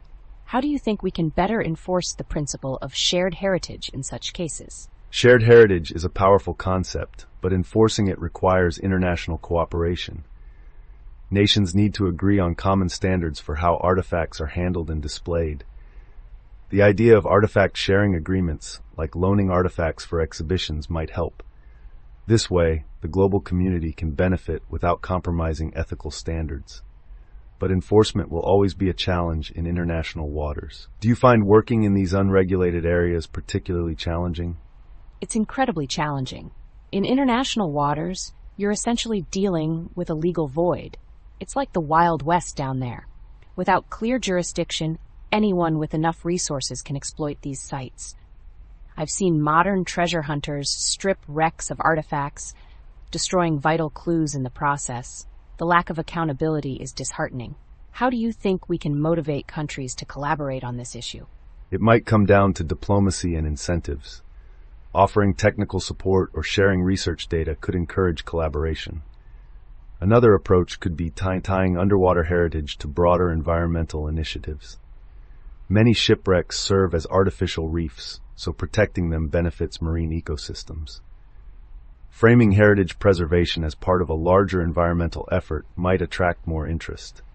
Do you think this kind of interdisciplinary approach is viable? Absolutely. And I've seen it work on a smaller scale. Some marine protected areas incorporate cultural heritage sites within their boundaries. This dual focus on ecological and historical preservation has been effective in securing funding and political support. But it requires coordination between archaeologists and environmental scientists, which doesn't always happen. Do you think the academic community is doing enough to foster such interdisciplinary work? Not yet, but there's growing interest. Conferences and journals are increasingly featuring interdisciplinary research, which is a good start. However, more funding needs to be directed toward collaborative projects. Archaeologists and environmental scientists often operate in silos, and breaking down those barriers will take time. It might also require changes in how we train the next generation of researchers. Have you seen any promising educational initiatives in this regard? Yes, some universities are offering joint programs in maritime archaeology and marine science. These programs expose students to both fields, preparing them for interdisciplinary work. I've also seen workshops where archaeologists learn about marine conservation, and vice versa. But scaling these efforts globally is a challenge. How do you think international bodies like UNESCO can support education in this area? UNESCO could play a pivotal role by funding scholarships and creating online courses accessible to people worldwide. They could also facilitate exchanges between countries, allowing students and professionals to learn from each other. Building a global network of experts could foster collaboration. But education alone won't solve the problem. What do you think needs to happen on a policy level? On a policy level, we need stricter penalties for illegal salvage and looting. Some countries already have tough laws, but enforcement remains weak. International waters are the biggest loophole, so perhaps we need a new treaty focused specifically on shipwrecks and underwater heritage. It would be ambitious, but without it, we'll keep losing these sites. Do you think the political climate is conducive to such a treaty? It's hard to say. The political will for such a treaty might exist among heritage-focused nations, but getting global buy-in would be difficult. Economic interests often take precedence, especially in areas with valuable maritime resources. Still, public pressure could make a difference. The more people value underwater heritage, the harder it will be for governments to ignore the issue. How do you think we can raise public awareness effectively? Public awareness is key, and media plays a huge role. Documentaries, museum exhibitions, and even video games have brought underwater archaeology into the spotlight. Social media campaigns can also engage younger audiences. I've seen firsthand how a well-curated exhibit can inspire people to care about these sites. But sustaining that interest is the real challenge. How do you think we can keep the public engaged long-term? Sustained engagement requires storytelling. Every shipwreck has a story, whether it's a tragic disaster or a tale of survival. Sharing these narratives can keep people interested. Partnering with filmmakers, authors, and educators could help bring these stories to life. But it's a delicate balance between making history accessible and oversimplifying it. Do you find it challenging to convey the complexity of these sites to the public? It's always a challenge.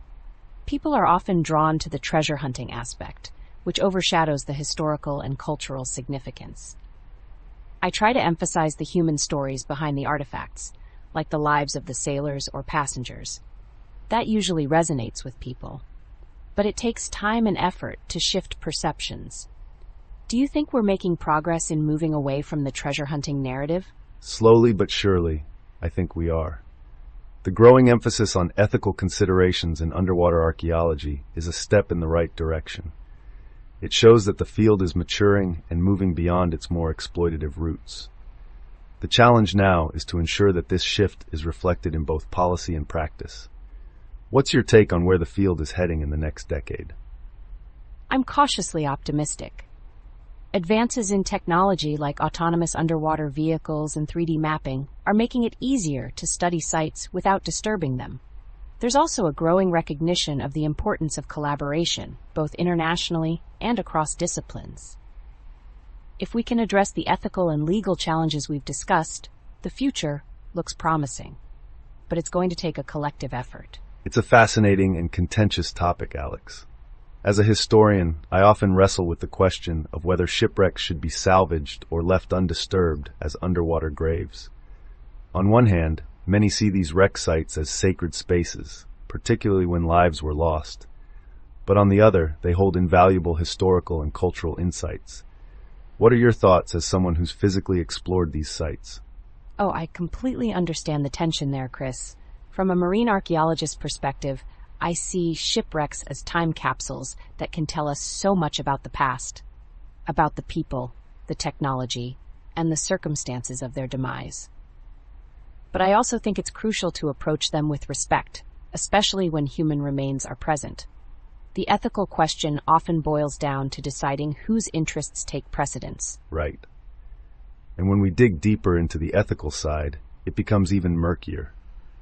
For example, consider the Titanic. Some argue it should remain untouched out of respect for the over 1,500 people who perished, while others believe that salvaging artifacts has helped preserve the memory of those lives and taught us about early 20th century maritime travel. Where do we draw the line between honoring the dead and learning from the past? The Titanic is a great example. I've dived to wrecks where the atmosphere is almost eerie. It really does feel like stepping into a graveyard. But there's also the reality of natural degradation. The ocean is relentless, and many wrecks will eventually vanish if left alone. So, is it better to let them decay naturally, or to recover artifacts as a way of preserving their stories for future generations? It's a tough call. Exactly. And then there's the legal layer, which complicates things even more. International waters are essentially a legal gray area. If a shipwreck lies outside a specific country's jurisdiction, the question of ownership and responsibility becomes tricky. Should the country of origin have a say, or should the wreck belong to the discoverers, like some sort of maritime finders-keepers rule? Oh, the legal side is a minefield. You've got maritime law, UNESCO's Convention on the Protection of the Underwater Cultural Heritage, and then the interests of private companies that might have the resources to actually recover these wrecks. It's worth noting that not every country has signed on to international conventions, so enforcement is inconsistent. This often leads to wrecks being salvaged for profit rather than preservation. And that profit motive is another dimension entirely. Take the case of treasure hunters. They argue that without private funding, many wrecks would never be located, let alone explored. But their focus is often on high-value items, gold, jewels, and the like, rather than the historical or cultural context. It can feel exploitative, like reducing a tragedy to a financial opportunity. Do you think there's any ethical way for private companies to be involved? I think there can be, but it requires strict oversight. For example, if private companies collaborate with archaeologists and historians, the work can be done responsibly. The problem is when commercial interests overshadow ethical considerations. I've seen cases where artifacts were sold at auctions instead of being preserved in museums. That's a huge loss for public knowledge. Governments and international bodies really need to step up to regulate these activities. Agreed. And speaking of governments, what about the role of descendants and cultural stakeholders? For instance, in the case of naval warships, some countries view them as sovereign property, even if they've been underwater for centuries. Others, like indigenous groups, might see the wreck as part of their cultural heritage. How do we balance all these competing claims? That's such an important point, Chris. Descendants and cultural groups should absolutely have a say. I worked on a wreck that was considered sacred by a local community because it carried artifacts tied to their ancestors. We had to consult with them every step of the way, and ultimately, we decided to leave the site undisturbed. It was a humbling experience, but it showed me that archaeology isn't just about the past, it's also about respecting the present. That's a powerful example, and it highlights something I often think about. I think it has to be a balance. You can't separate the tragedy from the history. It's all interconnected. When I teach students about shipwrecks, I try to convey both the awe of discovery and the gravity of loss. It's also about giving a voice to those who can't speak for themselves anymore. Artifacts, ship logs, even the layout of a wreck, they all tell a story. Our job is to piece it together responsibly. And that responsibility extends to the public, doesn't it? I worry sometimes that documentaries and exhibitions can sensationalize wrecks, turning them into entertainment rather than education. How do we engage people without losing the dignity of the subject matter? That's a challenge I've faced, too. One approach is to involve the public in the preservation process. Citizen science initiatives, for example, can be a great way to educate while fostering respect for the site. But you're right, there's a fine line between engagement and exploitation. The key is transparency and education. If people understand the significance of a wreck, they're more likely to treat it with the respect it deserves. Transparency is crucial, and it ties back to the idea of accessibility. Should all wrecks be open to the public, or are there some that should remain off limits? I think of sites like the USS Arizona at Pearl Harbor, which is both a memorial and a protected site. Should we be creating more spaces like that underwater? I think we should, but with careful consideration. Not every wreck needs to be a dive site or a tourist attraction. Some should absolutely be sealed off as memorials or research sites. The USS Arizona is a great example of balancing accessibility and preservation. But creating underwater protected areas can be logistically and financially challenging. It's not just about putting up a virtual fence, it's about monitoring and enforcing those protections. And enforcement brings us back to the issue of resources. Not every country has the means to patrol its waters or fund underwater archaeology. How do we ensure that wrecks in less affluent regions aren't looted or neglected? That's where international collaboration comes in. Wealthier nations and organizations can provide funding, training, and technology to help protect these sites. I've been part of joint projects where we worked with local communities to document and preserve wrecks. It's not just about money. It's about building relationships and sharing knowledge. But the global community has to care enough to make it happen. It's encouraging to hear about those collaborations, Alex. They show that it is possible to navigate the ethical and legal complexities of shipwreck preservation. Still, it seems like every solution raises new questions. Will we ever find a universally accepted approach to handling these underwater graves? I don't know if we'll ever have a single answer, Chris. Every wreck is unique, with its own history and stakeholders. But maybe that's not a bad thing. The diversity of approaches forces us to think critically and adapt. As long as we prioritize respect for the dead, for history, and for the living, I think we're heading in the right direction. It's strange, isn't it, Alex? Walking along this harbor, hearing the waves lap against the piers and seeing the boats bobbing gently, you'd never guess how many stories of triumph and tragedy are hidden beneath the surface of the water. Absolutely, Chris. Every ripple out there could be hiding a wreck, a forgotten piece of history, waiting for someone to uncover it. It's humbling, really. We tend to look at the ocean as this vast, unknowable thing, but it's also a time capsule. That's an apt way to put it, a time capsule. Every shipwreck tells us something about the people who built it, sailed it, and lived during that period. It's like opening a window into the past, but instead of looking out, you're diving in. Literally diving in my case. I've always found it fascinating how the deeper you go, the more time seems to stand still. Some of the wrecks I've explored are so well preserved that it feels like the crew just stepped off the deck yesterday. And yet, the ocean slowly reclaims everything. Wood becomes home to coral, metal corrodes into new habitats. It's destruction and preservation all at once. It's poetic, really. The ocean doesn't just destroy, it transforms. It's a kind of immortality for these vessels, albeit in a form their builders probably never envisioned. But at the same time, it makes our work as historians and archaeologists even more urgent. The ocean doesn't wait for us to document its secrets. No, it doesn't. And the clock is ticking faster than ever with climate change. Rising sea levels, stronger storms, it's all accelerating the deterioration of shipwrecks. Some of the wrecks I've studied are in far worse condition now than they were just a decade ago. It feels like a race against time. A race where we're always a few steps behind, unfortunately. There are so many wrecks we know about, but haven't had the resources to explore, let alone all the ones we haven't even discovered yet. And then there's the ethical question of how to handle the artifacts we do find.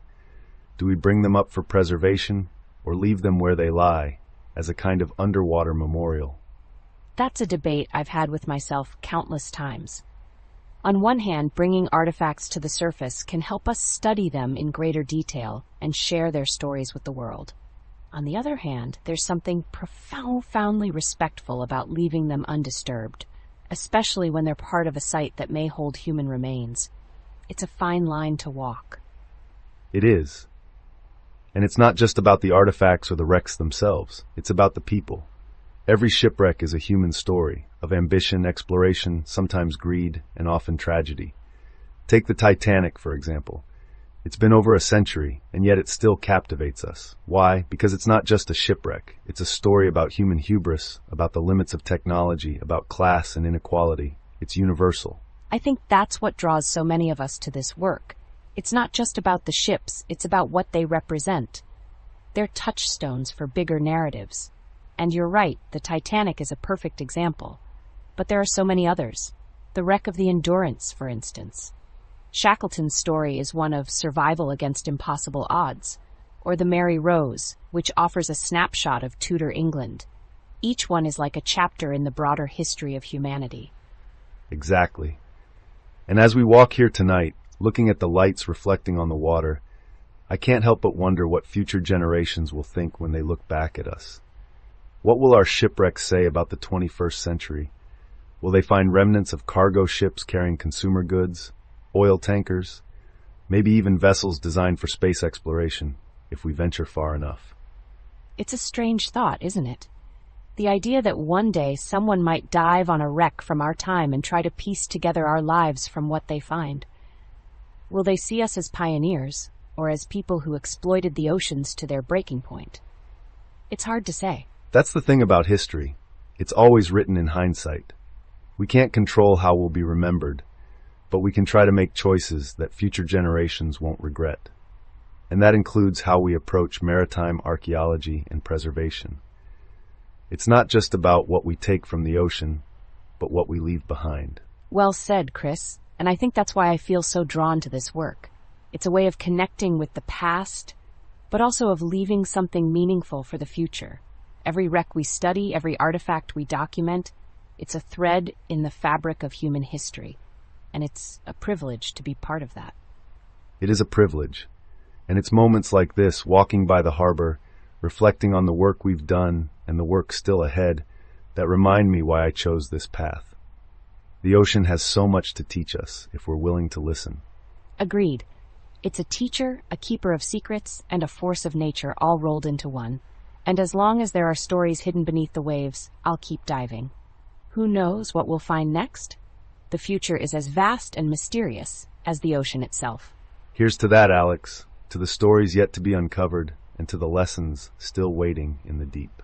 To the stories, Chris, and to walking this harbor again someday, with even more discoveries to share. As we wrap up today's discussion, Alex, I think it's fitting to reflect on not just the work we've done in the past, but also what lies ahead.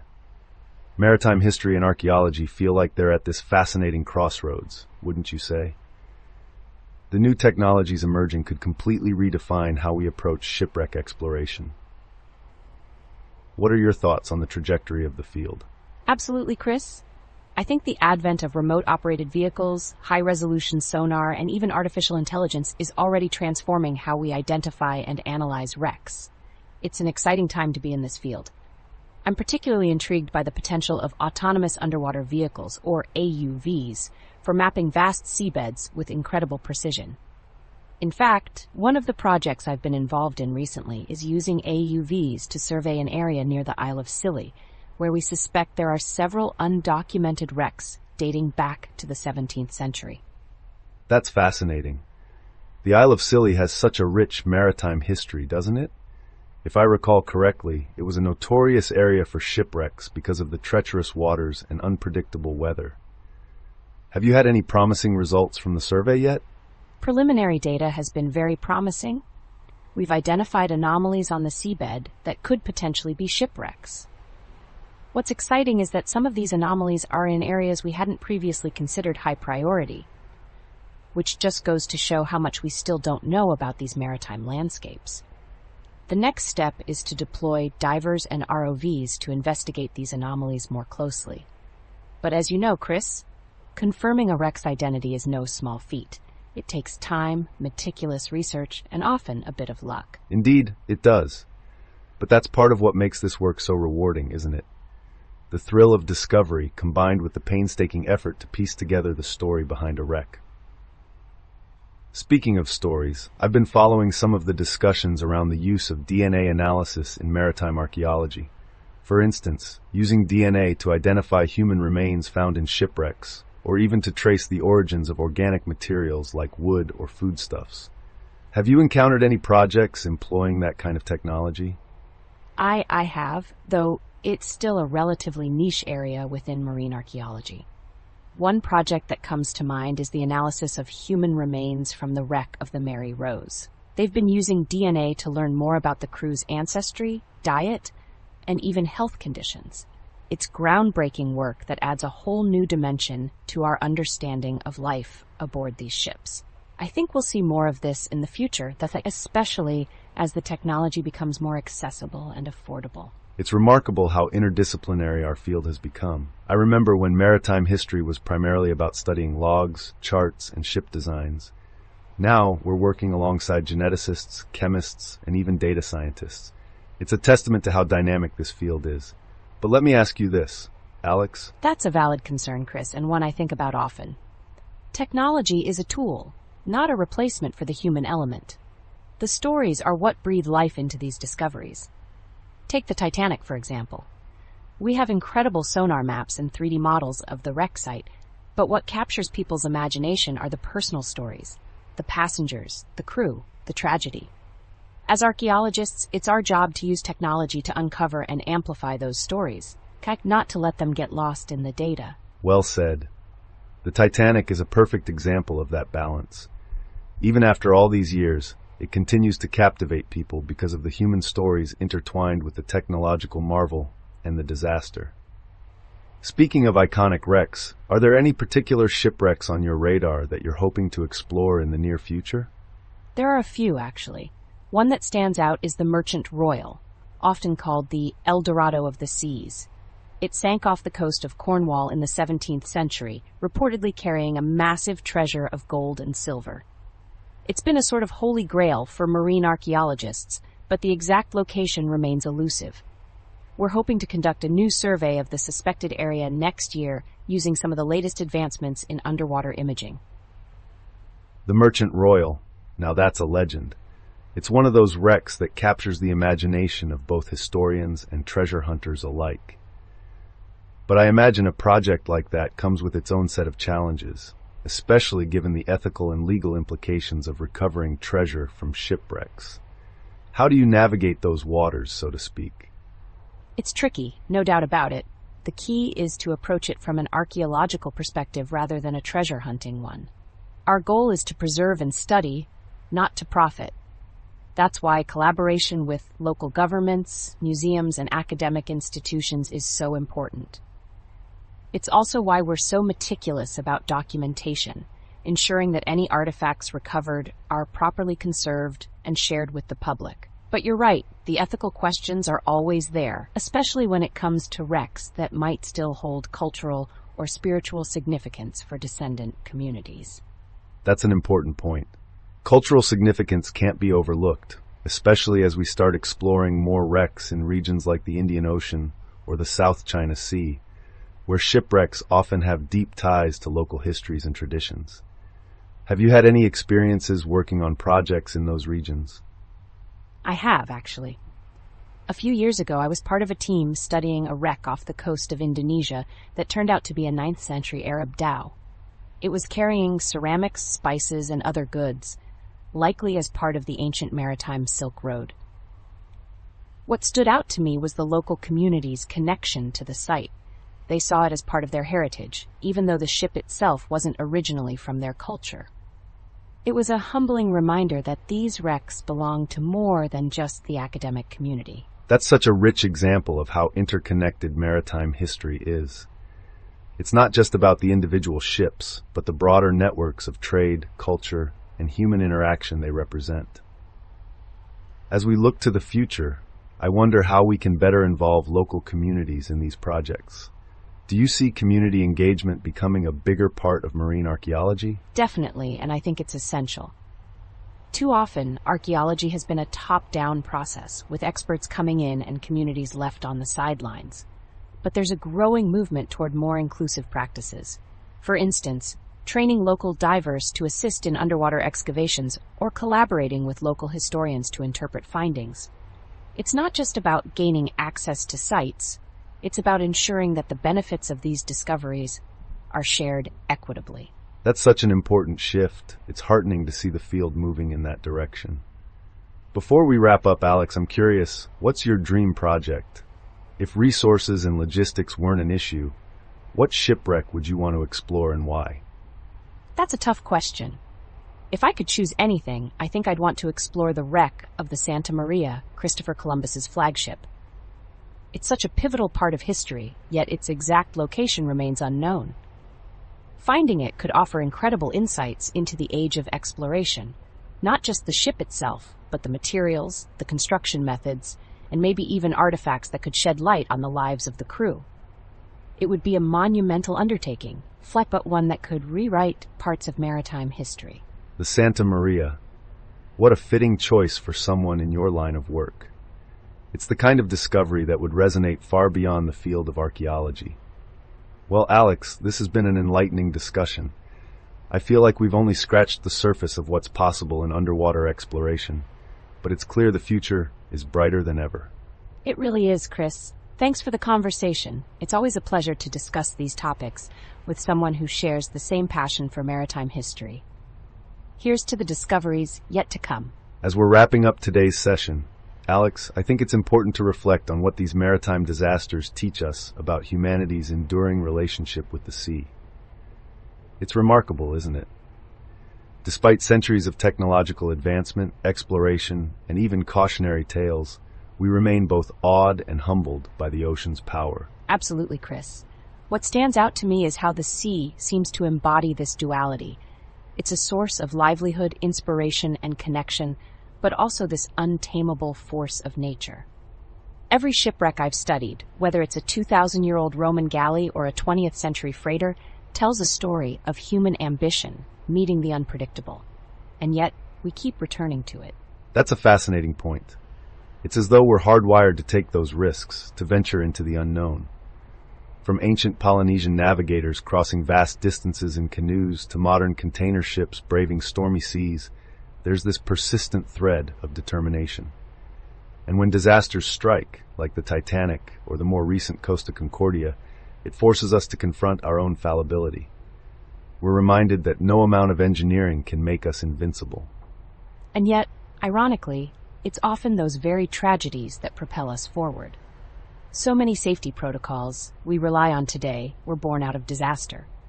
Think of the International Convention for the Safety of Life at Sea, which came directly from the Titanic. It's like each shipwreck becomes a turning point, a moment where we're forced to rethink and innovate. True, but isn't it also a sobering thought that these lessons often come at such a high cost? I mean, the Titanic alone, over 1,500 lives lost. And if we go further back, countless lives were lost in unrecorded disasters. The ocean has no memory, but we do. Or at least, we try to. That's where historians like you and archaeologists like me come in, right? I always feel such a sense of responsibility when I'm diving on a wreck. These sites aren't just artifacts. They're grave sites, memorials, and time capsules, all rolled into one. Preserving them feels like preserving a piece of humanity's story. And what a story it is. Each wreck is a snapshot of its era, its technology, its culture, its people. Take the Mary Rose, for instance. It's not just a Tudor warship. It's a glimpse into 16th century life, from the weapons they used to the food they ate. Or the Vasa in Sweden, beautifully preserved and yet a testament to the dangers of hubris. Right, the Vasa is such a cautionary tale. Launched with so much fanfare, only to sink on its maiden voyage because of poor design and overambition. It's a stark reminder that sometimes our desire to push boundaries outpaces our understanding of the risks. And yet there's something inherently human about that, don't you think? Indeed. It's almost poetic, really. We're constantly striving for progress, often stumbling along the way, but always learning. The ocean seems to magnify that cycle: progress, disaster, reflection, innovation. And it's not just about the ships themselves, it's about the people, the sailors, the passengers, the families left behind. Their stories are what make these wrecks resonate so deeply. Exactly. And it's those human elements that stick with me the most after a dive. I remember exploring a World War II wreck off the coast of the Philippines. We found personal items, shoes, a comb, even a photograph sealed in a metal case. It was haunting. Those objects brought the tragedy into sharp focus. It wasn't just a ship that went down. It was lives interrupted, futures lost. That's what makes this work so profound, I think. It's not just about solving mysteries or piecing together historical puzzles. It's about honoring those lives and ensuring they're not forgotten. And in doing so, we also gain a better understanding of ourselves, our resilience, our ingenuity, and our capacity for both triumph and error. And it's a legacy we're still building, isn't it? The challenges of today are different, but the essence remains the same. Climate change, rising sea levels, and plastic pollution are creating new maritime crises. If anything, these modern issues underscore how interconnected we are with the ocean and how much we still have to learn. That's a great point. The sea isn't just a backdrop for history. It's a living, breathing system that we're a part of. And while we've made strides in understanding it, there's so much we don't know. The deep ocean remains one of the least explored places on Earth. Who knows what secrets and what lessons are still waiting down there? Exactly. And that's why I think the work we do, your research, my dives, feels so vital. It's not just about looking back, it's about informing the future. If we can better understand our past interactions with the sea, maybe we can navigate our present and future challenges more wisely. Well said, Alex. It's a reminder that history isn't static. It's a dialogue between the past and the present. And as long as humanity continues to engage with the ocean, both as a resource and a mystery, that dialogue will continue. There's something comforting about that, don't you think? Absolutely. It's humbling and inspiring all at once. The sea connects us across time and space, reminding us of both our fragility and our potential. And as we look to the future, I'm hopeful that we'll keep finding ways to honor that connection, not just through preservation, but through innovation and stewardship as well. You know, Alex, as we wrap up our discussion today, I find myself reflecting on just how much our respective fields have evolved over the years. Maritime history has always fascinated me because it's this incredible blend of human ambition and vulnerability. Studying shipwrecks, I've come to see them not just as isolated tragedies, but as mirrors of the societies that produced them. The Titanic, for example, wasn't just a ship. It was a statement about industrial progress and the hubris that often accompanies it. What about you? When you're diving down to these wrecks, do you feel that connection to history in the same way? Absolutely, Chris. There's something deeply humbling about being hundreds of feet underwater, surrounded by the remains of what were once thriving vessels full of life and purpose. For me, it's not just about the artifacts or the technical aspects of the dive. It's about the human stories that linger down there. When I see something like a pair of shoes on the ocean floor or a piece of porcelain with the ship's insignia, it hits me. That's such a powerful way to put it. The personal element is so important, isn't it? I think it's easy for people to get caught up in the grandeur of maritime disasters, the sheer scale of ships like the Titanic or the Lusitania. But the smaller, human details are what resonate the most. I remember going through passenger lists and reading about third-class passengers who were traveling to start new lives in America. They're often overshadowed by the more famous names, but their stories are just as compelling, if not more so. Do you find that focusing on those individual stories changes the way you approach your work? It does. Completely. When I'm planning a dive, I'm not just thinking about the technical challenges or the logistics. I'm thinking about what that ship meant to the people on it and the communities it touched. Take the SS Andrea Doria, for example. When we explored the wreck, I wasn't just looking for artifacts. I was thinking about the passengers who were caught in that chaotic collision, the ones who survived and the ones who didn't. It's that emotional connection that drives me, even when the dives are grueling or the conditions are less than ideal. And I think that's where our fields really intersect. Your work as a historian gives context to what I see underwater, and my dives bring a tangible reality to the stories you uncover. That's a great point, Alex. It's a symbiotic relationship, really.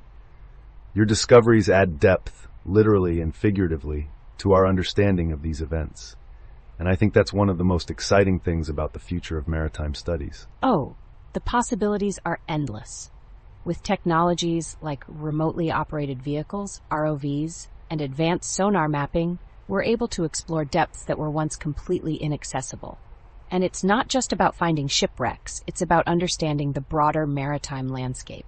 For instance, mapping ancient trade routes or the environmental impact of long-lost vessels. One area I'm particularly excited about is 3D modeling.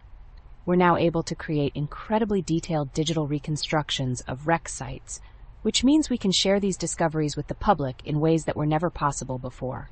Imagine a classroom of students being able to walk through a shipwreck using virtual reality.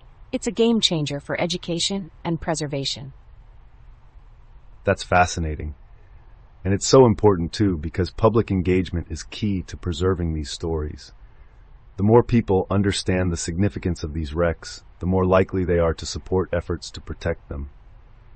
I worry sometimes about the ethical implications of underwater exploration, though. As exciting as it is to uncover new wrecks, there's always that tension between discovery and leave it in place or share it with the public is weighed carefully. I think of shipwrecks as underwater museums, and just like in a traditional museum, there's a responsibility to preserve and interpret these sites ethically. It's not about treasure hunting or exploiting these wrecks for profit. It's about honoring their history. That's such an important point. I think the term underwater museum is a perfect way to describe it. And it's interesting to think about how our attitudes toward shipwrecks have changed over time. A century ago, people might have viewed them purely as salvage opportunities, valuable for their cargo or materials. Now we see them as cultural heritage sites, deserving of the same care and respect as historical monuments on land. It's a shift that gives me hope for the future. But I'm curious, has there been a particular wreck that's had a profound impact on you personally? There have been so many, but if I had to choose one, it would be the USS Monitor. It was one of my first major projects, and it really shaped my perspective on what it means to connect with history. The Monitor wasn't just a ship, it was a technological marvel of its time, and its role in the Civil War was pivotal. Diving to that wreck, recovering artifacts like the ship's turret, and seeing the preservation work that followed, it was all incredibly moving. It reminded me that these aren't just ships lost to time, they're chapters in our collective story. What about you, Chris? Is there a particular disaster or shipwreck that's left a lasting impression on you? For me, it's got to be the story of the Wilhelm Gustloff. It's not as well known as some of the other maritime disasters, but it's a haunting reminder of the human cost of war. More than 9,000 people lost their lives when that ship was torpedoed during World War II, many of them refugees, including children. Researching it has been both heartbreaking and eye-opening. It's a stark example of how maritime history is intertwined with broader historical events. And it's also a reminder of why our work is so important. By studying these events, we're not just preserving history, we're learning lessons that are still relevant today. That's so true. And I think that's what keeps me motivated, the idea that our work has meaning beyond the wreck sites themselves.